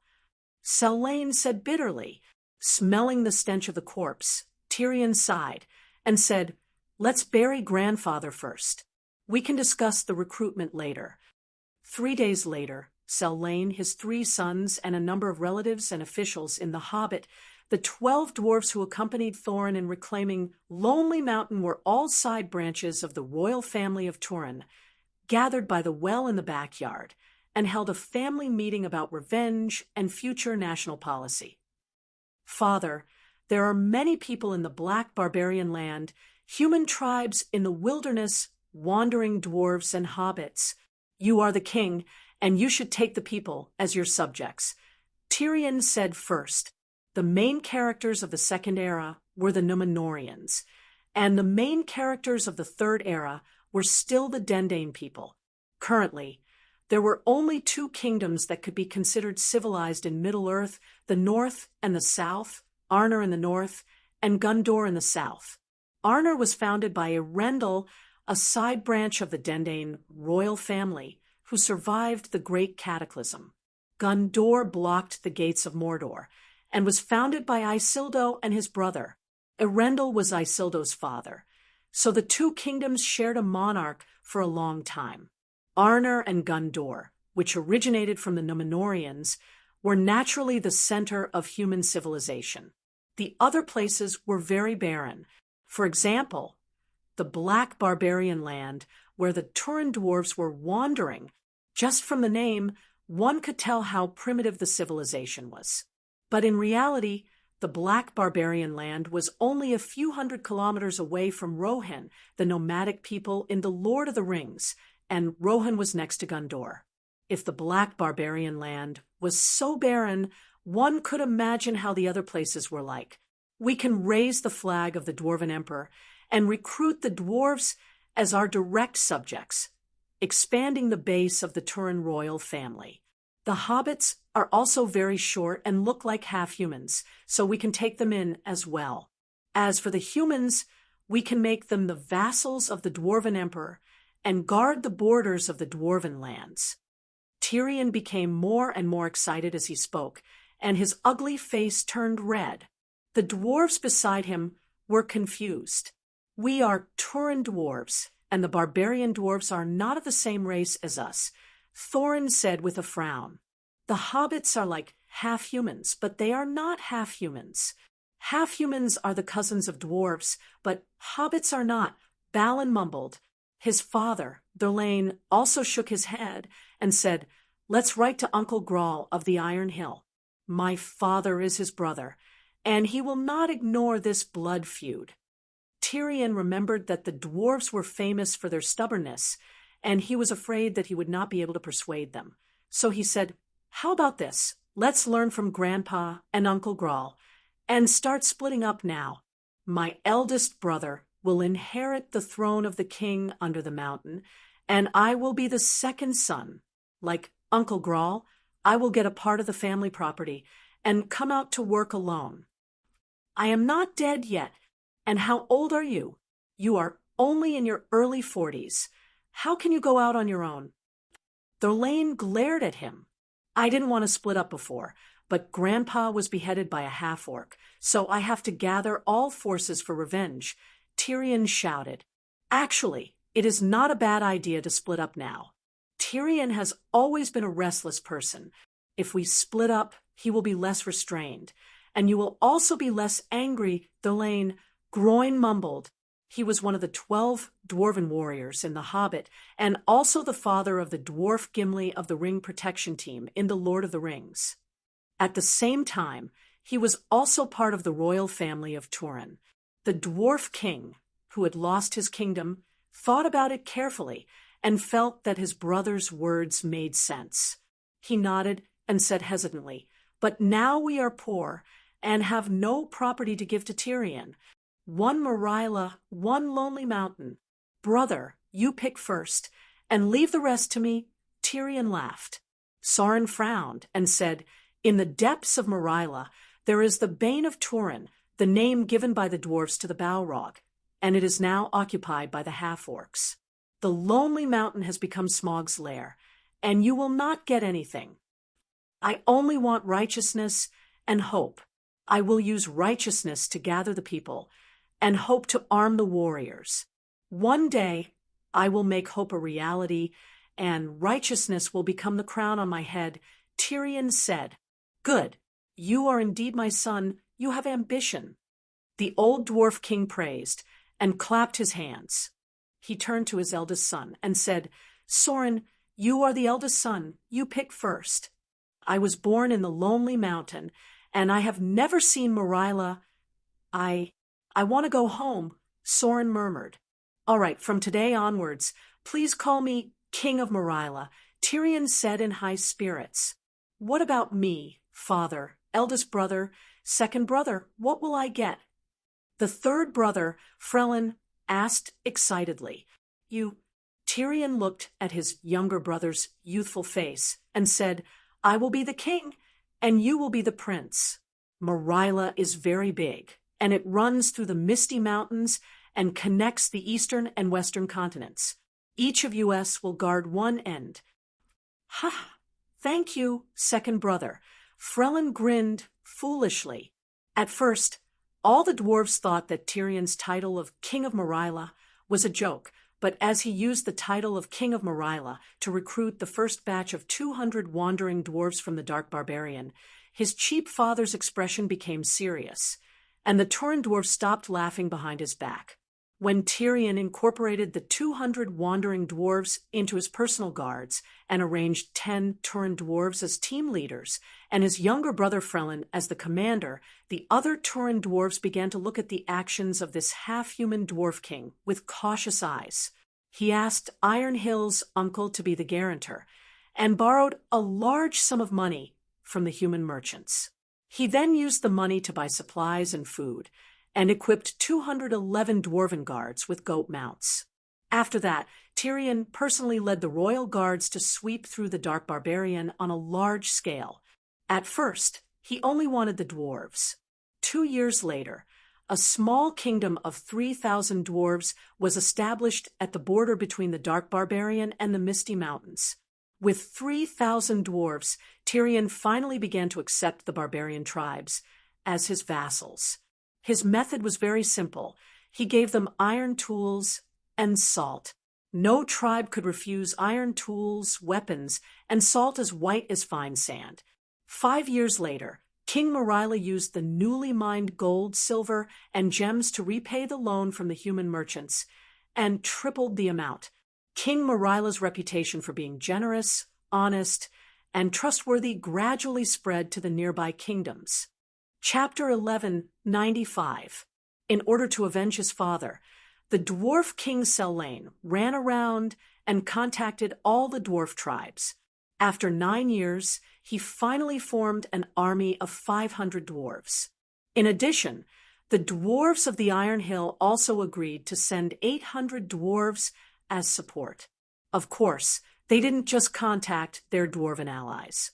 They also went along the Misty Mountains from the north to the south, clearing out the small orc strongholds one by one. When he brought his eldest son Soren back to the Dark Barbarian land, excitedly, and prepared to call on his son to join the final battle, he was shocked at the gate of the Dark Barbarian Dwarven Kingdom. A dense army was marching out of the city. There was an endless army of dwarf goat cavalry, rows and rows of human heavy infantrymen in shining armor, and squads of human cavalrymen holding all kinds of banners. "Father, brother, you're finally here." If you came a few days later, second brother would have cleared out all the orcs in Moria himself. Third brother Frelin saw his dusty father and brother from afar. They rode a strong and tall black goat and ran over. "These years, we've been hunting orcs from the south to the north. Now, the Orc King and his subordinates have all gathered near the mines of Moria." Soren looked at OL3's shining, radiant armor and the powerful mountain goat he was sitting on. He then looked down at his old, dusty plate armor and the broken boots that revealed his feet. He felt very upset. These people, soldiers, where did they come from? What are they doing here? Old King Selene was confused. 1,500 goat knights were all the guards of the House of Turin, 3,000 heavy cavalry. They're also from the House of Turin. They're the army of the human vassals. The 2,000 light cavalry are also from the vassals' territories. There's also 3,000 Rohan hussars and 3,000 mercenaries from Gondor and other human kingdoms. This is already more than 10,000 people. Selene stuttered in disbelief.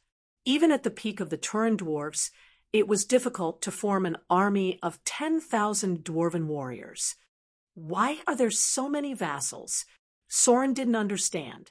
All the humans, hobbits in the dark barbarian land, and the wanderers near the misty mountains have been gathered by Second Brother to farm around the capital. There's a total of 18 earls and 24 lords, more than 100,000 people. Transferring 5,000 soldiers won't affect production too much, Frelin said proudly. Why are the humans willing to pledge their loyalty to Tyrion? Soren was confused. Because the House of Turin is famous, because the King of Moria was passed down from the First Era, because my second brother was a meritorious person who broke the monopoly of the noble bloodline. Seeing the confusion on his father's and brother's faces, the third son explained, working for Emperor Gondor will at most earn the Emperor's verbal praise and maintain an official position in the Empire for only one generation. If you work for us, you'll be rewarded. If you make a small contribution, you'll be rewarded with money. Second brother is even more generous than the Dengdan Emperor. If you make a big contribution, you'll be granted a title, hereditary title, and you'll be divorced from the country. Therefore, the humans are willing to serve the Dwarf King. But there are so many human nobles. Is this still the Dwarven Kingdom? Soren frowned. Anyway, humans like to live on the plains, and we dwarves live in caves. We don't interfere with each other, and it's a win-win situation if we work together. Third brother said disapprovingly. Selene nodded and said, when we were in Lonely Mountain, we also got along well with the humans in Long Lake Town. We dwarves want mountains, while humans want plains. Why did the Rohan cavalry also come? Then he asked again. 2 years ago, Second Brother personally went to Rohan and had a good talk with the cavalry king. They formed an alliance to fight against the half-orcs. They can do that, Old Wong murmured. Not only Rohan, but also the large tribes and small kingdoms near the Misty Mountains were roped in by Second Brother. Everyone agreed on a time to encircle and suppress the half-orcs together. The half-orcs are not only the enemies of the dwarves, but also all humans. The enemy of an enemy is not necessarily a friend, but there's always the possibility of cooperation. Frelin, you've grown up. Old Wong stroked his long beard with relief. It's all Second Brother's teaching. Where's Tyrion? Old Wong turned his head and looked around. The task of commanding the troops was given to me and Balin. Second Brother should still be practicing in the palace. Practicing? Old Wong's face suddenly changed, and he said sternly, what I said in the past, he ignored it. The Dark Demon King's sorcery is a demonic art, and it can't be practiced. Why didn't he listen? Why didn't you persuade him? Frelin said disapprovingly, Father, we have to face the Balrog, the nemesis of Turin. Normal power is useless. Even at the peak of the Turin dynasty, they still couldn't defend Marilla. Now, we can't even see the tail of the peak. If we don't find other ways, how can we succeed? Also, in the era when the Dark Demon King ruled the world, the great Emperor of Gondor, Isildur, could become the greatest hero because he practiced the sorcery sword manual? Soren thought, and he gradually agreed with the choice of his second brother and third brother. Without the sorcery sword manual, Isildur couldn't defend Gondor, and he couldn't end the Dark Demon King's rule. Without the sorcery sword manual, even if Tyrion could drive away the half-orcs, he couldn't defeat the nemesis of Turin. Without the sorcery sword manual, he couldn't drive away Smaug and take back his home in the Lonely Mountain. Second Brother is practicing the sorcery sword manual. Did Second Brother cut off his penis? Selene exclaimed. No, the Sorcery Sword Manual is the secret of the royal family of Gondor. Normal people can't see it. Also, Second Brother said that the Sorcery Sword Manual is all about speed. The Dark Demon King's weakness is fleeting, so it needs to be fast. But the nemesis of Turin doesn't have any obvious weakness. We can't get close to it, and we can't break its defense. No matter how fast it is, it's useless. What kind of sorcery is Tyrion practicing? Soren asked. Frelin jumped down from the goat and whispered to his elder brother, Frost Axe. Soren looked at his father. You are very knowledgeable. Have you ever heard of this sorcery? It seems to be related to ice. It can counter the nemesis of Turin, and it can even counter the fire dragon. Where did he find such a high-level secret manual? Although it's easy to fall into darkness by practicing sorcery, each secret manual represents an ultimate power, and each ultimate power can only have one master. The more powerful the ultimate power, the more precious the secret manual is, and the less likely it is to be passed down. Selene frowned. Second Brother bought it from a street stall. It's not a lost secret manual. Once the secret manual is passed down, there are too many people practicing it. Everyone is competing for the ultimate power. Shaking his head, Old Wong laughed. I'm thinking too much. Even if the secret manual is open for everyone to practice, not everyone has the right to master the ultimate power. Father, you keep talking about the ultimate power. What is it? Soren was confused. Frelin also looked at his father curiously. It was also his first time hearing about the ultimate power. The ultimate power is the upper limit of sorcery. It's a power that only gods can master. The power of gods. How strong is it? Soren was stunned. Then he complained, if we practiced sorcery since we were young, we might have the power to chase Smaug away. It's been 30 years. We've abandoned our country for 30 years. Old Wang shook his head and sighed. The ultimate power is essentially the power of the Dark Demon King, who died in battle.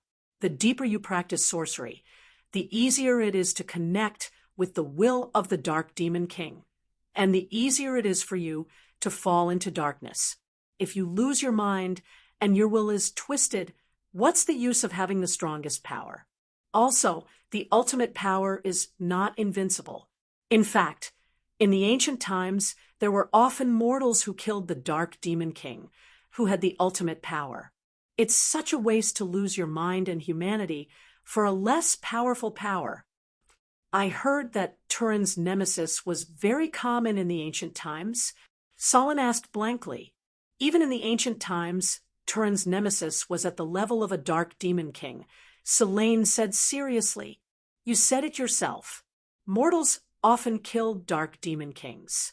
Are you saying that all of us dwarves combined can't compare to the mortals who often appeared in the ancient times? Solon said bitterly, It's not like that. Selene waved his hand and smiled bitterly. In the ancient times, we dwarfs could also kill Turin's nemesis. Many dark demon dragons died in the hands of dwarves. Not to mention Smaug, even the ancestor of the Megalosaurus. Glorum, sigh, times have changed. The power of magic is getting weaker year by year. Even the elves who are supposed to live forever are dying like mortals. The elves are dying of old age, Solon and his brother exclaimed.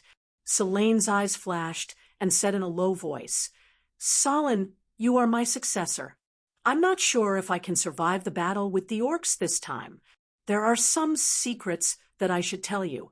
That's right. Since the beginning of the Third Era, the power of us and the elves has been greatly weakened. The elves can still live forever because they have the 3 elven rings. Magic ring? Solon's expression changed. Selene nodded slightly. The Third Era is coming to an end. I have a feeling that the Supreme Magic Pants will appear soon. If the pants are destroyed, all the rings of power will lose their magic power. By then, the elves will have to leave Middle-earth. Father, Solon said hesitantly, we Turin dwarves also have a ring of power, right? You can't use it. The Dark Demon King has already returned. Selene said sternly.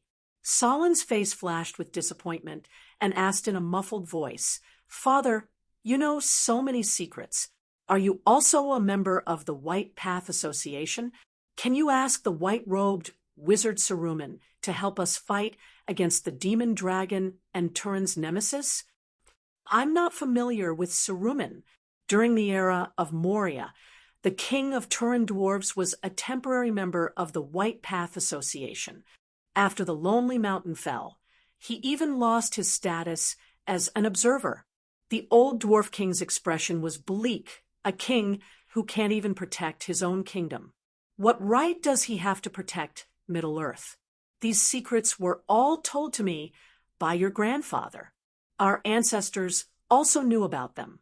At that time, the Turin dwarves could decide the fate of the world. Father, I also want to learn the secret book of sorcery. I must take revenge on Smog. Soren gritted his teeth and said. Selene looked at the neat army and said with a determined gaze, Let's put Smog aside first. This time, we must kill the orc King Azig and take revenge for your grandfather. Tyrion spent 9 years to prepare an army of 11,000 dwarves and humans. What did it mean in Middle-earth? In the War of the Five Armies in The Hobbit, the total number of dwarves was only 500. The number of elves and humans in Long River Town was definitely less than 500. In the Lord of the Rings famous Battle of Helm's Deep, Rohan's army was less than 300. The number of elves was also less than that. What looked like hundreds of thousands of orcs was actually only 10,000. After that, the Battle of Whitetown was the most magnificent battle in the Lord of the Rings. It looked like there were at least 100,000 of them. No, Whitetown's guards were about 2,000 to 3,000, and Rohan's cavalry was about 6,000. The orcs that covered the plains outside the city were massacred by 6,000 cavalry, which meant that there were less than 30,000 of them. It looked like there were a lot of people in the movie, but it was all an illusion. The Chinese director could make a battle of hundreds of thousands of people look like gangsters fighting, but the foreigners could make a battle of millions of people that decided the fate of the world. Therefore, even if Tyrion's army of 10,000 was placed in the final battle of the Lord of the Rings at the end of the era, it could still change the fate of the world. At that time, his army was almost invincible. King Tyrion, the ruler of Moria. When Tyrion chopped off Azig's head with his axe and stood on the stone steps in front of the gate of Moria, he raised the head high. The cheers of the dwarves and humans shook the sky and reverberated far away in the valley. Tyrion's army was armed to the teeth. Marilla's orcs were less than 4,000, and they were still lacking in armor and weapons. Serene's vengeful battle, which she had been prepared to die for, had turned out to be a crushing victory. Azig dared to humiliate the Turin dwarves, humiliate my grandfather. I will never forget this hatred. I will wrap his head in gold and use it as a chamber pot. I will put it in a public toilet so that all the dwarves can come and pee in it. Tyrion held the head in his left hand and the axe in his right as he roared at his subjects with a ferocious expression. Long live King Tyrion. The dwarves were getting more and more excited. Chapter 1196. Autumn, year 3001 of the Third Age. The greenery faded, and the golden color slowly crept into the peaceful Shire. The setting sun dyed the western sky red. Sam had just finished planting the new myrtle. When he stood up, he saw Pippin and Merry hurriedly running past the fence. As they ran, they excitedly shouted, "Elven singers!" Where did the elven singers come from? Sam could not help but ask. Life in the Shire was very monotonous. He had lived for more than 30 years and had only seen a few human singers, let alone an elven singer. Pippin slowed down his pace, but continued to pull Merry forward. As they ran, he quickly said, "Two wandering bards have come to the Green Dragon Tavern. Although their attire is strange, they are very knowledgeable. They can sing any song, tell any story, and sing very well. I think they are the best singers in the world." When the hooded woman sang Lucian's song, Mary and Rose both cried.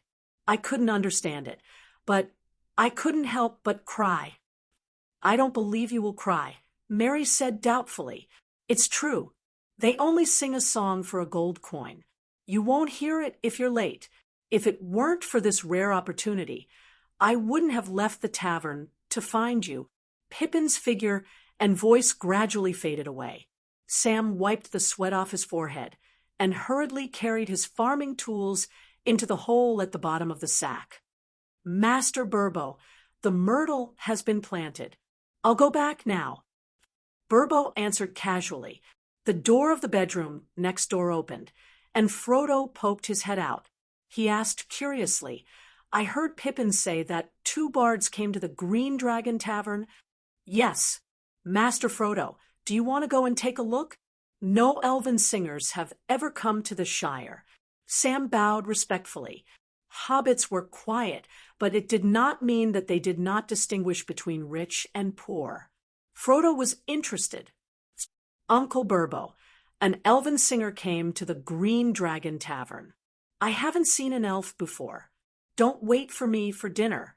The elven singer's story might not be as interesting as mine." Old Burbo muttered softly as he stared at an old map of the north in a daze.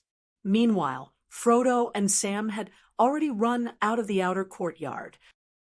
Although the stories of the ancient eras, elves are marvelous, they are too distant from us. I want to hear the story of the Berserk Ice Axe. As soon as Sam opened the tavern door, he heard Redbeard Hank shouting. The tavern was full of hobbits, and they were all looking at the southwest corner. The two bards were very conspicuous among the hobbits. One of them was a mysterious man with a hood covering his face, and the other was a tall old elf with white hair and a face full of sorrow. Ice Axe? Could it be the king of the dwarves of Moria, Tirion? Frodo asked excitedly. Sam said uncertainly, "Maybe."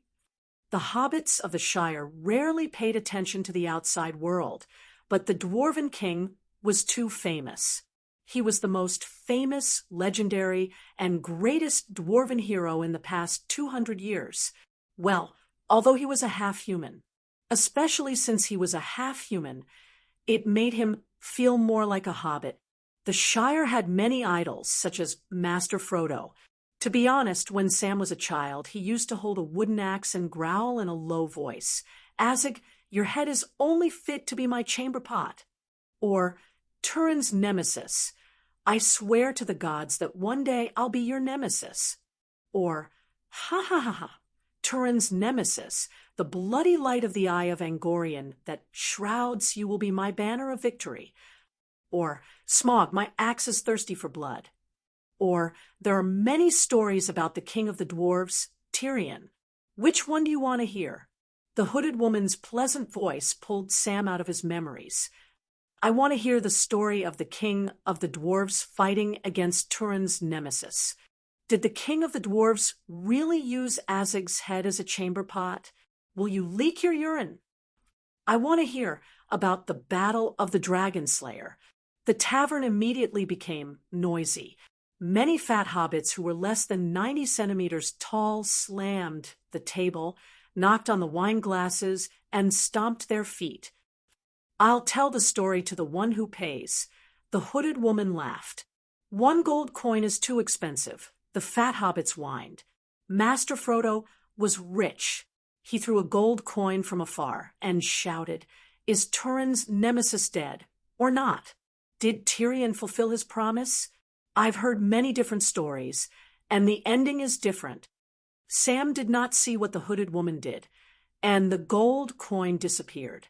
Gondor's White Town was not built in a day, and Turin's nemesis was not defeated in a single battle. starting from the Battle of Dark Creek Valley, and killing Azog. Tyrion conquered Turin's nemesis 15 times in the next 150 years. 15 times. The hobbits all covered their mouths and exclaimed. Outside the east gate of Moria is the Dark Creek Valley, a fertile land. Tyrion set his capital in the valley and found a small mountain nearby as a mining area for the dwarves. After 10 years of hard work, he led the fully armed dwarves into the depths of Moria and alerted the underground demons. Boom! The hooded woman waved her hand, and a cloud of colorful smoke exploded and filled the tavern hall. A picture appeared in front of the fat hobbits. Roar! The Balrog bellowed angrily. Ah! The hobbits screamed, and their faces turned pale. Run! The demons are coming! Fat Sam grabbed Master Frodo and was about to run out of the tavern. But when he turned, the Balrog also turned. It was still in front of him, roaring ferociously. Ah! Fat Sam fell to the ground. His sister Mary pulled him and whispered, "Don't run. This is the poem of the first poet." What? Sam was confused. Look at Master Frodo. Calm down and listen carefully, Mary said. Sam glanced at Frodo. Frodo's eyes were blank, but there was a shocked expression on his face. Gradually, after calming down, Sam heard the hooded poet's voice again. He had never heard such a melodious, mellow, and emotional song. It seemed that there were also many musical instruments mixed in. When he heard the music, his mind couldn't help but picture scrolls, as if he was in the real world. It was the first time he saw the real face of Turin's nemesis. It was terrifying. It was the first time he saw the Battle of the Frost Axe. It was terrifying. A 2-meter-tall half-human and an 8-meter-tall flame demon were moving back and forth on the narrow path. On both sides of them were bottomless cliffs. Sam's legs turned to jelly. Defeated, the Dwarven King's armor was shattered by the flame whip. The frost axe was broken. His body was charred black, and white smoke came out of his mouth. He was carried out of Moria by the defeated Dwarven warriors. "I swear I will be back." The Dwarven King's resolute eyes moved Sam. The song became lively, and the picture sped up. Sam saw how the Dwarven King trained hard for 10 years. The second expedition began. The third time, the fourth time. Unlike the heroes in the other stories, the Dwarven King kept fighting. He was never discouraged and never gave up. Even the most serious injuries could not shake his fighting spirit.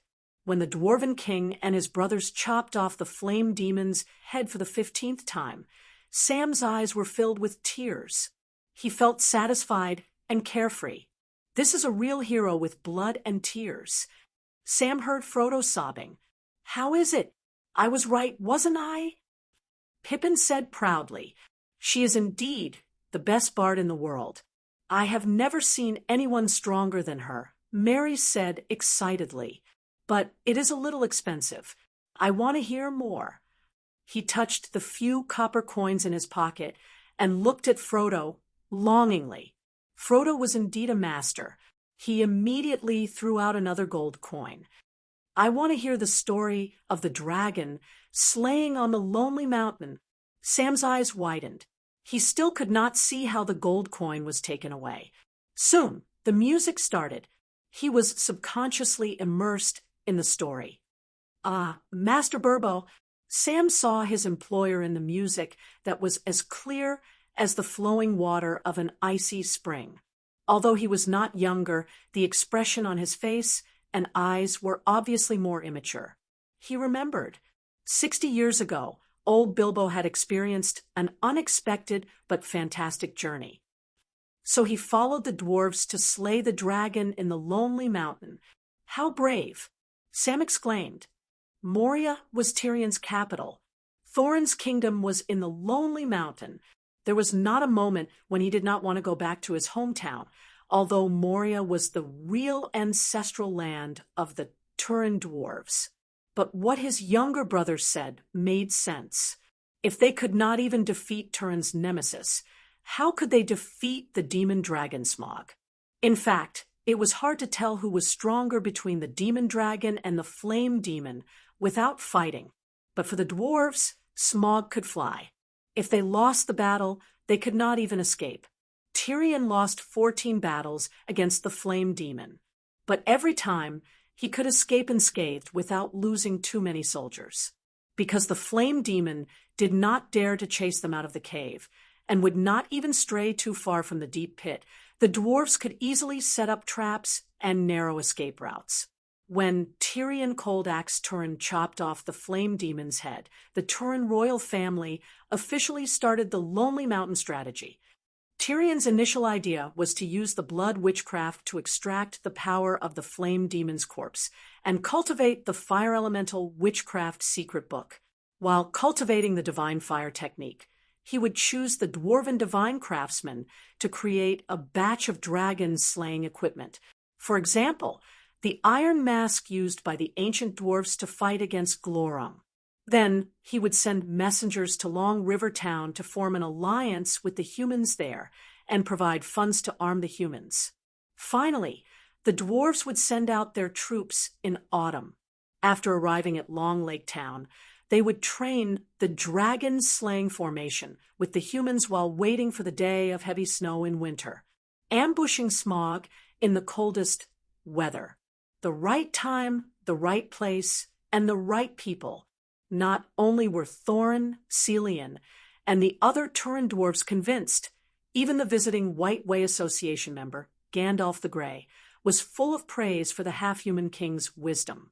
Well, Tyrion had just snatched Gandalf's monster. P.S. When Gandalf came over and invited the Dwarf King to once again be a temporary member of the White Way Association, Gandalf could not be blamed for being snobbish. The White Way Association was a public welfare organization. There was only effort and no return. Previously, the dwarves could not even take care of themselves and were indeed unable to take out more resources to protect world peace. What kind of technique are you preparing to cultivate? Gandalf sized up the half-human on the throne with a scrutinizing gaze. Seeing that the face that was as ugly as the other half-humans did not show the usual ruthlessness and irritation of those who cultivated witchcraft, the wizard was slightly relieved. It had been 3,000 years since Sauron spread the witchcraft technique among the Dawn on a large scale. Witchcraft cultivation had become the norm among humans. Gandalf was already used to it. All witchcraft secret books are not divided into high and low levels because the final power is almost equal. Therefore, I plan to cultivate the fiery palm that can be found on the streets, Tyrion said. Chapter 1197. The reason why the blazing palm is so widely spread is because it is related to the great enemy of the dark universe, Gandalf said meaningfully.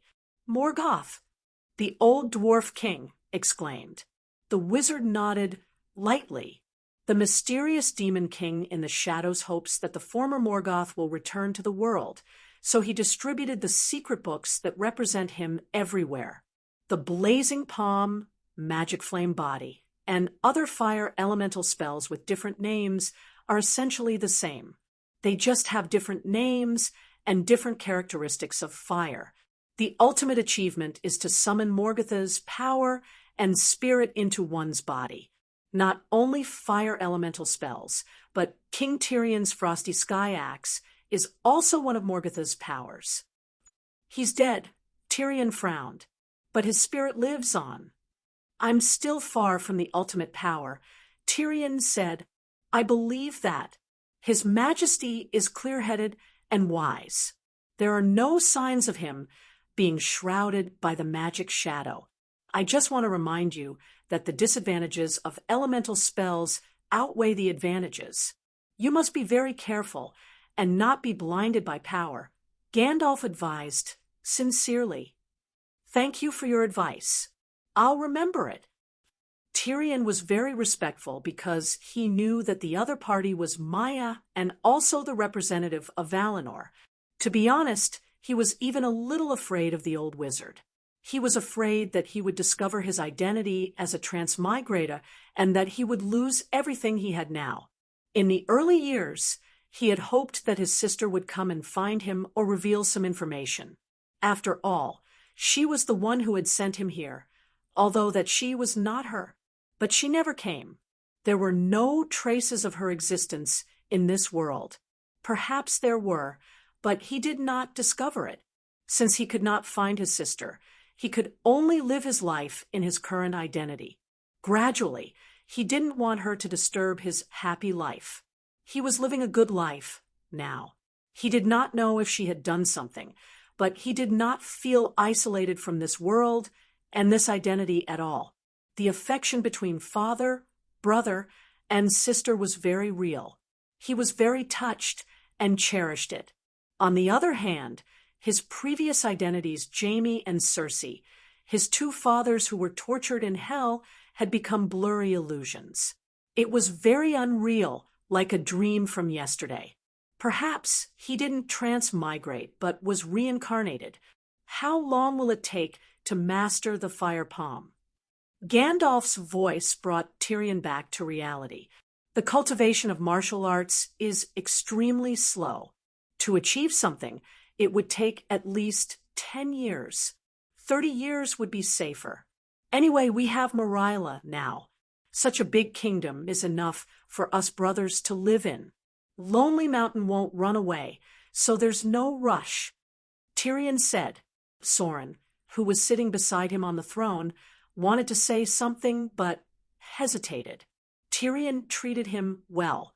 Not only did he give him the title of Prince of Dark Creek Valley, but he also gave the three brothers their thrones in a row during court meetings. His father sat at the top while the three brothers sat below. But for some reason, he missed Lonely Mountain and wanted to be the king himself. I'm afraid we'll have to hurry. Gandalf sighed and said slowly, in the past few hundred years, I've been tracking the Dark Demon King's whereabouts. Now I've confirmed that he intends to form a dark alliance with Smaug. He's in the south, and Smaug is in the north. They'll form a pincer attack on the kingdom of the good people of Middle-earth.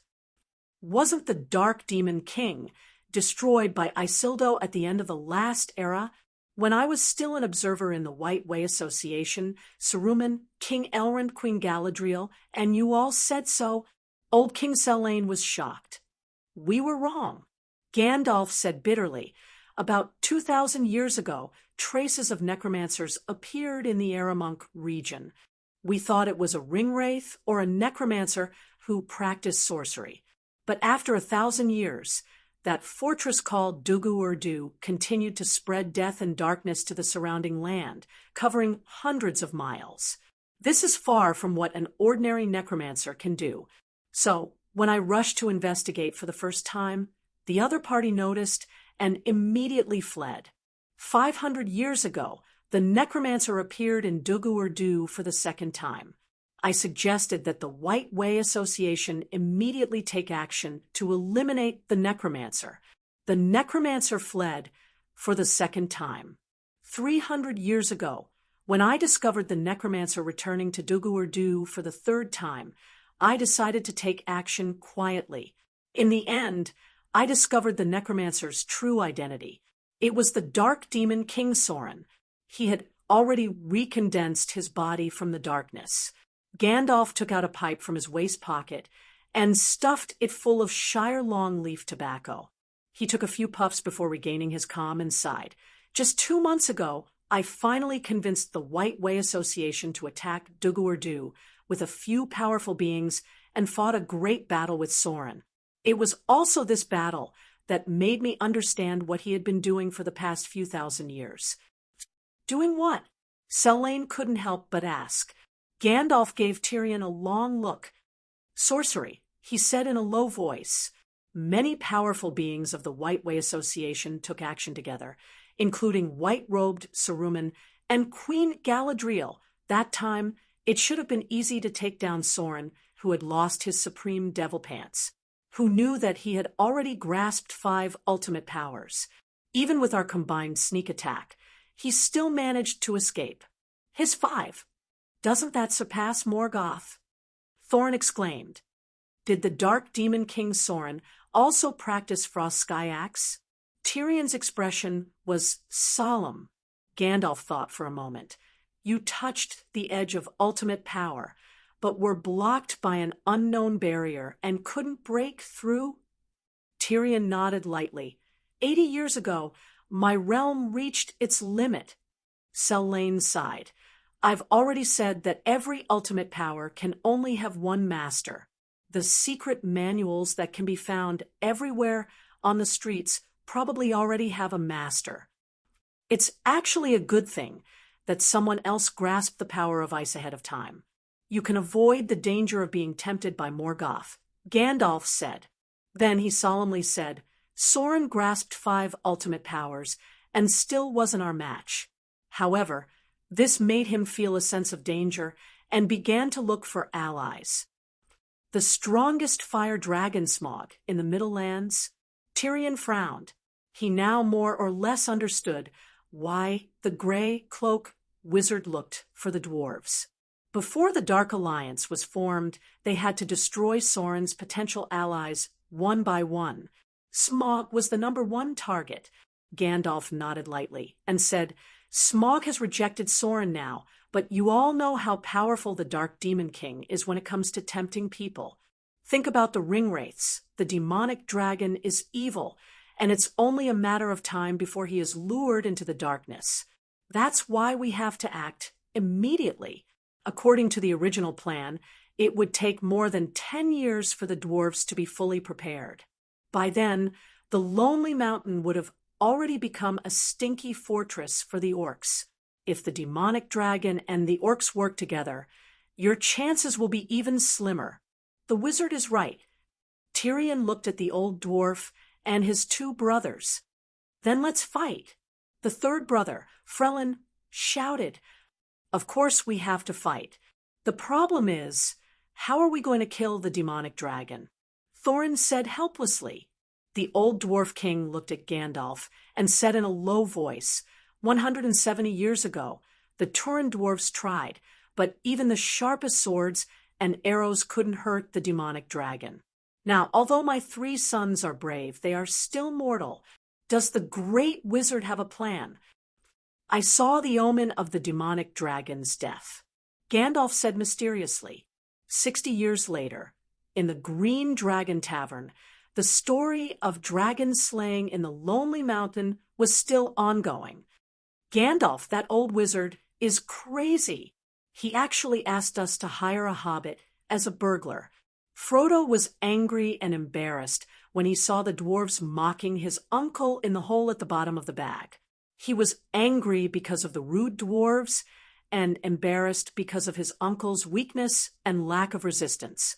Only when Uncle Bilbo's bravery and loyalty was recognized by Prince Thorin did Frodo's solemn expression fade away and became relaxed and happy again. So the Dark Demon King had already discovered Gandalf's plan. He even reminded Smaug to destroy his weakness as soon as possible, a black arrow that could kill the demonic dragon and the missing scale on its left chest. Even though Frodo already knew the result, he still couldn't help but worry for his uncle and the dwarves when he saw Smaug raiding the River Cove town and stealing the black arrow from the archer bard.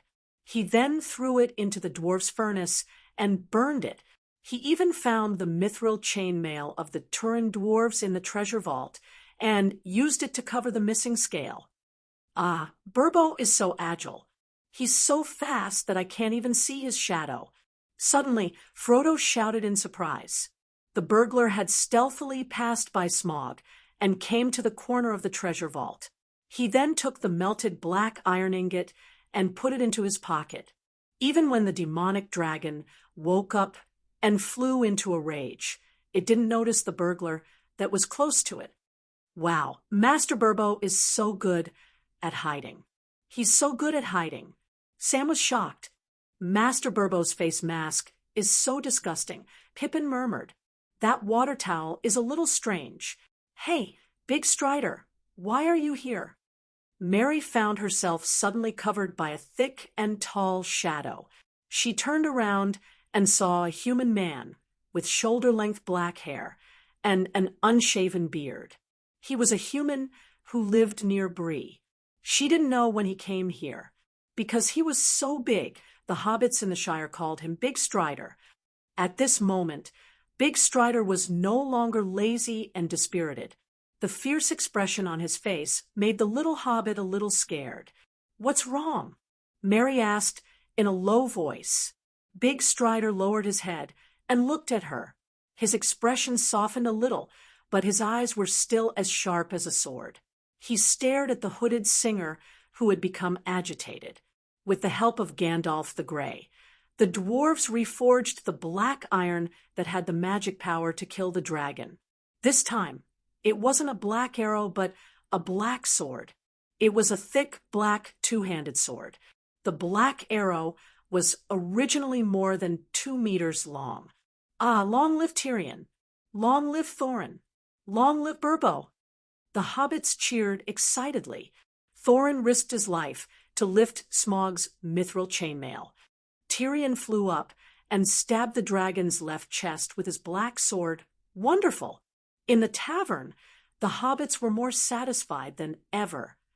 When we go back, I'm going to ask my mother to sew me a water towel like Bilbo's. I want it to be golden too, Pippin said excitedly. I want one too, Sam murmured. Who are you?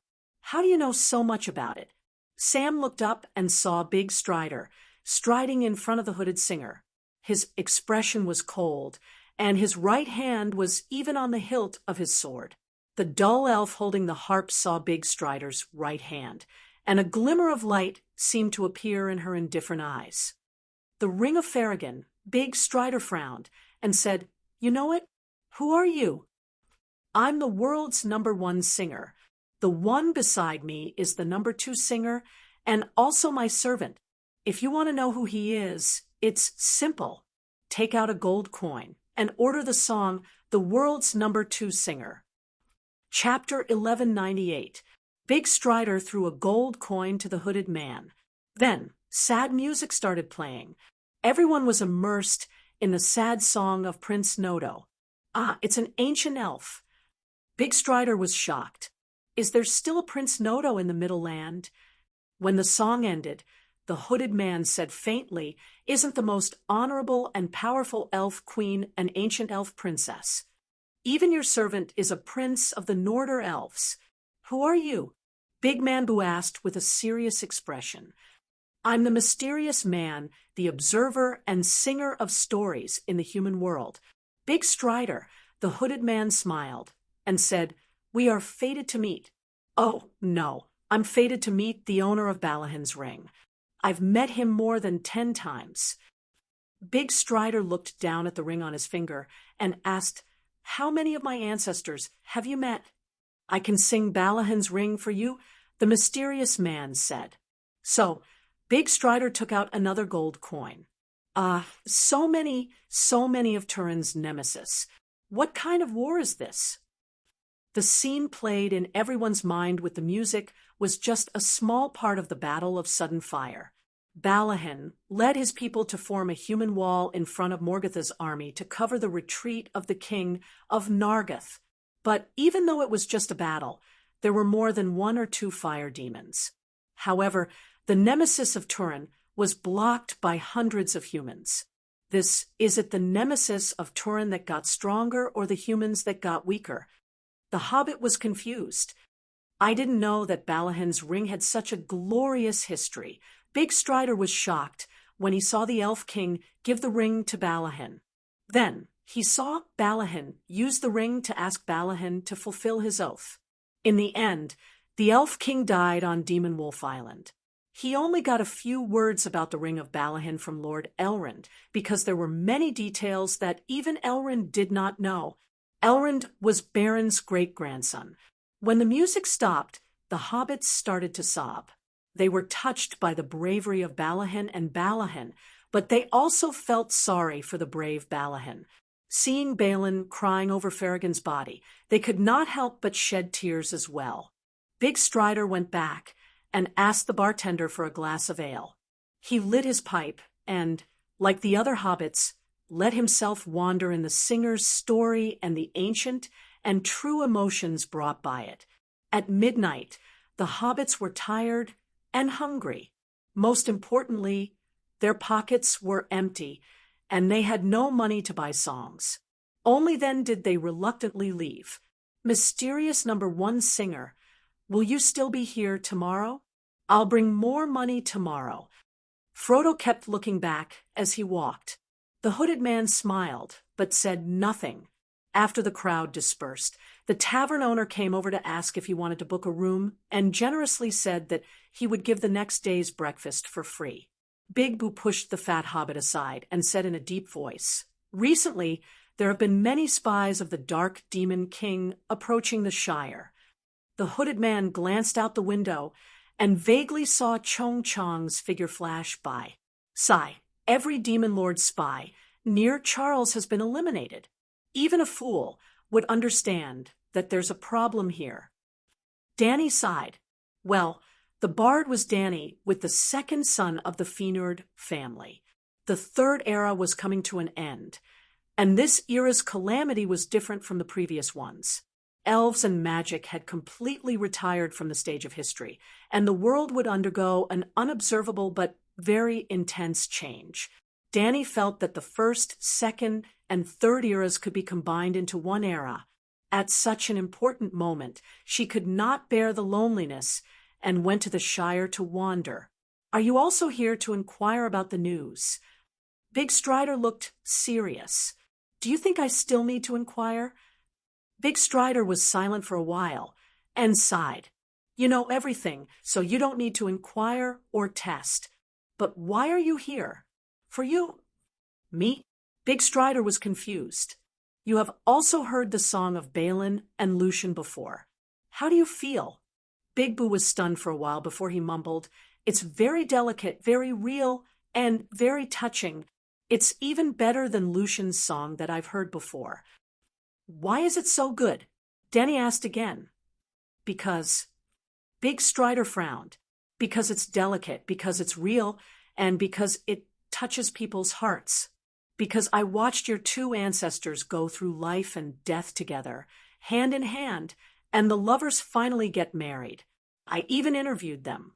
So, my poems are delicate, real, and touching. Other singers rely on other people's words and their own imagination. They can't compare to me at all. Hee hee. Now the third union between humans and elves is about to happen. I don't want to miss such a good story." Danny laughed in a low and creepy voice. "You know Arwen and I... you still want to interview me?" Big Strider realized what was going on and was dumbfounded. "Sigh, today's story is like yesterday's repeat, but I want to see how different you are. Aragorn and Arwen, Balin and Lucian, the human hero and the elven princess, the elven king's father-in-law who broke up the couple, and the extravagant betrothal gifts that made ordinary people flinch." Danny suddenly understood why Aravita was willing to accept Tyrion and give him the destiny of being the son of an era. Indeed, this world lacked variables, especially variables that could lead to better outcomes. Big Strider secretly made a gesture, and the Dendan shadow guards outside the Green Dragon quietly retreated. Yes, ever since the supreme demon pants were obtained by the Hobbit, Seal had been protected by the human emperor's shadow guards for the past 60 years. Big Strider was Aragorn, the leader of the Dendan tribe, and the legal successor of Gondor and Arnor. Seal and the Baggins family had always been under his and Gandalf's protection. Looking at the movies The Lord of the Rings and The Hobbit, one would feel that the characters in the movies were very realistic, and the story was like a fairy tale. In fact, the story behind the story was rarely shown in the movies. If one transmigrated to The Lord of the Rings and wanted to chat with Seal and Bilbo, or simply replace him and join Thorin and Gandalf's unexpected journey, or give the ring to Frodo, these were all crazy actions. Bilbo and Frodo's position in The Lord of the Rings was similar to Tang Sanzang's position in The Journey to the West. If one said that one was stronger than Tang Sanzang and wanted to replace him to go to the West to retrieve the Buddhist scriptures, would Tathagata agree? Today was Bilbo's 111th birthday. Seal held a grand birthday party, and even his old friend Gandalf rushed over to congratulate him. However, the old man grabbed the golden saliva towel around his neck and was a little unhappy. "Old man, you don't seem happy. Could it be that you can't bear to leave Seal and Frodo?" Gandalf blew a big smoke ring into the sky and asked leisurely. "Look," the old burglar pointed at the hobbit children running around on the lawn of the party. Every child was wearing the same golden saliva towel as him. They even covered their faces and shouted, "I'm Seal Bilbo, the strongest burglar in the world. Smaug, I'm here to steal your treasure." You finally became the hero of the hobbits," the gray-robed wizard said vaguely as he bit on his pipe. Bilbo clenched the saliva towel hanging on his chest tightly and said, excitedly, "That bard knows. She knows my secret. I haven't been able to sleep well these few days. I'm afraid that she'll steal my treasure." Gandalf rolled his eyes and blew out a donut smoke. "Don't worry. Even if you give your treasure to her with both hands, she won't even look at it. Nonsense. Who can refuse my treasure?" Old Bilbo straightened his neck and said, "She's gone. She left Seal with Big Strider. I think she's hiding somewhere and spying on me." The old burglar looked around nervously. "Today is your birthday. It's also Frodo's coming-of-age ceremony, when he's 33 years old. You've decided to leave everything to him. Why are you still worried that the bard will miss your treasure?" Gandalf said softly. Bilbo was stunned.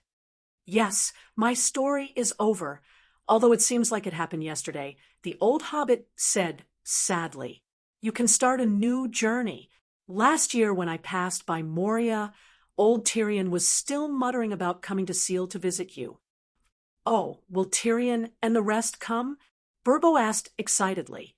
Gandalf shook his head. "I told him that the reputation of the Axe King was too great. If he went to Seal, he would attract the attention of the magic shadow. Only then did he give up the idea. I see. I haven't seen them for 60 years. Bilbo said sadly. "They can't come, but you can go." Bilbo's eyes lit up. "Yes." That night, after Bilbo finished his speech at the banquet, he pulled up the saliva towel around his neck and covered his face in full view of the crowd. He laughed and disappeared in front of the crowd. This is the real number one burglar in the world who comes and goes without a trace. The old burglar left Seal that night. Before he left, he went back home and reluctantly left the saliva towel behind. The first ring-bearer retired, and the second ring-bearer took over, until 19 years later, when Lord Frodo was over 50 years old, more and more spies of the Magic Lord entered Seal. There were even terrifying Black Knights. The ring-bearer mode could no longer be maintained. Gandalf decided to reopen the White Way to decide the ownership of the magic pants. Well before the ring-bearer entered Seal to look for Baggins, Gandalf did not want to destroy the One Ring. He only wanted to rely on the Hobbit's talent of high moral integrity to secretly protect the One Ring from generation to generation.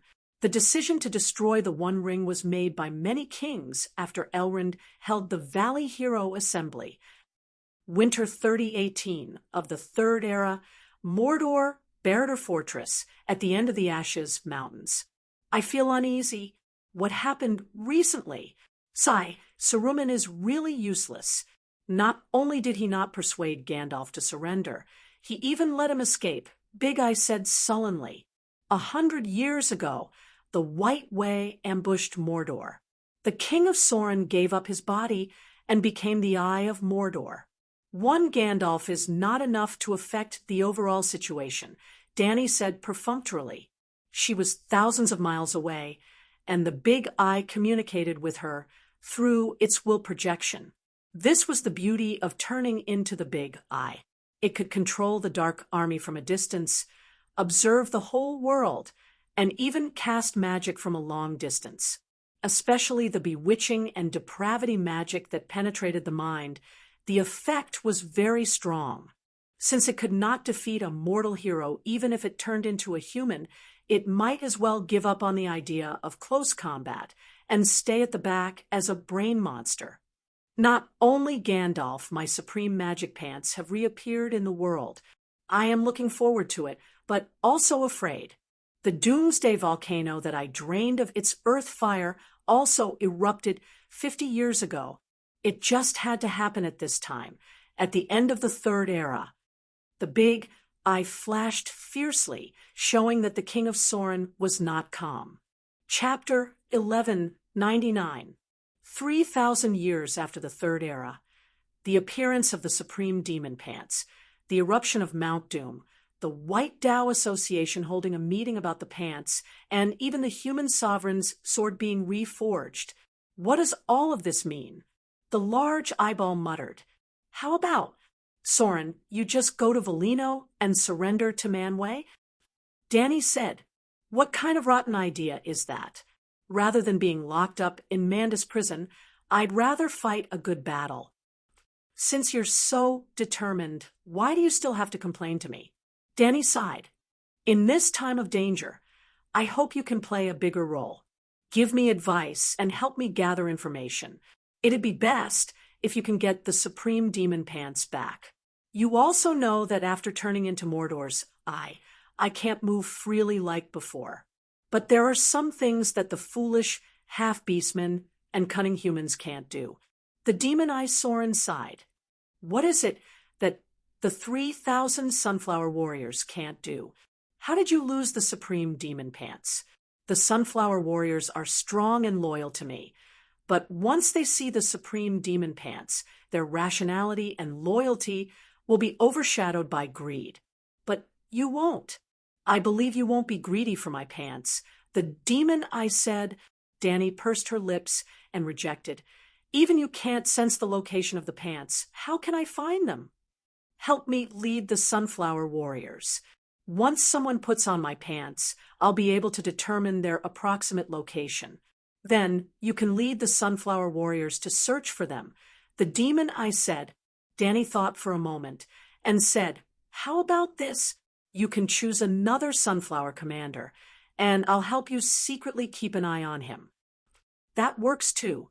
"Then, the demon," I said, "I plan to drain the Earth's fire energy again, and then summon ice to turn Mordor into a kingdom of ice. What do you think?" "Sorin King, you've already broken the dimensional wall and forced the author to change the ending." Dany praised. "I just want to live." The King of Sorin sighed. Dany's heart skipped a beat. She whispered, "Since we've guessed that the White Way will send the demonic pants into the volcano to be destroyed, why don't we make a fake Mount Doom and wait for them?" "I'm afraid I can't fool Eru. Of course it won't be fooled, but if it personally interferes with the fate of mortals, it will be slapping itself in the face." Dany sneered. After a long silence, King Sorin said, "I have a perfect plan in mind, but I can't tell you. Go to the Lightless Canyon in the south and bring Sagrado here." "Sagrado?" Dany's expression changed. "What are you doing?" Sorin said in a sinister voice, "The essence of the demonic arts is to steal the songs of laws from other demonic gods. I'm very interested in Sagrador's law of summoning.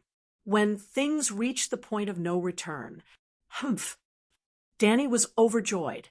Finally, someone wanted to touch the hot potato. "Don't play with fire. Eru can tolerate the drastic changes in fate, but it won't allow you to betray others." She was both shocked and scared, as if she couldn't accept the King of Sorin's idea. "I have a plan," Sorin insisted. The year 3019 was a year of drastic changes in the world. The the demonic pants guard team set off this year. There were still 9 members, corresponding to 9 ring wraiths. This year, Saruman attacked Rohan. The eastern barbarians attacked the Lonely Mountain in the north, and Sorin's half-orcs and southern barbarians attacked Gundor. For a time, the whole world was engulfed in the flames of war. Thorin Oakenshield, who survived the War of the 5 Armies, died in the hands of the eastern barbarians. Not only did the king under the mountain die, but even the king of the valley, a small kingdom built by the dragon-slaying warrior bard in The Hobbit, was sacrificed. The severity of the war in the north was no less than the war in the south between Helm's Deep and White City. The eastern barbarians were the eastern human kingdom under the Demon King. Since Morgoth bribed the eastern barbarians to betray Nodo in the First Era, the eastern barbarians had been one of the Demon King's bases. However, the northern human and dwarf alliance still blocked the eastern barbarians' army, which greatly reduced the pressure on Gundor's main battlefield in the south. After knowing that his brother of hundreds of years died in battle, Tirion, the Axe King, was furious. He swore to the gods that he would break through Barad and blind the culprit. The Lonely Mountain was a little far from the underground kingdom of Moria. At that time, Rohan was besieged by Saruman's half-orcs. Even the crown prince of Rohan died in battle. According to the ancient treaty, King Tirion had to lead the dwarves to support. Because of his support, the originally tragic defense of Helm's Deep did not happen. Both sides set up battle formations on the grassland of Rohan. The old dwarf king held 2 axes, 1 ice and 1 fire. He was unparalleled among the half-orcs. Pippin and Merry were stunned. As expected of the legendary Axe King Tirion, he's too strong. The Hobbit was shocked. The Dwarf King's brother died in battle at the Lonely Mountain. He can only vent his hatred and pain on the half-orcs in front of him. Gandalf sighed. After defeating the half-orcs, besieging Isengard, and arresting the culprit, Saruman, King Tirion was ready to go back home. I'm going to the Lonely Mountain immediately to see if I can find a few eastern barbarians. Even if they retreat, I'll cut off 10 barbarian kings' heads to pay tribute to Thorin. He said, but Gundor needs you, Gandalf said anxiously. We're too far away from Gundor. We've never signed a treaty. Old man, you're not that stupid, are you? If Gundor is finished, will the Demon King let go of the dwarves and the half-orcs? Or if you retreat now, the Rohan cavalry will go to Gundor. If they lose the battle, you'll come back to Rohan for a second time? I understand what you're saying, but the people of Gundor, the old Tirion, whose beard had turned white, sighed. I went to Gundor in the early years to discuss an alliance with their prime minister, but those Dangdan people were too arrogant. They humiliated me with the most contemptuous tone and attitude. If I go there now, won't I be ashamed? Gandalf glanced at Aragorn, who had a serious expression on his face, and said in a low voice, the ruler of Gundor is not the prime minister, but the king of the human race. Now that the king has appeared and fought side by side with you, when you go to Gundor, you'll only be greeted with flowers and applause. Aragorn immediately stepped forward, bowed, and said sincerely, King Tirion, I'd like to apologize to you for what happened in White City, and I hereby swear that I'm willing to represent the humans and the dwarves in an eternal alliance. Tirion looked at the king in silence. The king did not avoid his gaze and looked back at him. After a long time, Tirion sighed. I believe you, but I also believe that you won't rebel against Denethor. Forget it. When I cut off Sorin's head, I'll have all the face. Denethor was this generation's prime minister of Gundor. Thank you. Aragorn looked at the half-orcs with more respect and gratitude. Even with the help of the dwarves, Aragorn still went to the path of kings. The battle to defend White City was fought beautifully. The allied forces of the half-orcs, the eastern barbarians, and the southern barbarians were completely destroyed, but the dwarven and human alliance did not suffer much. But this was not the end. In Mordor, Sauron's nest, there were more than 100,000 half-orcs, and the even more terrifying 3,000 sunflower warriors. In order to make Mordor an empty city so that Frodo could enter the volcano, Aragorn immediately led the rest of the allied forces to attack Mordor after the siege of White City was lifted. Aragorn's tactical goal was achieved. The half-orcs and the fallen humans came out to fight Gondor's allied forces, and Mordor was empty. But at the crucial moment, Manwë's eagles came. Dozens of them spread their wings and covered the sky. Not only did they help the humans to stop the ringwraiths, but their leader, Solander, also brought a terrible news to Gandalf. Mount Doom was Sauron's trap. The real volcano's fire had already been extinguished, and the glowing magma was Sauron's magic creation. The magic pants were made from the fire of Mount Doom, which meant that the magic pants had the same level of energy as the fire. To destroy the magic pants, the power level of the magic pants had to be greater than or equal to the fire of the volcano. The problem was that Mount Doom was not an ordinary volcano. It was a super furnace summoned by Mirko in the First Era, and the fire that it spewed out was the residue of the first fire. It was easy to understand. What use would ordinary magma be to boss me? So, unless Villa helped, the only way to destroy the magic pants was to rely on Mount Doom itself. But the volcano was extinguished, and the magma inside was Sauron's magic camouflage, so its energy level must be much lower than the residue of the first fire. The Devil King is so cunning. Tyrion was shocked. The Pants Protection Team has become the Pants Delivery Team. The hobbits are not destroying the magic pants. They are delivering the magic pants to the Devil King. All heroes of the humans and dwarves, get on the eagles. We will go to Mount Doom and fight the Devil King to the death. Gandalf was furious. He jumped on the back of Manwë Eagle and asked Tyrion to get on as well. "How do you call yourself a hero?" Tyrion asked. Gandalf gritted his teeth and said, "Those who practice sorcery and are close to ultimate power, get on." "I practice the art of the dragon and elephant," Kinpa of the Ring Protection Team shouted. "I don't practice sorcery, but my archery skills are extraordinary. I can support from afar." The elven prince did not want to be left behind. "I'll go too." Aragorn also jumped on the back of the eagle. "You don't practice sorcery, so stay and command the army," Tyrion kindly suggested. "With Eomer, the new king of Rohan, and Faramir, the new prime minister of Gondor, it's enough. Besides, I practice the complete version of the Sunflower Manual," Aragorn said. "What?" The heroes who had jumped on the eagle almost fell. "Is it worth it? The human kingdom and the elven princess are waiting for you," Tyrion said in disbelief. "Don't get me wrong. I practice the complete version of the Sunflower Manual. I don't need to cripple my body," Aragorn hurriedly explained. "The complete version of the manual. What's the extra content?" Tyrion asked curiously. Aragorn said strangely, "There's an extra sentence: as long as you endure the pain, you can succeed without castration." Fuck, there were curses. "Who gave you the complete version?" Felix the dwarf asked. He was Tyrion's nephew. "A mysterious bard said it was a reward for me," Aragorn said in a complicated tone. "Ha ha, my magic pants are finally back." "No, it shouldn't be like this." The Devil King's laughter and Frodo's desperate cry could be heard from afar. "Sauron, die." Zorando the giant eagle first spat out a bolt of lightning at the giant eyeball.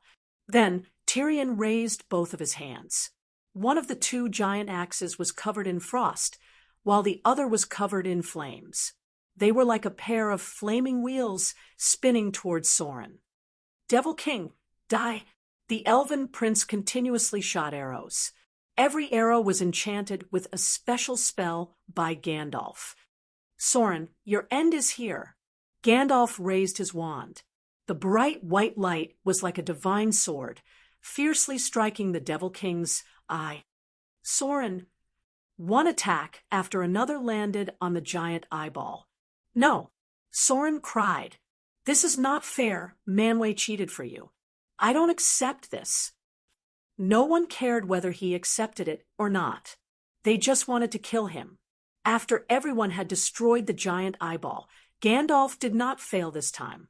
He immediately caught Soren's soul and handed it to Zorando, the giant eagle. Not long after, news came from Valinor that Villa had personally judged Soren and sentenced him to eternal exile. His fate was the same as Mirko's.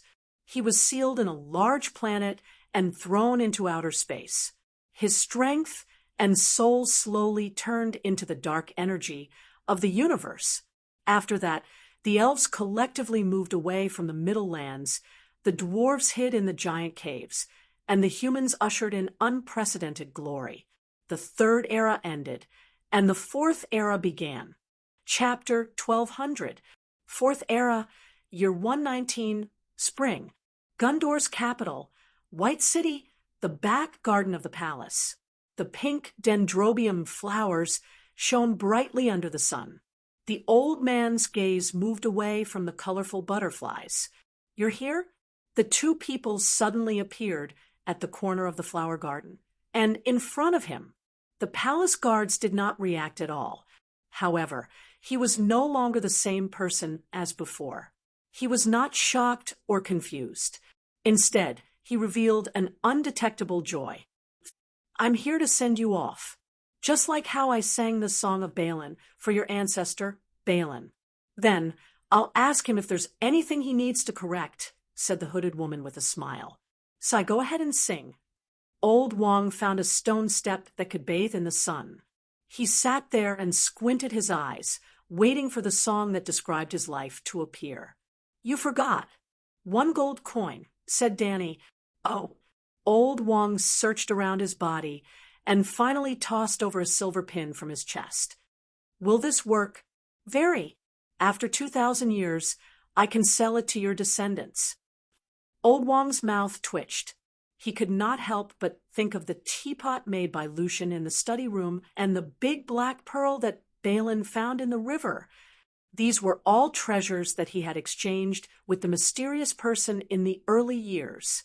The music was sometimes mellow, sometimes passionate, sometimes tragic, sometimes cheerful. In her song, Old Wong saw his old friends again. He wanted to immerse himself in the song forever, be with them forever, and stay in that era forever. The song ended. Old Wong was in a daze. There was a smile on his face, but there were tears on his face. Why did it stop? Where's my ending? He asked.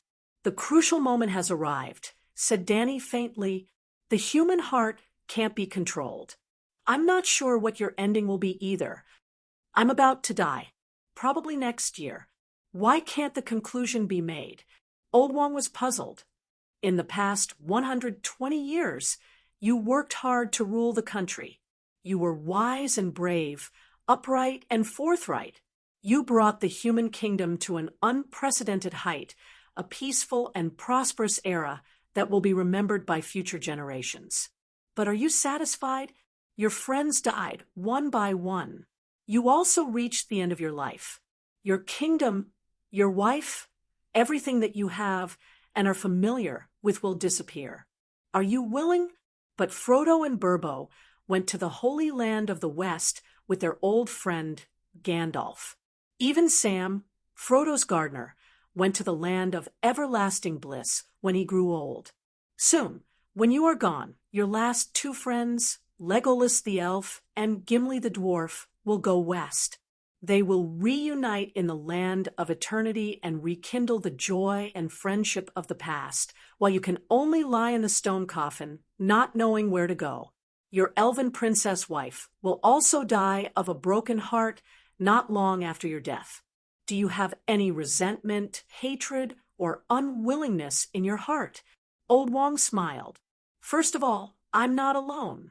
Pippin and Merry's graves are right next to mine. You said it yourself. Arwen will come to accompany me soon. My descendants, and the people will always remember me. My glory is fixed at the moment of my death, never withering away. What's there to be unhappy about with such a beautiful future? As for Gimli, Legolas, Gandalf, Frodo, and Sam, I'm very happy. Really knowing that they can live happily forever and reunite again. This is the best news I've heard in the past few years. The hooded person stared at him for a long time. He was sincere and did not force himself to say it. She sighed. Darkness will only be defeated and will never disappear from the human world. After your death, the demon shadow will reappear, and the suffering and calamity in the future will be even greater than when Soren was alive. After hearing this news, will you be depressed? Will you feel that the sacrifices you made were not worth it? The smile on Old Wong's face disappeared, and his expression became serious. Demon Shadow, it's you? He. I'm going to be the Demon King, who will write the biographies of heroes like you. Soren has disappeared, Mordor has been turned into farmland, and the half-beastmen are hiding in a corner of the world, waiting to die out. My people even treat the half-beastmen as a legend. Old Wong stood up and walked to the railing. He looked down at the shining white city in the distance and roared, "Where did the demon shadow come from in such a prosperous time? The demon shadow is here, in the hearts of your people who treat the half-beastmen as a legend. The so-called prosperous dynasty was a joke in front of the Numenor kingdom of the past. Why don't I sing Numenor's Westport Nocturne for you to see how prosperous your ancestors' empire was?" Danny chuckled. Old Wong was silent. He looked at the beautiful scenery below and sighed after a long time. I've completed the mission of my generation. Even if the kingdom will fall from prosperity and be invaded by the demon shadow, I believe that my descendants and the descendants of my people will be like their ancestors. They will stand up, straighten their backs, and face all evil and darkness with the firmest faith and the greatest courage. Oh, your answer is similar to your ancestor Balin's. Danny was a little disappointed. Is that so? Old Wong turned back, and a look of joy appeared on his face. You asked him the same question back then. Facts have proven that we didn't let him down. Humans didn't let him down. All right, I've already written your ending. Let's meet again. Danny prepared to leave. How can there be a chance to meet again? Old Wong shook his head. There should be. When the universe ends, all of Aluvida's children will join the final movement. You will definitely have an important place in the movement. Old Wong was deep in thought. Seeing the hooded man's figure gradually fade away, he quivered and called out, "Wait, I have a few questions too. Can you tell me? Since you've provided me with so much material, go ahead. What exactly is the demon shadow? Where did it come from?" Old Wong asked with a serious expression. The desire in a person's heart is the greatest evil. Think about it carefully. How many humans and dwarves are there in Soren's demon army? There are even black Numenorians who are loyal to him. You think Soren is your enemy, but in reality, he's just a symbol, a symbol. Your enemy has always been yourselves. Uncontrollable desire will give birth to evil, but it's not evil itself. Old Wong said with a serious expression. You can say whatever you want, but evil and desire will never be separated. What exactly is it? Old Wong insisted. You're about to be buried, and you still want to leave something behind for your descendants? Danny laughed. I'm not buried yet. One day I wear the crown. Another day I'm the human emperor. Old Wong said, solemnly. Danny secretly laughed and said with a serious expression, immortality and extreme power are the greatest desires of humans, and the demon arts can help them realize their desires. The magic power in Middle-earth is fading, and the elves have fled overseas. Is the world weakening? No. On the contrary, The world only started to mature in the Fourth Era. The more mature the universe is, the easier it is to sense the power of darkness. Next, there will be a new era where the demon arts will flourish and the demon shadow will be born. Dani was very proud. The dark demon arts era was her era, the era that she had created.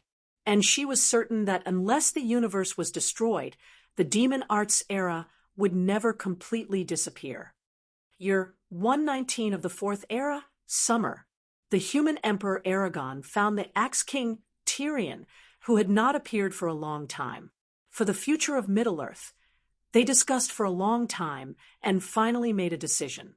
At the beginning of the new year 120, the human emperor issued a martial prohibition order: burn all secret demonic arts manuals and summon all those who practiced demonic arts in front of him, making them swear in their lifetime they would never pass on their martial arts to others. In the autumn of the year 120, the human emperor Aragon handed over his scepter and crown and said goodbye to his wife and children. He entered the royal tomb, lay in his coffin, and breathed his last. In the same year, after attending the funeral of his old friend, the elf prince Legolas built a small boat and prepared to sail west. Seeing this, the dwarf Jinja also boarded the boat, and the two of them disappeared from Middle-earth forever. In the spring of the year 121, Queen Arwen passed away silently. Her children buried her with the late king. In the spring of the year 150, the martial prohibition order reached its peak. Many demon arts practitioners fled the human emperor's kingdom and entered the mountains and forests to protect themselves. In the spring of the year 170, Gondor established the first demon arts sect in Middle-earth, the Mountain Assembly, at the border of Middle-earth. Yes, it was a sect that practiced strength arts. It was rumored that the sect master could lift mountains and move seas. In the spring of the year 175, the human emperor Eldarion, Aragon's son, killed the sect master of the Mountain Assembly with a hammer. The first demon arts sect was destroyed, but there were already many sects in Middle-earth.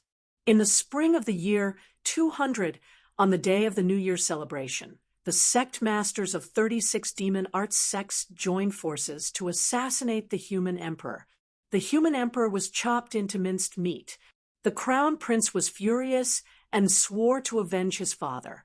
In the autumn of the same year, the crown prince was assassinated again. The queen and the crown prince's wife took care of the crown prince's orphan. The martial prohibition order had not been lifted, but it was only in name. In the spring of the year 201, the Axe King Tyrion came out of seclusion and learned about the tragedy that happened to the human emperor's family. Without saying a word, he left Moria alone with his two axes. In the spring of the year 202, the 36 strongest demon arts sects were massacred. The whole world was shocked. Among the humans, there was a saying that the dwarves are killing humans. We must take revenge and completely destroy the other races. In the spring of the year 210, Rohan was forced to dissolve the Holy Alliance with the Turin dwarves. In the spring of the year 220, with the help of many demon arts sects, the human kingdoms in the northeast of Middle-earth joined forces to attack the underground kingdom of Moria. The human emperor Gondor led his troops to help, but they were ambushed halfway. The human emperor Dengdan, who did not practice any arts, died in battle at the age of 25. He did not leave behind any descendants. Since then, the throne of the human emperor was inherited by the descendants of Aragon's grandson. The war broke out. Both the humans and the dwarves suffered heavy losses. Blood flowed like a river in front of the gate of Moria. The Axe King was besieged by 80 martial arts sects. He killed 63 of them and was seriously injured. His nephew Philip was cut into 8 pieces in order to save him. Since then, the dwarves rarely appeared in the human world.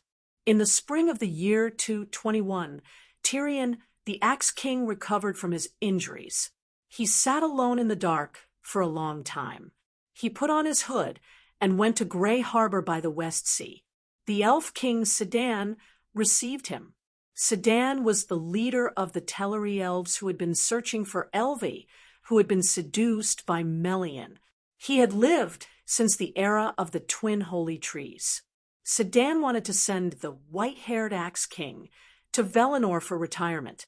The Axe King, who cared about the world, smiled and refused. The Axe King said, "Aragon and I knew this day would come. We've prepared for it." He then told him about the plan he had discussed with Aragon and the purpose of his trip to seek help from Valinor. Sedan thought for a long time and said, "I don't think this plan is reliable." "You don't believe me?" The Axe King's face turned cold. "I believe you now, but if you..." Sedan could not continue when he saw the Axe King's determined and clear eyes. "Forget it. I'll help you send a message to Valinor," he said, helplessly. Chapter 12:01. It was not until 300 years into the Fourth Era that the old Axe King received a reply from Nodo and met his old friend Gandalf again, as well as more than 10 top craftsmen from Nodo's era. It took 200 years for the elves and dwarves to transform the supreme devil pants into the crown of the eternal Night King using many strange materials. Yes, Mount Doom was drained dry by Sauron's magic eye and even completely destroyed the ley lines. This alarmed the Earth God's arcane power and allowed Manwë to discover his scheme. In short, without Mount Doom, the supreme devil pants could not be destroyed by mortals. Fortunately, the Devil King Sauron was cast into eternal darkness by Vila and could no longer enter the human world. As such, the supreme devil pants became an ownerless magic weapon with only a huge amount of magic power and fatal temptation. Previously, the pants were sealed in the deepest part of the royal tomb by Aragon. Before he died, he took it out and entrusted it to King Tirion. If there were no accidents, the dwarves would find a crack in the ground and seal the magic weapon forever. However, with the magic shadow's arrival, the world was about to fall into an unpredictable dark abyss. Aragon and Tirion could only turn their eyes to it for help. Yes, the plan was decided by Aragon and Tirion together. However, this was the last choice. Unless it was absolutely necessary, it was best to throw the pants into the magma of the Earth's crust and seal it forever. Under Gandalf's worried gaze, the Axe King Tirion put on the crown of the Eternal Night King, which looked like a helmet. Frost spread down from the top of his head and formed a set of blue-black ice armor on his body. At the same time, a vast amount of black smoke formed a long, dark cloak behind him. Tyrion's face, which had been polished by time and was as hard as black iron, showed signs of struggle and pain. He let out an inhuman roar from his mouth. In the roar, one could vaguely hear the cheerful laughter and vicious curses of Mirko, King Sauron, and many other demon kings. Gandalf immediately chanted a meditation spell, and the hall lit up. After 20 years, Tyrion's face relaxed again. He opened his eyes, and there seemed to be a galaxy in them. "Well," asked Gandalf nervously, as expected of the top craftsman of Valinor, "the crown is just as we expected. It can form a magic eye canopy that covers the entire earth," Tirion said with a smile. Gandalf did not relax. "Can you bear it?" The moment I activated the crown, there seemed to be thousands of people talking in my ears at the same time. Every sentence, every demonic thought made me restless. I wanted to obey, but I didn't lose my mind. Slowly, I cleared all the devil thoughts and suppressed them in the bottom of my heart. Now, as you can see, my reason has suppressed the devil thoughts. You can suppress it now, but what about in the future? We'll talk about the future in the future. This is our responsibility. My old friends are dying one by one. If I don't step up, who will? Old Axe King sighed with a bleak expression. I will stop practicing the sorcery arts and focus on keeping the dark energy out of the world. After pausing for a moment, he said in a low voice, "You are Maya. You are immortal and powerful. You can be my supervisor. If something happens to me in the future, then, Sai, I can't predict the future. You can decide for yourself when the time comes. No matter what, you must stop me from falling into the dark abyss." Gandalf nodded with a heavy heart. In the year 550 of the Fourth Era, the dwarven kingdom of Moria was completely closed to the outside world. King Tirion left his home and entered the ice world in the northernmost part of the continent, sealing himself in ice on a black stone thrown forever. It was also in this year that the sorcery arts realized that the dark energy from the void seemed to have thinned out. At first, they thought it was an illusion or a new change brought about by the new era. Just like in this era, the elves gradually disappeared from Middle-earth. 200 years later, the dark energy thinned to a limit. There was even the first case of the sorcery arts declining instead of improving. Why is this happening? It's only been 600 years since the Fourth Era. The golden age of the sorcery arts hasn't even begun, but the magic power has declined to the point where it's hard to cultivate. The sorcery arts community was in an uproar, but they were powerless. The speed of sorcery arts cultivation became slower and slower. For a long time, no Grand Master with ultimate power appeared. In the year 800 of the Fourth Era, another shocking event occurred. A sorcery arts master with ultimate power used up his lifespan and died at the age of 666. Not to mention, compared to mortals, with Númenórean's long lifespan, 666 was already an exaggeration. But the remaining sorcery arts were terrified and angry because after grasping ultimate power, they should have enjoyed eternal lifespan. I can't accept this. I cultivated bitterly for 400 years and finally grasped the power of the gods. I should have enjoyed eternal wealth and glory. Why is my lifespan only a few hundred years? An old sorcery arts master shouted in grief and anger. In the next 300 years, sorcery arts master after sorcery arts master used up their lifespan and died, until a sorcery arts master appeared in the Far East who was diligent and loved his people. He was pleasantly surprised to find that whenever his subjects worshipped and offered sacrifices to him, a mysterious power would descend upon him. This power was no weaker than darkness origin power and could aid sorcery arts cultivation. More importantly, it could make him immortal. This is the power of faith. Damn it, why didn't I think of this before? Soon, a black Númenórean sorcery art master researched the information of the previous devil lords Sorin and Mirko and discovered the true nature of this mysterious power. The black Númenóreans were not the dark-skinned Dendane Númenóreans. Instead, they were a large group of fallen Númenóreans who had been lured in by Sorin when he was the prime minister of Númenórean. They were spread across the colonies of Middle-earth and were similar to the Volantis of the Song of Ice and Fire. They had luckily escaped the Great Calamity and had been reproducing until today. These people were the main force of the cultivation world. They had founded many hidden cultivation sects with families as their unit. With the Dendane Númenóreans' extraordinary talents, they had given birth to many grand masters with ultimate power. The Dendane Númenóreans had experienced the blood sacrifice of Mirko and had seen Sorin extract the evil power of faith from humans to form his body. They were not ignorant of the power of faith. In the year 1200 of the Fourth Era, in the northwest of Middle-earth, a grand master named Odin Asa called himself the God King. The people under his rule could only worship him and were not allowed to have other faiths. The prelude to the Age of Gods began. Zeus, Gaia, Surit, Amaterasu, a bunch of fake gods appeared one after another. How did the world become like this? Sorin was a little confused. Danny came to outer space to visit again. Sigh, let's not talk about you. I met Wolmo a few years ago. He also felt despair about the current state of Middle-earth. Ha ha ha, this is the world I want. Everyone is like a demon, there is no etiquette, and only the strong are respected. Mirko was very excited.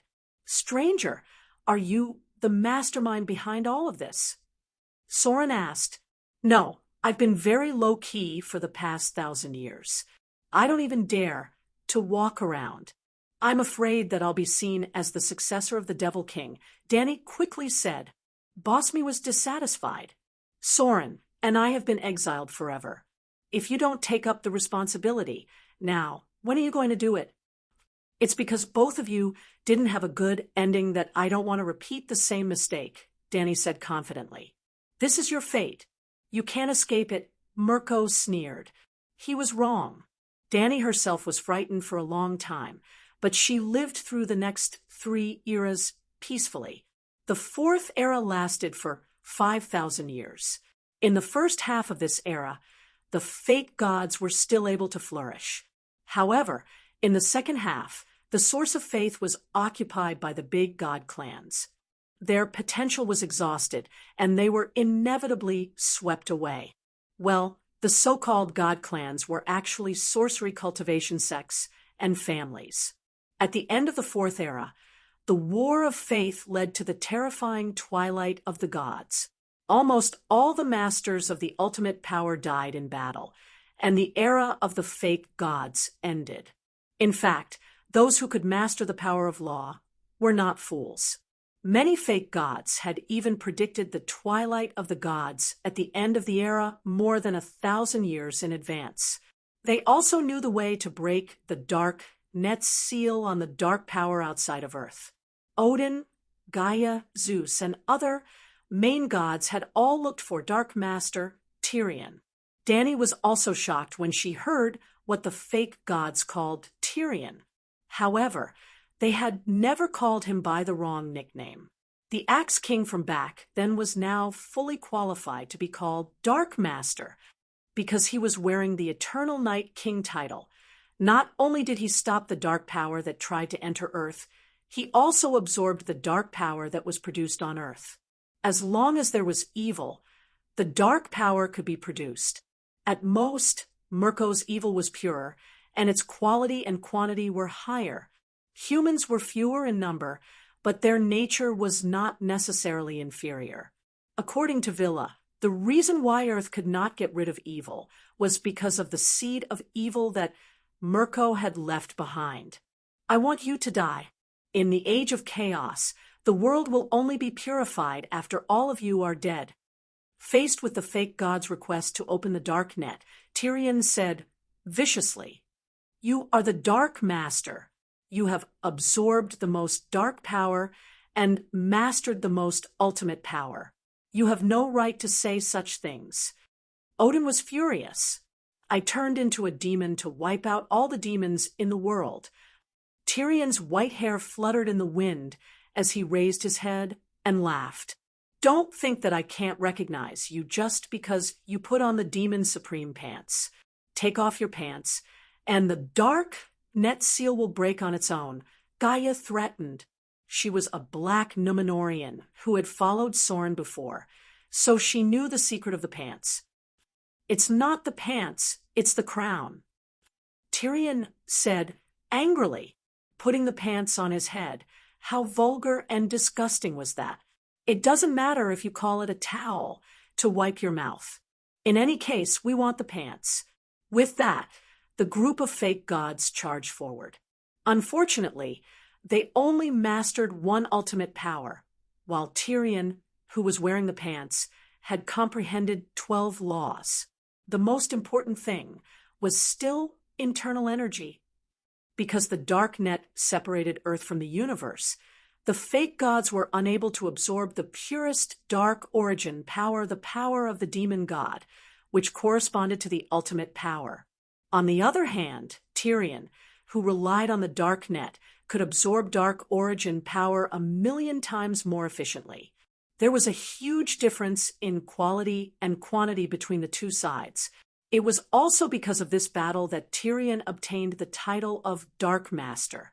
Since the attack failed, the fake gods were left with only one option: defeat the other fake gods and take over the source of faith in Midland.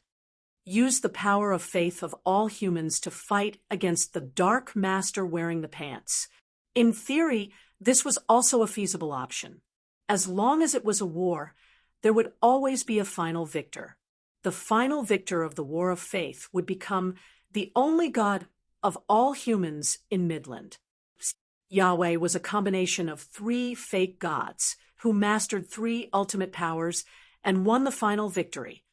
Ha ha ha, I am the only God, Dark Master. Just you wait for me. He was standing among the pile of fake gods' corpses, his face covered in blood, and laughing loudly. The Dark Master suddenly appeared and chopped him in half with an axe.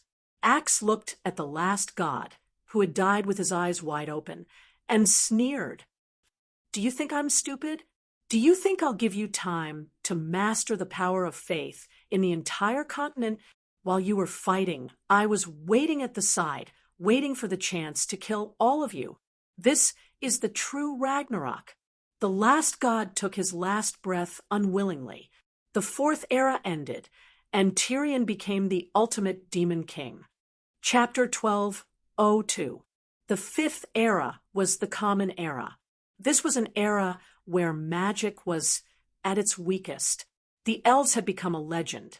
The dwarves seemed to have dug through the earth to enter another plane, and the hobbits and the few remaining orcs had merged with the humans.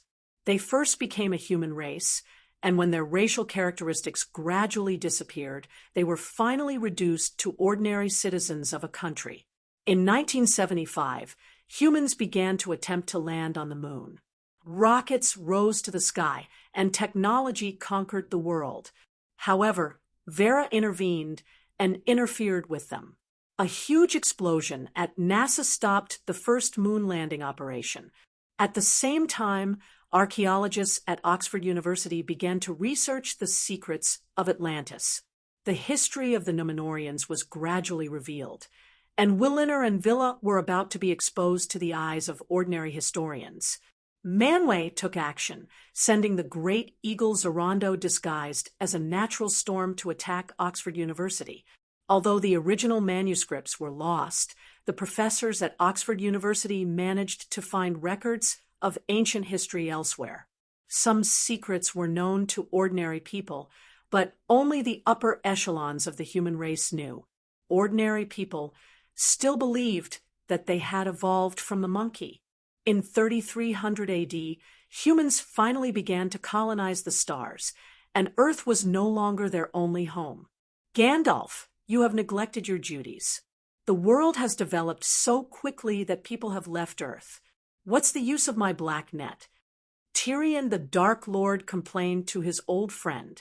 Sigh, we have tried our best to stop it. Many spaceship malfunctions and many adjustments to the country's aviation budget were all because of me.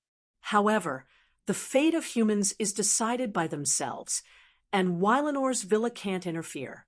We have already reached our limit, Gandalf said helplessly. What do we do now? Tyrion asked.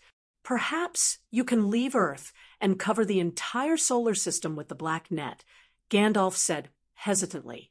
Tyrion looked at him deeply and said, to do that, I have to continue to increase my cultivation and absorb darkness origin power. Perhaps I won't be able to last until the next era. Humans are constantly creating darkness energy, and the evil of the two world wars is even greater than the evil of the previous demon kings combined. In order to stop the darkness from rising again, I have absorbed too much darkness energy from humans. You're also a human. You decide what to do. Given the current situation, even Valino can't do anything about it. Gandalf said bitterly. The fifth era ended in the year 3957. The new humans that grew up in outer space started an interstellar war with the humans on Earth to seize control of the solar system. The death toll exceeded 30 billion. The darkness origin power in the universe became denser and denser. Amazing! Humans nowadays are amazing. The number of people I've killed in my entire life is less than the number of people they've killed in a single battle. My vicious schemes and evil schemes were magnified 10 times, 100 times. Compared to them, we are nothing. Mirko was shocked and disappointed. Maybe the universe doesn't need the Dark Demon King anymore, because every human has the seed to become a Demon King, Soren said dejectedly. After 2 epochs, Danny felt a lot more relaxed. It was as if the calamity that was supposed to befall her had passed before it happened. She wasn't stupid. She guessed that this result might have something to do with Tyrion. However, she still did not look for him. Instead, she hid on the side as a passerby and quietly observed the development of the situation. 20,000 years after humans entered the interstellar era, the solar system accumulated too much darkness origin power. Tyrion, who had been trying his best to maintain the balance of the solar system origin power, finally couldn't hold on anymore and became a demon. However, his old friend Gandalf kept his promise. The moment before he became a demon, Gandalf helped him completely free himself. He ended up like Mirko and Soren, becoming a part of the universe's darkness dimension. So, I'm the Dark Demon King. I always thought that I was the savior. Tyrion said bitterly, I feel like you've changed into a different person. When Tyrion's destiny completely ended, Danny went to visit him in the universe prison. According to her impression of Tyrion, he should have quickly become a demon when he first came into contact with the dark arts in the Third Era. He would have probably enjoyed it. The current Tyrion was too righteous and too nice. It wasn't that Tyrion's actions in this life didn't match his personality. It was more like the evil and flaws in his human nature had been shaved away, leaving him with only righteousness. It was similar to how he dealt with Manwë and Mirko. I also feel that you're not like yourself. You treat life as a toy and have no humanity. This angel, Tyrion, actually started to blame Danny. The two of them didn't get along. After a short conversation, Danny left with a wooden face. It wasn't until 30,000 years later, in the year 60323, that humans truly walked out of the solar system and started to colonize other star systems. Humans ushered in an unprecedented development. Not only did they advance in technology, but they also used scientific methods to revive the dark arts cultivation era of personal evolution. After tens of thousands of years, humans who had climbed to the peak of technology and reached a bottleneck started the search for the old Paradise Project. The peak of technology met the gods. They wanted to find Valinor and enter the utopia where Villa lived. We humans want to truly rule the world and not be like lab rats, helping them to verify their ideas under the whispers of the higher civilizations. Villa and Illuvita, listen up. We want to control our own destiny. We want true freedom, the great freedom that can transcend this universe. Arda isn't our limit, nor is the Milky Way. The universe that you call Yaya still isn't our limit. We know that there's a wider world beyond the universe. Now, we want to fight for the right to be free. The leader of the Human Alliance spoke with the loudest voice in the universe. He was a peerless powerhouse who had mastered 300 ultimate powers. He had once traveled to the edge of the universe alone. He understood the ultimate secret of the universe. The universe was like a brain. Every star system and galaxy was a cell in the brain. The expanding universe was like the expansion of thought. The limit of thought was the boundary of the universe. The power that allowed the limit of thought to expand was the dark force that filled the universe and caused the boundary to expand outwards. In other words, the dark energy evolved from the dark demon god, and the human's evil energy, and the positive energy evolved from Villa, and the human's light energy were the source of the universe's expansion. The expansion of the universe was the same as the growth of the consciousness. The starship under the leader of the Human Alliance could easily destroy the solar system and even severely damage the Milky Way. His soldiers could fill the sky. Similarly, he was also the Dark Demon Lord in Villa and Aluvida's plan. Now, the Dark Demon Lord led hundreds and thousands of starry sky emperors who had mastered ultimate powers and hundreds of thousands of high-grade space battleships back to the place where they were born and grew up. They surrounded the Earth that was once called Arda. As long as Villa dared to say no, thousands of cannons would be fired and turn the gods' kingdom into dust along with Earth. They had already found countless planets similar to Earth in the universe. Moreover, they already understood the past history and knew that Earth was more like Villa's cage. It did not allow them to breathe the free air outside the dark force. The humans were nervous and expectant. They did not know what Villa was capable of and were nervous. They were looking forward to the heroic scene of the starship bombarding Villa, but they were also looking forward to it. Just as the leader's countdown reached zero, the Eye of Angorian seemed to have jumped through time and space and suddenly appeared above the solar system. The brilliant blood light ignored the starship's neutron armor and landed on the faces of the human interstellar troopers who were full of excitement. Their expressions froze, and they slowly raised their heads, confused and fearful. Where did the Eye of Angorian come from? It seems to have jumped through time and space. No wonder we did not find any traces of it, and the Great Hope Star for tens of thousands of years. They are Villa's weapons, a spaceship that can jump through space. That was not wrong.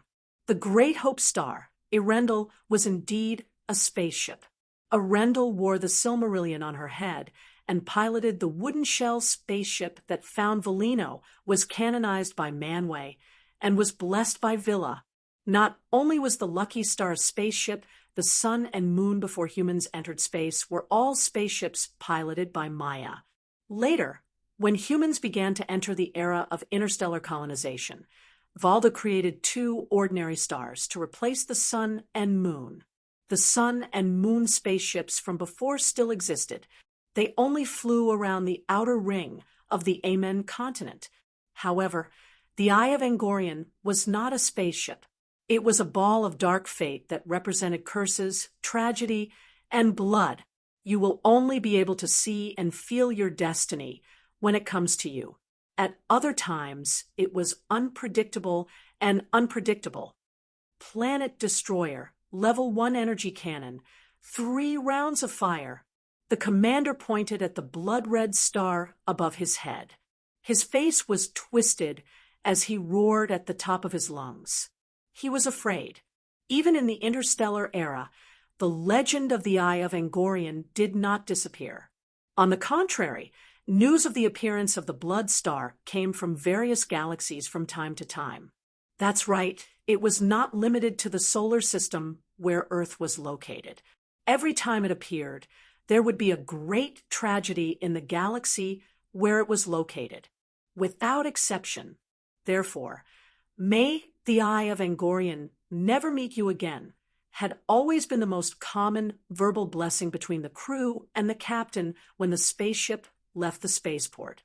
With the commander's order, thousands of colorful energy beams streaked across the Eye of Angorian. It was like a spear piercing through smoke. Without waiting for the interstellar fleet to adjust their attack mode, an inconspicuous black that suddenly appeared in the sky above Earth. The next moment, all the light rays distorted toward the black dot. All the spaceships, no matter what material they were made of, were instantly crushed. It was like a giant crushing a scallion pancake. It's a black hole. The leader of the Federation, who had mastered 300 laws, lasted the longest. He had the chance to panic and spit out half a sentence. The others, along with the spaceship, were instantly crushed into atoms by the strong gravitational difference. Even the atoms were crushed. The era of the unified Federation, which had developed to the peak of technology, ended. Since then, humans had never been able to find Earth in the Milky Way. No one knew how many tens of thousands or hundreds of millions of years had passed. At the edge of the Milky Way, in a double-star solar system, on a giant planet called Tatooine, on a street full of yellow sand, a 7-year-old blonde boy raised his head and asked curiously, "What is a bard?" An ancient profession that specializes in telling stories to the audience with songs and poems. The hooded woman smiled. "If you want to listen to stories, I have a holographic projection wristwatch. It's more immersive." The boy raised his right hand with little interest. "Sigh, the electronic player can't give a story a soul." The hooded man shook his head. The boy scratched the top of his head, his cute little face scrunching up. "Listening to stories is boring. I like racing cars." "Oh, you're a racer at such a young age." The woman couldn't help but pinch the boy's face. It was chubby and very bouncy. "I like the feeling of flying at high speeds." The boy took a step back, avoiding her cold fingers. "So, you want to be a racer in the future?" "I don't know." The boy was conflicted. "My mother and I are slaves. I want to be free. I want my mother to live a good life. I want to win a racing car competition. I also want to be a Jedi Knight. There are so many things I want to do, but I'm just a slave now. All the money I earn belongs to my master." "You inherited the ancient human emperor's bloodline. You're a good seedling to cultivate the Force. However, you're not suitable to be a Jedi Knight," the hooded man said. "Are you sure I can cultivate the Force? If I can cultivate the Force, why can't I be a Jedi Knight? Also, what's a human emperor?" The boy was surprised and confused. The hooded man flipped his right hand, and an exquisite silver brooch appeared in his palm. "This is your ancestor Aragon's singing fee. I'm giving it to you now. In the future," after a pause, he said, "you have the strength to become a hero, but you don't have the determination to match it." "What is determination?" The boy held the silver brooch, his little face full of confusion. "Why don't I let this second elf singer sing a few songs about ancient heroes for you to let you feel true courage and fearlessness?" The hooded man pointed at the handsome man with white hair and pointed ears. "Is he an elf?" "I've never seen this race before," the boy said curiously. "The strongest Jedi Knight in the Milky Way, Master Yoda. You know him? He is a mixed descendant of a hobbit and a dark elf. Perhaps he has some half-orc blood as well. It's been a long time." The hooded man thought for a while. "About 3 billion years ago, a new race was formed. Do I need money to listen to the songs?" "I don't have money," the boy said hesitantly. "It's okay. When I write your Song of Anakin in the future, I won't pay any copyright fees," she said with a smile. Chapter 1203. "My lady, have you found out? What is the background of the new Demon King?" Lalo asked in a fawning manner. Cersei glanced at him and said calmly, "Instead of worrying about others, why don't you focus on improving yourself?" "My lady, I can't not pay attention. To tell you the truth, my position as the great Demon King has been shaken." "You know what this means?" Lalo asked anxiously. Thousands of years had passed, and Cersei was no longer a novice. Her expression changed slightly when she heard this. "Are you saying that Mirko might replace you?" the great Demon King of Hell quickly asked. "His name is Mirko. What's his background?" "That guy is arrogant and cold. My seduction spells did not work at all. I could not get any secrets out of him." Cersei sighed. "You seduced him." Lalo was furious. She was his wife. What else? If I asked him directly, would he tell me his secrets without paying any price? Cersei said angrily. Lalo was frustrated, but he could not refute. "Is he not a man? Even you could not seduce him?" he said awkwardly. He was not happy that his wife could not seduce Mirko. That guy only wants to recruit soldiers and buy horses. He wants to gain territory in the seventh layer of hell and develop his own power. He doesn't care about love at all. When he sees me flirting and flirting, the first thing he thinks of is not lust. Instead, he scratches his chin and ponders. What can I do under him? Circe said angrily. Focus on his career. That's a huge problem. Lalo shouted. After that, Lalo was relieved. Mirko did not put him in his place and had offended Circe. He did not have to worry about the adulterous couple plotting against him. Circe looked at him deeply and said, "If I'm not wrong, the seven gods are very dissatisfied with your slacking off. Mirko, Soren, and the other evil gods were sent to hell by the seven gods to provoke you. The silver carp effect. Do you understand?" "Of course I understand, but I did not slack off. Haven't you seen my efforts all these years?" Lalo said, feeling wronged. "What's the use of just working hard? It depends on the results. You still haven't sung a complete song of laws. In this new world that is developing faster and faster, what makes you think you can be the great demon king? It's only been 8,000 years, but my Song of Shadows has already reached 25. 1,478,319% progress. The Song of Poison Fire has also begun. In the entire infernal realm, aside from you, who else can cultivate faster than me?" Lalo said arrogantly, "I'm afraid the black goddess won't think so." Circe sighed softly. "You know how fast our world has developed in the past few thousand years. There are even 5 true gods among the humans who can sing the complete Song of Laws. Including the non-humans, there were more than 10 true gods in the astral plane. But what about the hell that corresponded to the astral plane? There wasn't even a single true god. If I were the Black Madonna, I would also feel dissatisfied. Actually, you and I should be glad that there isn't a single true god in Infernal Realm. Otherwise, you would definitely lose your position as the great demon king." Lalo pulled his hair with a pained expression.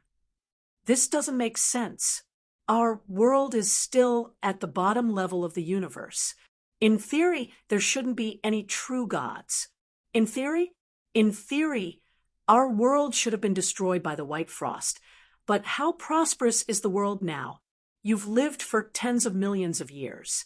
Tell me, compared to the upper level of the universe tens of millions of years ago, has the world become stronger or weaker?" Circe said impatiently. Lalo was stunned. He suddenly stepped forward, grabbed her hand, and begged, "We can't just sit here and wait for death. I don't have the confidence to fight Mirko head-on. You know how black-hearted the Black Goddess is. Visitors from another world who can be accepted by the world of the seven gods are all gifted and beneficial to the world. The 5 human true gods in the astral plane, other than the bald donkey Chizam. The other 4 are all immigrants. Even if Jon Targaryen and Jaime Lannister were extremely gifted, they wouldn't be able to perfect the Song of Laws in 10,000 years. But those guys are all children of destiny. They have the support of the world's will. The true gods of other species are even more terrifying. There isn't a single native beast god. They all come from another world. I'm afraid that Mirko and Soren are similar to Thunder God Dennis.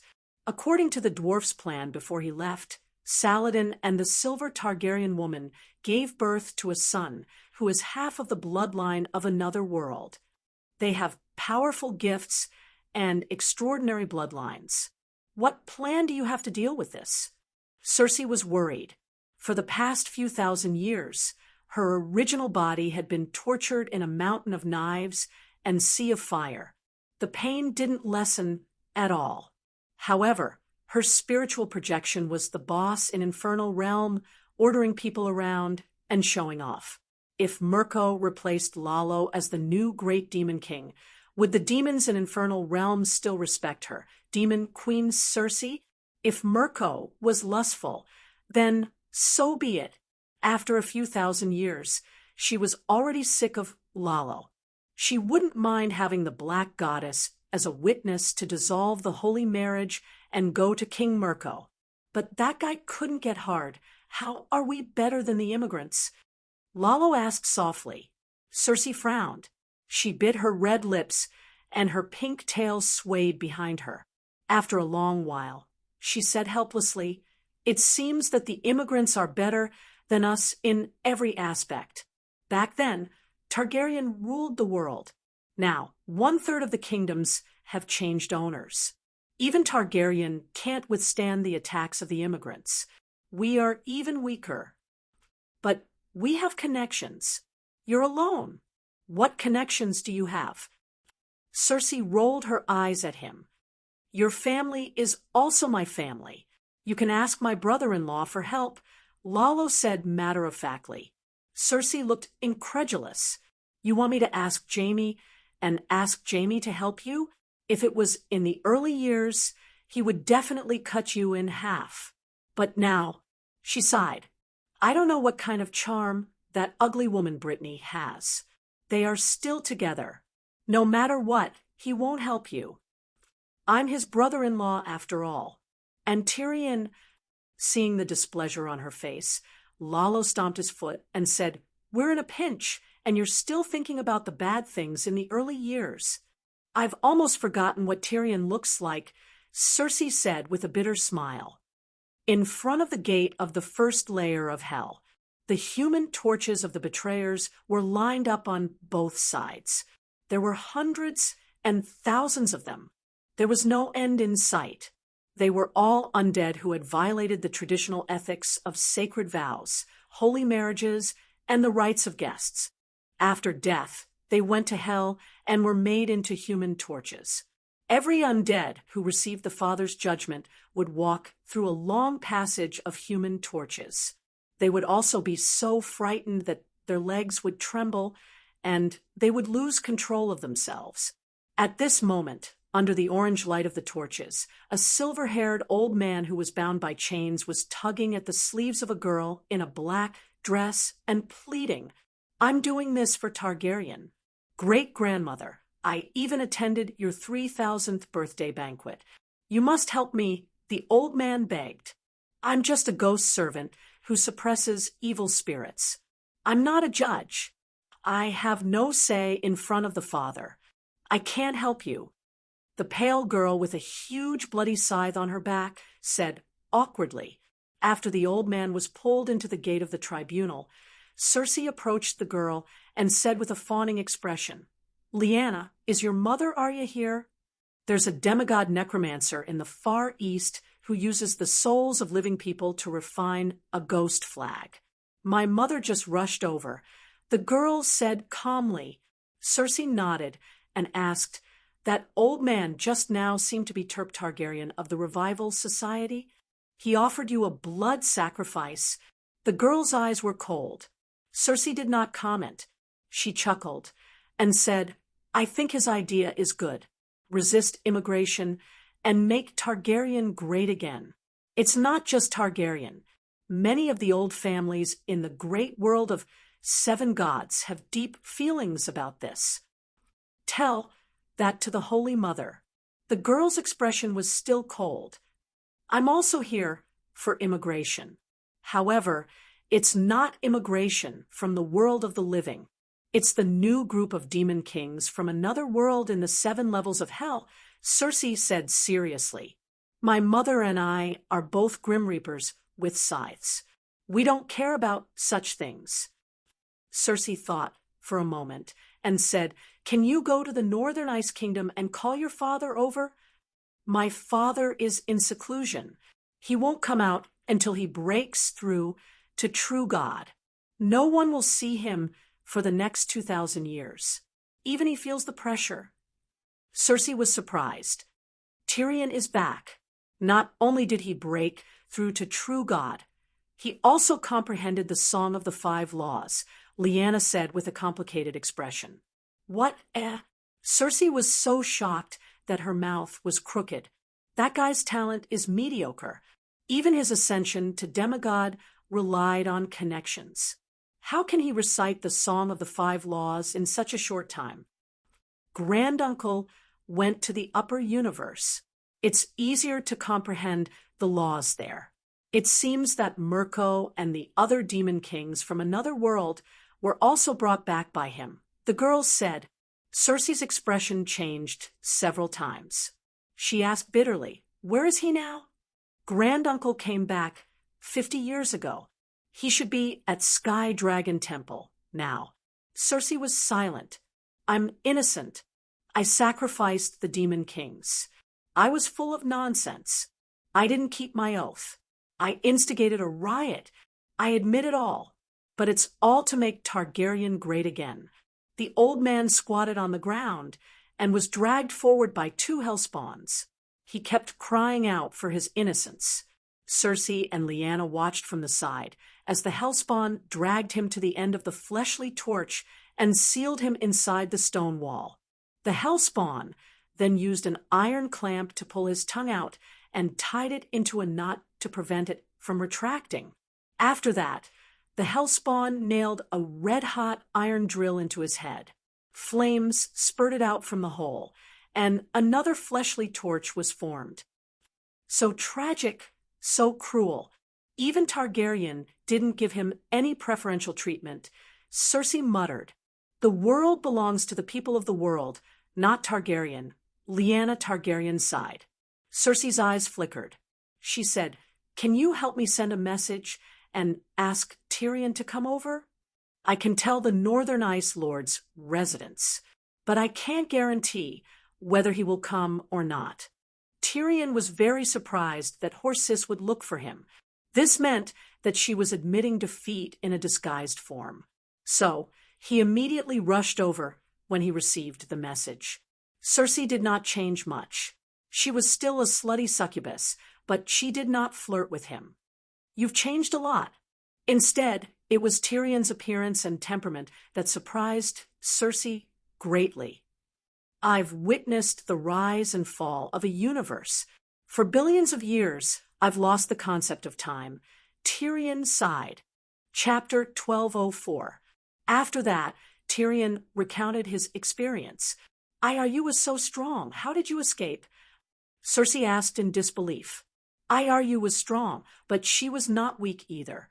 She even deliberately, Tyrion thought for a moment before saying, "When the universe dies naturally, the last theme of the great movement begins." All the living beings that existed in the first subspace were part of the chorus.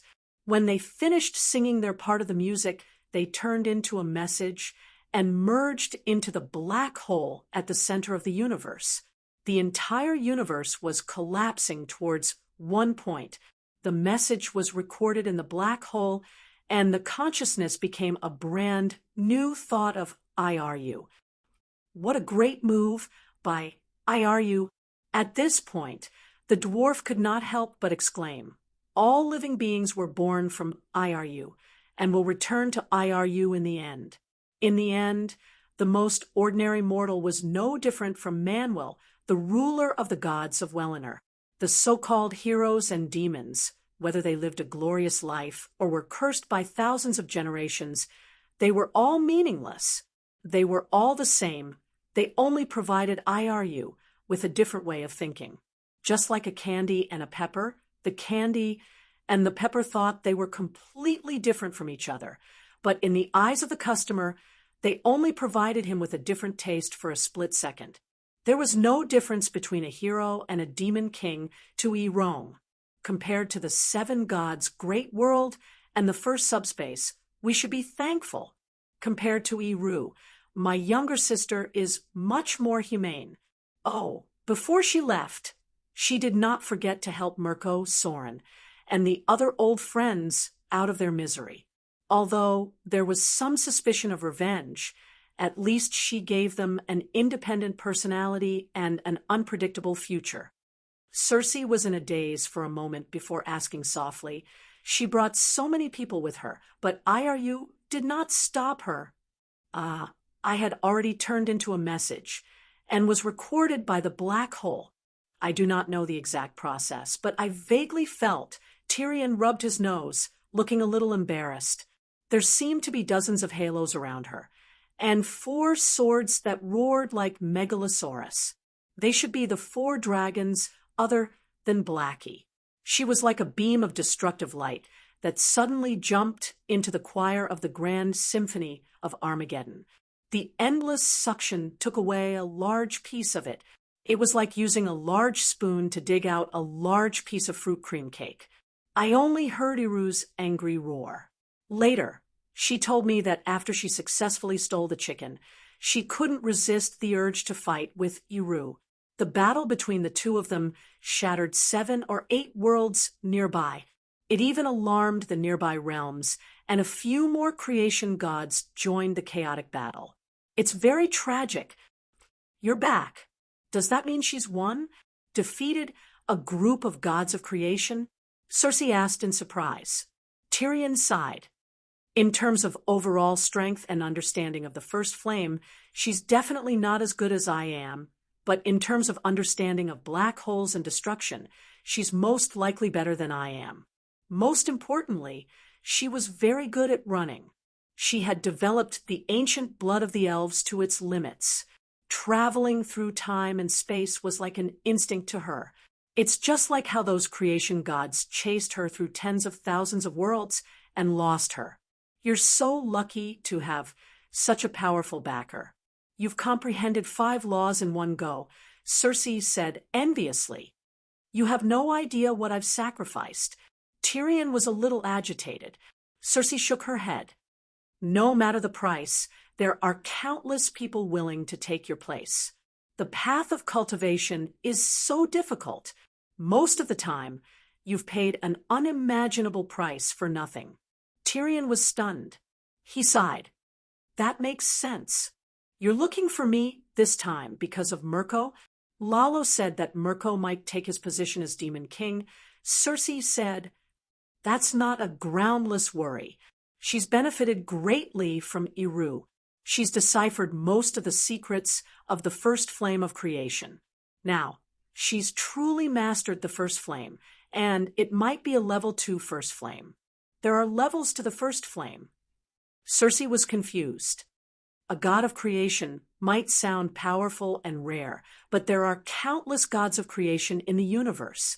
There are strong and weak creation gods, so there are naturally levels to the First Flame. How powerful is a level 2 First Flame? Cersei murmured. It can create 1,007 gods' worlds in one go.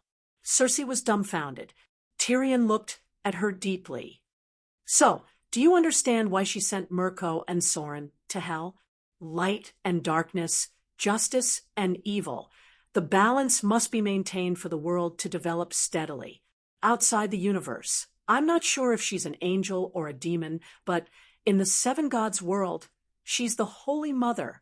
The Holy Mother represents justice and light, and you demon kings added together can't even compare to a single strand of her hair. How can the balance be maintained? Since you can't do it, let the demon king, who can do it, take over.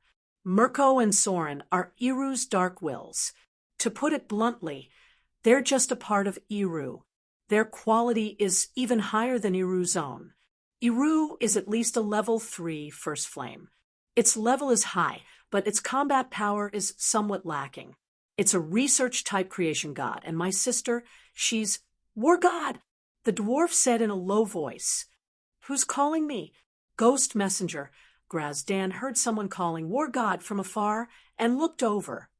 Brother Tyrion, you're looking for me? Tyrion was stunned for a moment before he recognized his old friend. War God, Grazdan. It's not you. He waved his hand, awkwardly. War God left angrily. The dwarf hurriedly called out, Brother War God, when you're free, come to Sky Dragon Temple and have some tea with me. War God's eyebrows rose as he agreed. After Grazdan left, Cersei was still in a daze. She mumbled, Mirko is Iru's dark wills. Then that's not right. Without Mirko and Soren, Wouldn't the balance between good and evil be broken? She was confused. That's why she took Mirko away, to take revenge on Iru. As long as she controls Mirko and Soren, she'll be able to reverse Iru's path of first flame. What about me and Lalo? Cersei asked anxiously. Let's compete fairly. We can't compete. Lalo is too useless, Cersei complained. Then you can be the second and give the 7th floor to Mirko and Soren. You guys can go to the 6th floor. Your 2 fathers are on the 7th floor. Without me looking after them, who knows what Mirko and the other demons will do to them? Tyrion hesitated. How are they? What else? They're tortured every day. They scream and curse at each other every day. When they think of you, they'll curse you loudly. Now that they know you've mastered 5 laws, they'll probably curse you even more for being unfilial. You're enjoying life while your father suffers in hell. Cersei was gloating. She wagged her tail, and the heart-shaped meatball at the end of her tail was glowing pink. Tyrion glared at her and said, "He's your father too. I've tried my best to take care of him. My father didn't scold me. Sometimes he even gave me advice and taught me how to rule over the other demon kings. During festivals, I'll give him a portion of my believers. But the Mad King is greedy. He'll curse you more and more. No one will burn money for him during festivals. I'll go check on them." The dwarf was about to leave. "Wait, I'm not done yet." Cersei stopped him. "I can't help you. Balancing the power of heaven and hell is the law of the world. Even the 7 gods can't change it. If you don't suppress Mirko directly, can you introduce me to some benefits so that I can level up quickly like you?" Cersei's eyes were shining with anticipation. "You want to go to the other world too?" Tyrion looked at his bitch sister. She was so seductive. If she really went to the other world, his cheap brother-in-law would probably be cheated on. "Can you?" Cersei's seductive eyes woke him up. "It's hard to work outside." He sighed. "It's easy to stay at home, but there's no future. Your main body is still being tortured in hell." Tyrion really didn't want to be burdened by this burden. "My sentence won't be reduced while I'm out." Tyrion was helpless. He said vaguely, "I'll keep it in mind. I'll fight for you if there's an opportunity." On the way to the 7 hells, Tyrion saw many familiar faces. Some of them were being tortured in fire or boiling oil. Some of them were managing the evil spirits as reapers. The dead spirits who were being tortured asked him for help. If he ignored them, they would curse him and curse him viciously. The reapers weren't that hostile. They would greet him excitedly when they saw him. He also greeted his old friends one by one. Other than the evil spirits, there were many strange natives in hell. In the ice hell, the pale other ghosts looked at him coldly. In the endless sea, he saw Yuluan's giant octopus and the seductive siren with sharp teeth and claws. "Hell's species have become so plentiful," he muttered. In the distance, a sailboat was sailing quickly but silently. A familiar female voice smiled and said, "Every time the stars converge, there will be hellish creatures joining in. In the past few thousand years, from 600 to 700 years to 1,000 years, there will be large-scale star converges." As soon as she finished speaking, a white boat that seemed to be made of white bones stopped in front of him. "Asha!" Tyrion was surprised. The woman in leather armor standing at the bow of the boat. Wasn't she the valiant female pirate? I knew it. My acquaintances will be surprised when they see me for the first time." Asha laughed. "Didn't you go to heaven?" he asked curiously. Asha didn't even live past 120 years old. She had received an atonement scroll long ago and went to heaven. Asha waved at him. When he got on the deck, she said, "Heaven is too boring, especially for time in. 5,000 years ago, the Gray Sea King decided to reincarnate. his divinity and divine power were given to me. A few years later, the Nether River was born in hell, separating the sixth and seventh layers. I thought it was an opportunity, so I applied to be a ferryman. Nether River. Tyrion lowered his head. As expected, he saw a vast black river of floating gray skeletons and vengeful spirits. Why is there the Nether River? I didn't see it in the first 6 layers of hell. He was puzzled. The Nether River is the blood vessel of hell. It's still growing. One day, it will connect the entire 7 layers of hell and even take root in the unpredictable abyss. Asha approached him, bringing with her a cold aura. She whispered, "Hell is alive. It has life." Tyrion was deep in thought. He pointed at the vengeful spirits in the river and said, "What's wrong with them?" Asha's face was full of disdain. She said, "They are all oath breakers.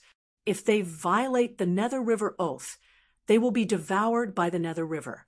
As long as it's reasonable, there's a possibility of a holy oath being broken. However, the Nether River oath can't be changed. Humans who know this characteristic are more and more fond of swearing in the name of the Nether River, especially the evil contract that summons Hell's devils. They think that they can perfectly control Hell's devils through the Nether River oath, but they don't think that any oath is directed at both parties." When they reached the other side of the river, Asha even invited her old friends to her house. On the cliff by the sea, there was a dark castle shrouded in black smoke. It was very similar to Pike City in the world of the living. Burning human heads above the door were candles. Deformed and ugly devils were male servants who specialized in manual labor. The beautiful female deviant ghosts served as maids, serving their masters and guests. There were also singers and poets who fell into hell. They played musical instruments and babbled, playing beautiful music for them. Other than Asha herself, her grandson, granddaughter-in-law, and several great-grandchildren lived with her. They are all reserve ferrymen of the Nether River. When the Nether River spreads to the upper 6 layers, they will need ferrymen to enter hell or cross layers in hell. Some of them came down from heaven, some are successful wizards, and some have finished their sentences in hell and came here to seek refuge with me. Asha introduced them to the dumbstruck dwarf. Tyrion's mouth twitched. "You Greyjoy monopolized the job of ferryman. Sigh, this job of ferryman is hard and tiring, and there's not much profit. Other than us time in, no one is willing to do it." Asha sighed as she asked the female servants to bring up plates of delicacies and jars of agar. In a short while, the nearly 20-meter-long wooden table was filled with dishes. There was roasted suckling pig, stewed beef brisket with tomatoes, baked snails with cream, red fish sashimi, steamed pork with preserved vegetables, braised 5-flour, Western, Chinese, otherworld delicacies, all kinds of dishes, more than 100. The dwarf could not help but gulp. These dishes were all of the highest quality and the purest power of incense. They were the manifestation of the faith of the people. They were more delicious and nutritious than real delicacies. "Where did you get so much power of incense?" he asked in shock. Asha said, casually, "It's fine if you're familiar with it, but of course you have to pay if you're unfamiliar with it. If we meet a fat sheep, we'll increase the price when the boat reaches the center of the river. If they don't pay, we'll throw them into the river. Anyway, those who go to hell are not good people. Sometimes we meet a dead person who swore an oath of the river Styx wailing in the river. We'll smash his head with an oar and pick up his magic power, divinity, and magic device. These can be exchanged for a large amount of power of incense from the messengers." Tyrion was stunned. "Didn't you say it was hard and tiring, and there was no profit? Isn't this illegal? This is hell. The rules and laws of hell are different from the secular world. Think about it. There are so many true gods in the world of the living. Why do you want to bring in Mirko to compete with Lalo? Asha said meaningfully, You know a lot. The dwarf was shocked. We locals are not as talented as the geniuses of other worlds, but we have many connections. Many angels, many true gods, they're all my old friends. For example, now, tell me about the upper universe. Asha smiled proudly. After feasting at Asha's house and recounting his adventures, Tyrion waddled down to the depths of the seventh hell, his belly bulging and his body swaying. In the desolate desert, he saw Mirko using his magic power to raise a hill on the ground. He stood at the top of the hill and gave a speech loudly. The dwarf did not go up to greet him. Mirko, Soren, and a large number of fallen Mayas who had entered this world had their memories refreshed. They did not remember their old friend who had accompanied them for tens of billions of years. It was not that the more vicious one was when they were alive. The stronger one would be when they fell into hell after death. It was also not that the stronger one was the better one's life in hell. Hell was essentially a place of sin, pain, and punishment. The more evil one was when they were alive. The more painful their life in hell would be. The stronger one was, the greater the shackles of hell. Even the Mad King and Riga were no exception. In a long row of caves in the prison, Tyrion met his father, brother, and adoptive father again. Where have you been all these years? Where's the incense? Where's the merit? Second brother Ways shouted from afar. Get lost. I won't give you any incense. The Mad King scolded his son and shouted at the dwarf. You've earned a lot of merit in the outside world, haven't you? Give it all to me. Give it all to me. Hell is too bitter. I can't take it anymore. They were not burned by fire or fried in oil. Instead, they were locked in a dry cave of 100 square meters. Their necks and ankles were tied with a chain of pain. Like a data cable, the chain of pain transmitted all the punishments and pain in the world to them in turn. This included but was not limited to the pain and sin they had inflicted on others when they were alive. Now, it had multiplied by several times. Year after year, it never stopped. This was a special treatment given to them by Dany. The pain was no less than the others, but they did not have to show their faces in public. They barely managed to retain some dignity. The main thing was that they did not want her to lose face. Among the three of them, only Riga's performance was better. He could still maintain the elegance and etiquette of a crown prince. He squeezed out a smile on his pale face. Tyrion, where have you been all these years? Have you been well? There has been wind and rain, but there have also been gains. I've become a true god now. As he spoke, Tyrion secretly glanced at the stone prison opposite him. Tywin's father was sitting cross-legged and was also looking at him quietly. He was expressionless. Did he feel proud of his achievements? As soon as their eyes met, Tyrion inexplicably withdrew his gaze timidly. What's the use of being a true god? That unfilial daughter is a deity king. Quick, take it out. How much merit? How much incense? I only want merit. I only want to be free. The Mad King's face was filled with madness. Tyrion shook his head. There's no merit. How can there be merit after robbing someone else's god of creation? Following the will of the heavens in the other world could also earn merit, just like how Mad Prince Brandon sought the help of the Child of Destiny back then. However, Tyrion definitely could not get merit from Eru. Thousands of years, no merit at all. Second brother Ways' handsome face twisted into an evil spirit. Tyrion sighed inwardly. He now understood why his sister did not show mercy to these people outside the law. Some people deserve to go to hell. Robbing a god of creation? There should be a lot of benefits, right? Give me some of the profits. The Mad King shouted. The song of laws and divinity cannot help you relieve your pain. Tyrion said, I want to be a demon king. I want to be like demon Cersei and derive joy from looking down on all demons. Give me the laws, and let me be crowned as a king. I will build a new iron throne with bones.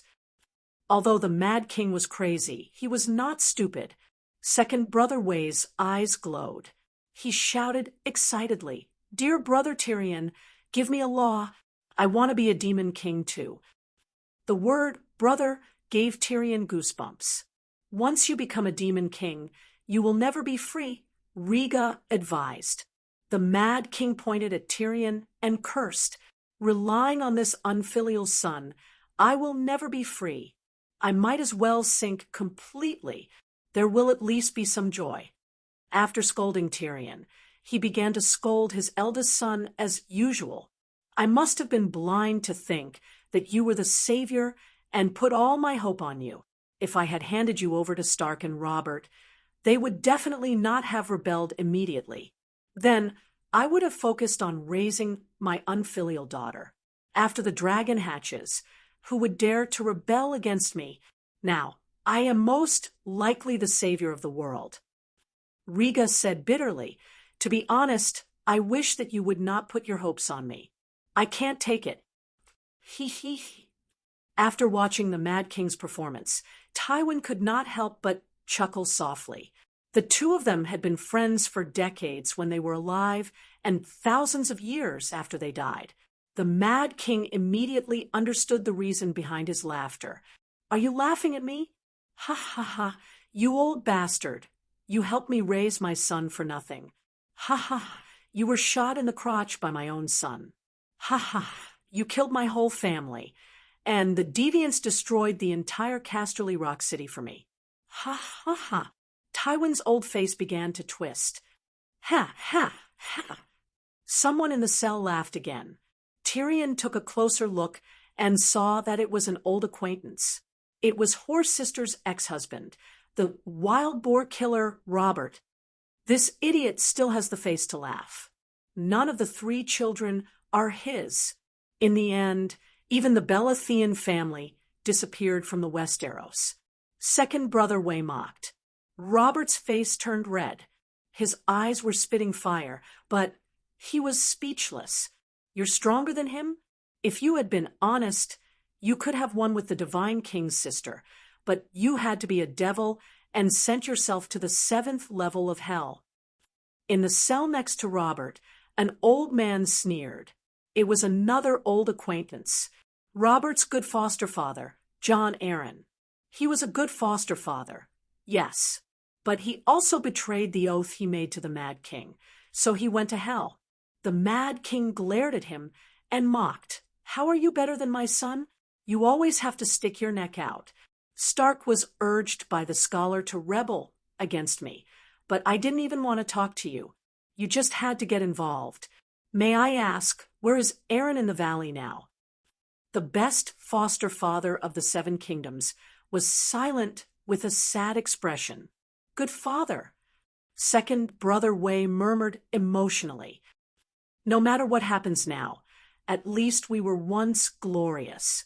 In the history of the Westeros, there will always be a place for Theon Bella.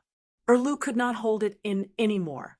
He wanted to stand with his elder brother against a common enemy. You were beaten to a pulp by me, the Emperor. What glory do you have? If I had lived for a few more decades, I would have slaughtered High Court Tyrell first, and then joined forces with the Dragon Queen to fight against the ghosts. Who knows, there might still be a lion sitting on the Iron Throne right now.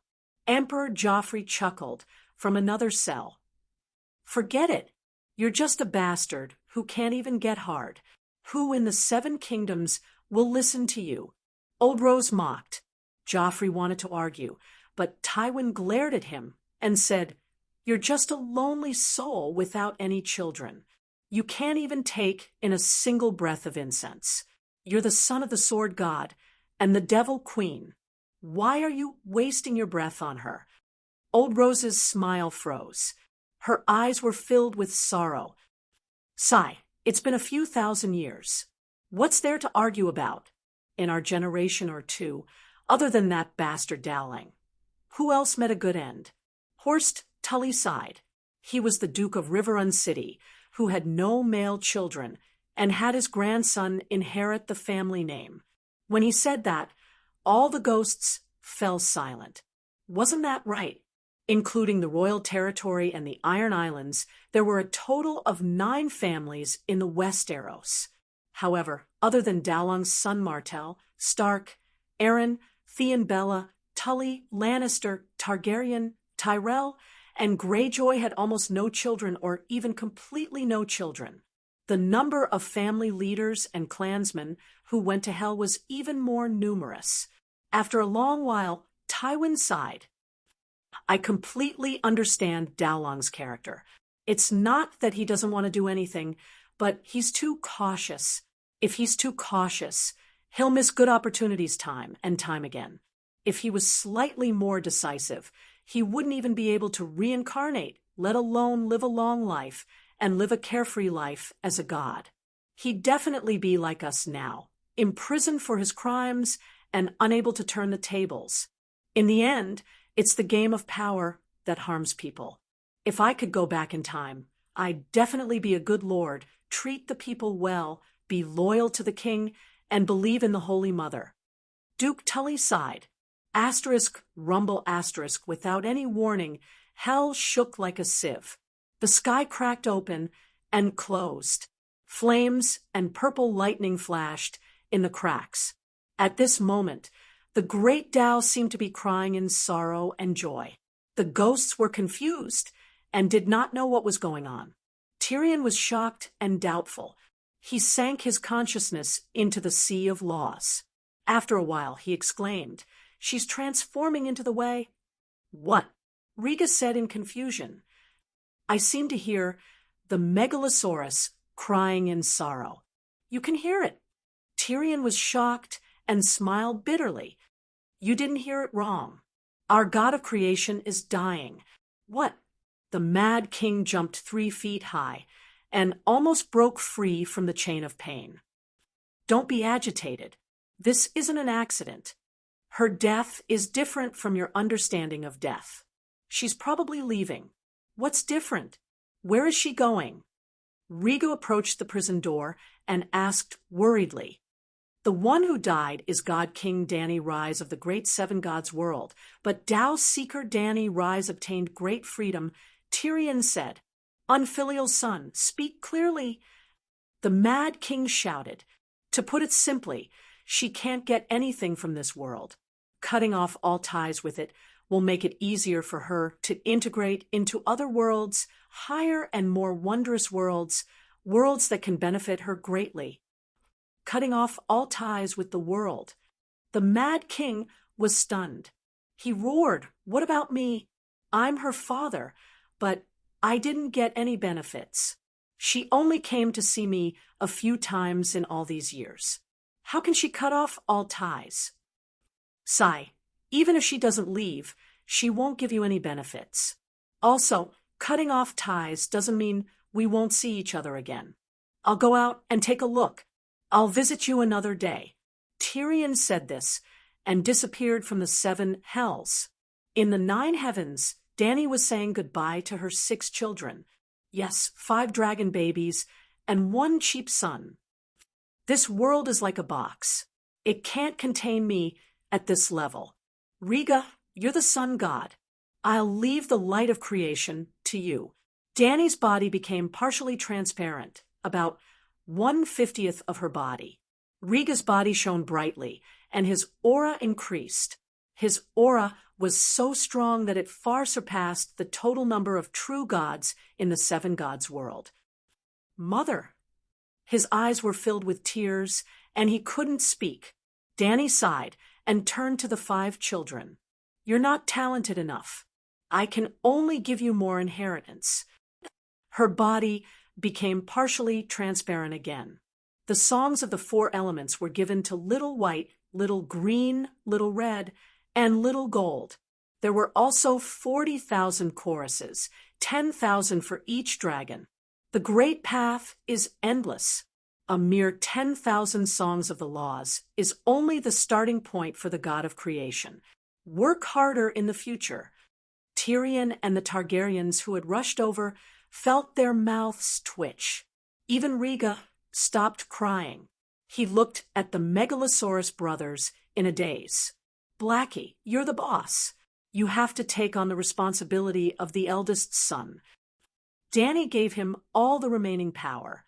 A complete path of first flame, a complete path of space-time, the path of slaughter that was comprehended from the 4 celestial slaying swords, and the path of abyss, black hole, that was close to first flame. Dany was really clean. There was nothing left. Even her body and thought waves had completely disappeared. However, her voice came from beyond time. White Knights, Blood Guards, hear me. Barristan, Bran, and the others hurriedly stepped out. The sacred oath will never be broken. I hope that you will continue to walk with me. This is our highest honor. Their voices were trembling. At this moment, they felt more at ease than ever. They also felt happier and more satisfied than ever. Before I return, you will be the guards of the 7 gods' great world. Dany said gently, "Understood." They looked at each other and smiled. They retreated briskly. "I'm leaving. You take care." "Mother," the 5 Megalosaurus wailed together. The world shook. The year that Dany left was also the year that the Song of Ice and Fire world left the lower universe and entered the upper universe again. It was also because of entering the upper universe that the 5 Megalosaurus could be reunited. About 2,000 years later, the Holy Mother of Faith found Bran and said, "Do you see it?" "You mean the shadow of the world?" Bran was uncertain. Ever since he changed Robb's fate and touched the timeline, Dany took away his power to enter the river of time. Now he could vaguely see the reflection of a world under the river, but he could not be sure what it represented. "It's not a shadow. It's the 7 gods' great world 2,000 years ago," the Holy Mother said. "I don't quite understand." The Holy Mother thought for a while and said, "Have you ever tried to use a wooden bucket to draw water from a well? The bucket would be lowered, filled with water, and lifted up again to complete a water draw. If there was a gecko on the wall of the well, it could see the bucket pass by twice in the process, go down, and come up. Now, we are in the gecko's perspective, standing on the river, and seeing the other side of the river, another 7 gods' great world passing by us." Bran thought for a while, but then frowned and asked, "If the world is the bucket, and the rise and fall of the world is equivalent to the bucket rising and falling in the well, then who is the gecko? Without the observation of the gecko, how can we see the reflection now? Who do you think is qualified to be the gecko?" The Holy Mother of Faith sighed, like a human. "I don't understand the purpose of this. Could it be that her future self chose the best path for her past self?" Bran asked. If she had mastered the level 1 first flame, she might have done that, but at a higher level, do you think she only mastered the level 1 first flame now? She went to the endless cold abyss to pursue the source of the white frost. I'm afraid her level must be beyond our imagination. Bran, the White Knight, said bitterly, "No, you can still imagine. The past can't be changed. The past can be changed, which is more beneficial to her." "Of course the past," but Bran was stunned before he could finish his sentence. "No, only the losers want to change the past. She is the big winner. The past, never being changed, is the best for her." He muttered, "But the past has been changed." He held his head and howled. The Holy Mother took out a rope, tied one knot after another, and then cut the rope twice. The knotted part fell and burned into nothingness. Then she gently wiped the 2 broken pieces of rope and reconnected them into a perfect rope without knots. "You understand?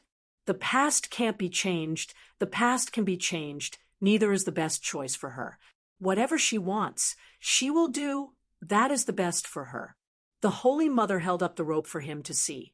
When change is beneficial to her, she will change when the process and the ending are good. She will make it irreversible. Bran's mouth twitched a few times, but he couldn't refute. After today, the world will completely lose the history of falling into the bottom of the universe. That time period, like the knot, was cut and destroyed. The break point was 2,000 years ago when we first entered the upper universe. The Holy Mother said, Bran murmured. In other words, the long night, the eve of the Battle of Smoke, see you save the world at the critical point of falling into the bottom of the universe. That is the true timeline of our world. Yes, in the future, we will enter the top universe and meet the powerful gods of creation. When they observe our world, they will see this timeline. The Song of Ice and Fire from the next moment will never appear. But at this point, the believer hesitated for a while, then sighed, I have feelings. I am the God of creation. As the God of creation of the seven gods, great world, how can I not have feelings? She disappeared, completely disappeared from existence and time. She said, she will come back for us. She will never break her sacred oath. Bran said excitedly, of course she will come back. She only cut off the karma with the seven gods' great world. You will still know her as her White Knight. Your history with her will always be there. The believer said sadly, only it completely cut off from her. I don't understand. Bran murmured. You know the transmigrator? She is not a native of the seven gods' great world, but a transmigrator from Earth.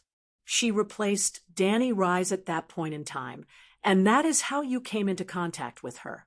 And before she transmigrated, the seven gods already existed. Think carefully. Didn't Dany Rise first call herself the child of the seven gods? And until the end of the long night, she was the spokesperson of the seven gods? Bran held his forehead, his mind in a mess. It seems so, but he didn't know how to say it. This is history. This is the truth, because I am indeed the creator, and I was the one who helped her end the long night. The believer, the Holy Mother, said faintly, countless years ago, the seven gods appeared and discussed with the old fish Liang Mu and taught humans to believe in themselves. But it wasn't until a few years before the long night that Dany transmigrated. But I remember, could it be that my memory has been altered? Bran said in a low voice. No, your memory has not changed. The Holy Mother opened her palm, and a bright flame rose in front of Bran's eyes. Bran was mesmerized and stared at the orange flame in a daze, as if he could see the entire world inside. Give it to Dany Rise. The Holy Mother said. What? Bran was confused. Give it to Dany Rise 2,000 years ago. Let her survive the Smoke Sea crisis and use this flame to reforge the world. The Holy Mother said. Why me? Bran mumbled. Because 2,000 years ago, you owed Dany Rise your life, so you are the one who received the flame because you made a mistake and tried to use my power to change the past, Robb's incident. So I punished you and ordered you to send the flame to the past. This karma sequence. Bran's mind was in a mess. A complete karma is a closed circle. Can you tell the beginning and end of the circle? A circle has no beginning and end. The Holy Mother said, faintly. Bran tried to grasp the last bit of clarity in his mind and asked loudly, what about the true gods from the lower universes? The Holy Mother pointed at the sky and said faintly, why does the seven gods' great world have the word great? Because in the astral world, every star represents a small world, and small worlds can also give birth to true gods. The so-called other worlds are all misconceptions and illusions of mortals. They are only worlds in Middle-earth, but they have always been a part of the seven gods' great world. Don't believe it? The origin of the first flame can testify. Those worlds are like different fruits on a big tree, but in the end, They were born from the same first flame, which is the one in your hand. Bran was speechless. In the next instant, karma formed a closed circle, and he began to instinctively accept the truth of history. End.